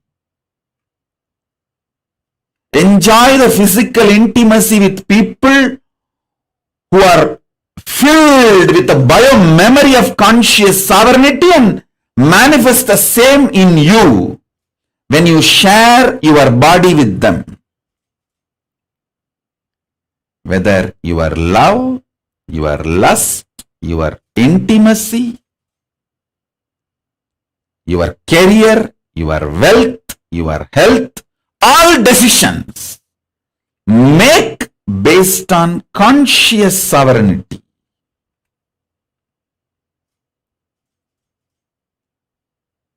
Kailasa is here to make all the beings experience conscious sovereignty. I am here to give you conscious sovereignty. Understand?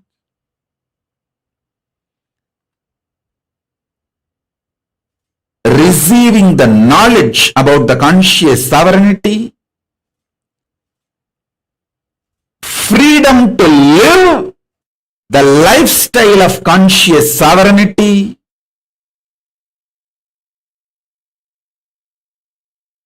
supporting mechanism, the ecosystem to manifest conscious sovereignty,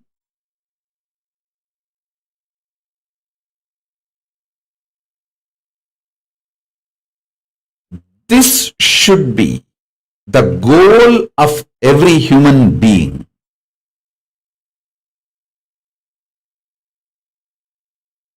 This should be the goal of every human being. The whole purpose of Kailasa is setting a model community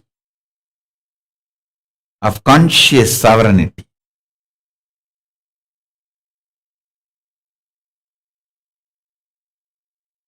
Where your health, everything is centered on conscious sovereignty and you are supported intensely to manifest conscious sovereignty. And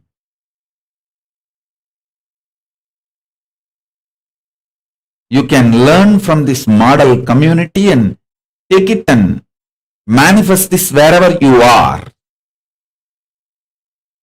That is the way I am manifesting this whole Kailasa. See, here I am manifesting. If you want to come and be part of this community, you are welcome. But if you want to come and learn and go back and manifest the same ecosystem wherever you are free to do. I support, encourage, give you all the support system for you to manifest this conscious sovereignty centric ecosystem.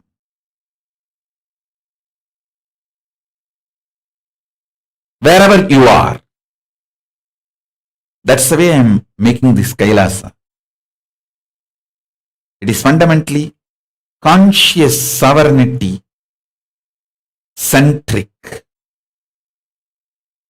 helping every being to manifest conscious sovereignty. When you start manifesting conscious sovereignty, the patterns which binds you, chains you, will all become irrelevant. Not only they will disappear, you will break them, they will just become irrelevant. The mind which binds you, chains you, will become irrelevant. You will manifest supermind, which manifests all powers. Extreme joy, ecstasy, bliss,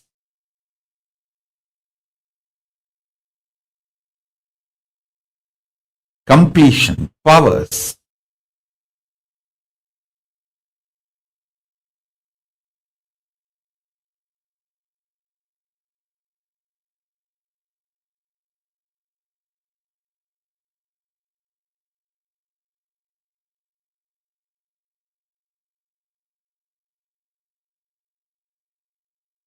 I'll give you some deeper understandings about this conscious sovereignty.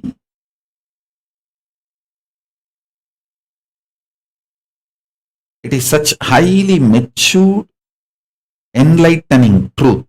Even if you understand, you will start manifesting. Say, declare you are Paramashiva, the ultimate conscious being. Even your self-doubt, self-hatred, self-denial, all these are part of your rejuvenation process. How Paramashiva has creation, sustenance, rejuvenation, delusion, liberation, all as part of him. Even you having self-doubt, self-denial, self-hatred is your own internal samhara, rejuvenation process, your own delusion and liberation unit. So that is also very much part of your Paramashivatva. You don't need to be afraid of it. You forgetting your Paramashivatva and you remembering your Paramashivatva. You don't need to be afraid of any of this. You forgetting your Paramashivatva is you putting yourself in delusion. You remembering your Paramashiva is you liberating yourself. So you don't need to be afraid of your delusion, your liberation.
தருணம் தலைவனாய் அழைக்க.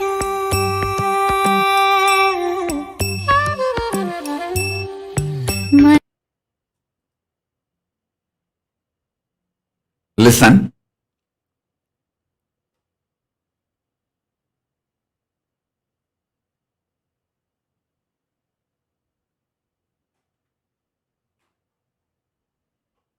Listen. The truth I am talking, I am revealing is too powerful, needs continuously to be explained for few hours. So I'll explain the physics of conscious sovereignty, chemistry of conscious sovereignty, biology of conscious sovereignty in further satsangs. Now understand the importance and introduction about conscious sovereignty. Do Vakyartha Sadas and Jivartha Sadas about this. I'll explain the further truths in the further satsang. With this, I bless you all. Let's all radiate with integrity, authenticity, responsibility, enriching, causing, living, collective integrity, Paramadvaitam, Shuddhadvaita Saivam, the state, space, powers, being, superconsciousness, and Kailasa of Paramashiva. Paramashivoham, Om Nithyananda Paramashivoham, the eternal bliss, Nithyananda. Thank you. Be blissful.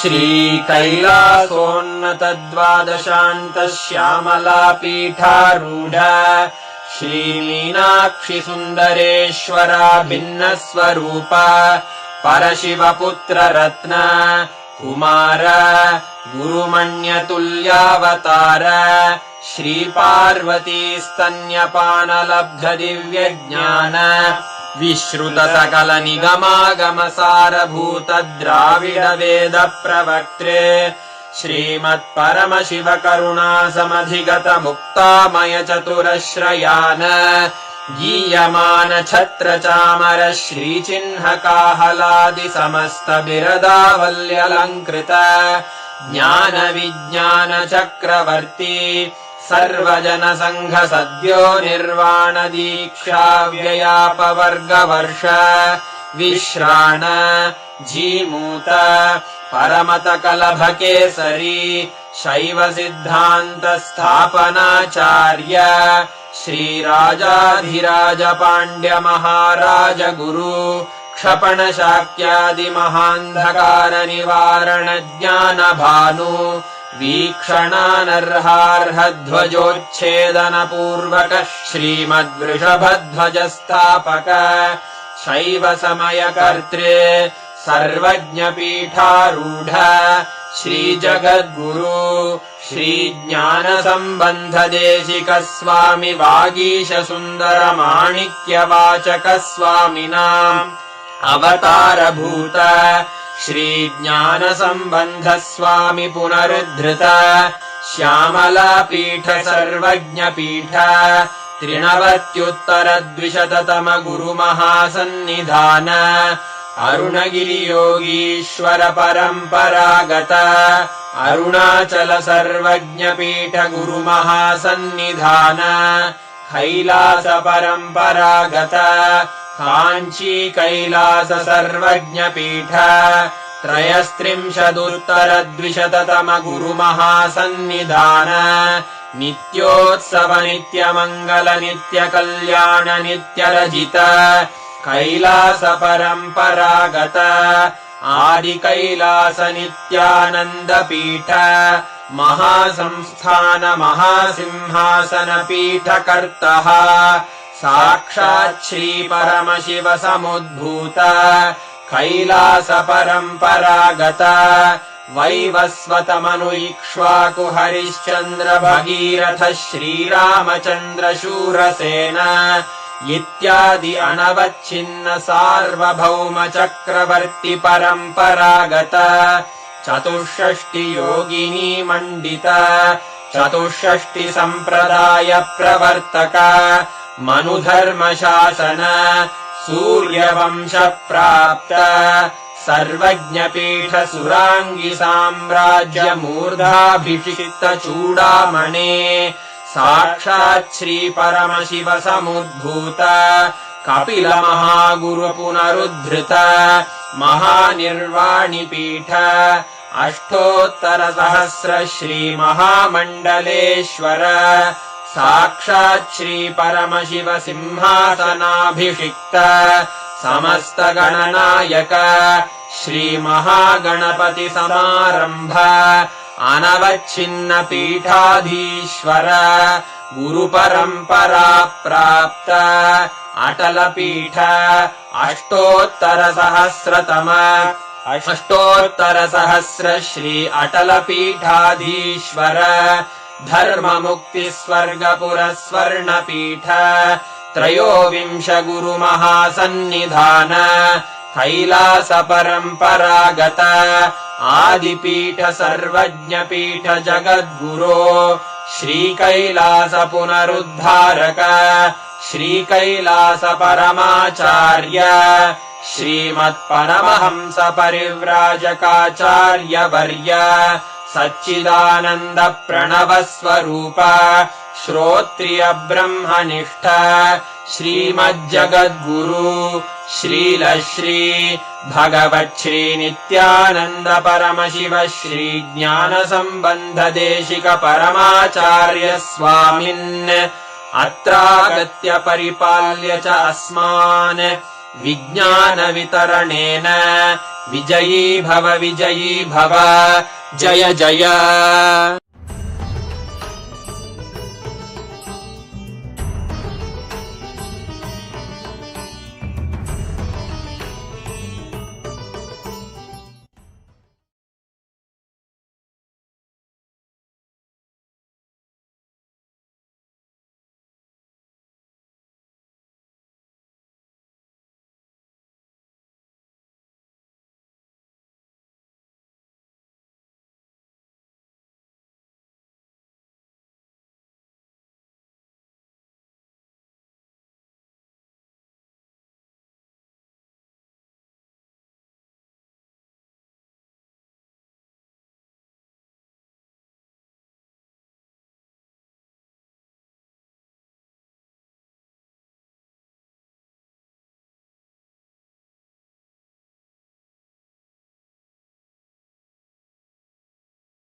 time itself is nothing but your decision to struggle with the same rut.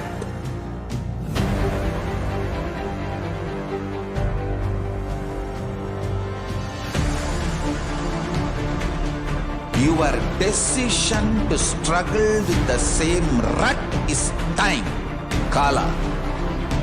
Your decision to swallow time is Kala Bhairava.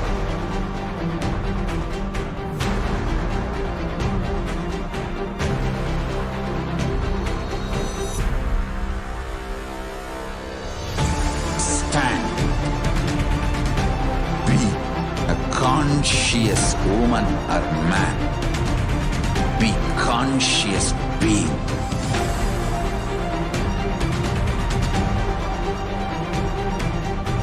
Shrink the time through conscious will persistence. Make the future into present by being ferocious with yourself.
Time itself is nothing but your decision to struggle with the same rut.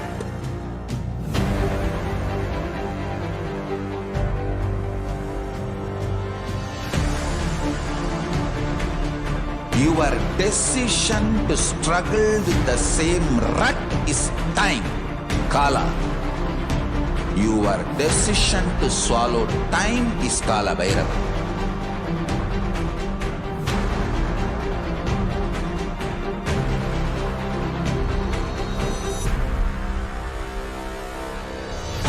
Stand. Be a conscious woman or man. Be conscious being.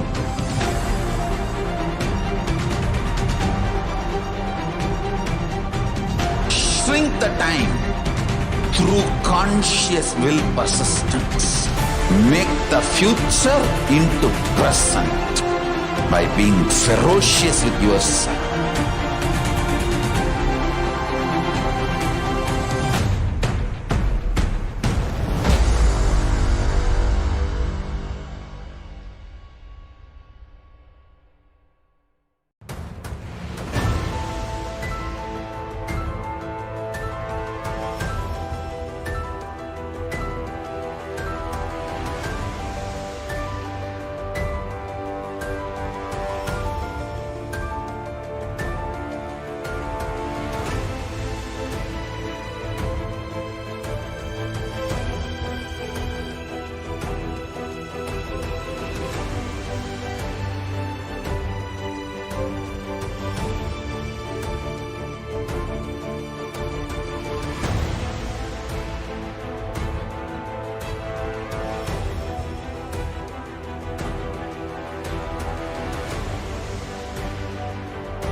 time itself is nothing but your decision to struggle with the same rut.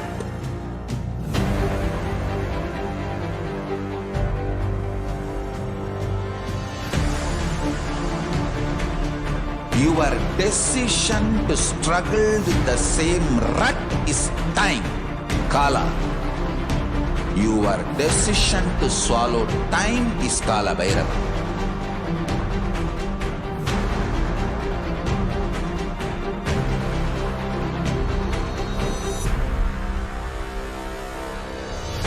Stand.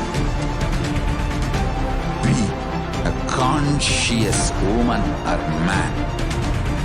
Be conscious being.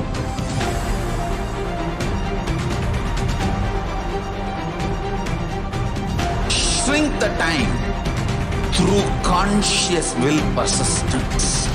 Make the future into present by being ferocious with yourself.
Time itself is nothing but your decision to struggle with the same rut.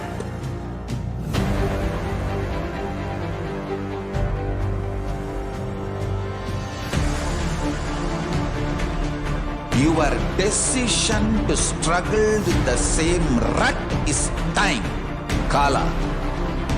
Your decision to swallow time is Kala Bhairava.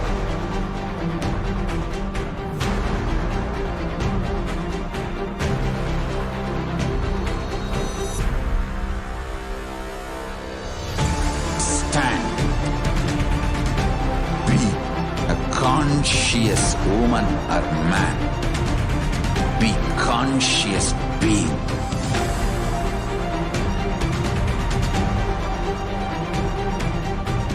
Shrink the time through conscious will persistence. Make the future into present by being ferocious with yourself.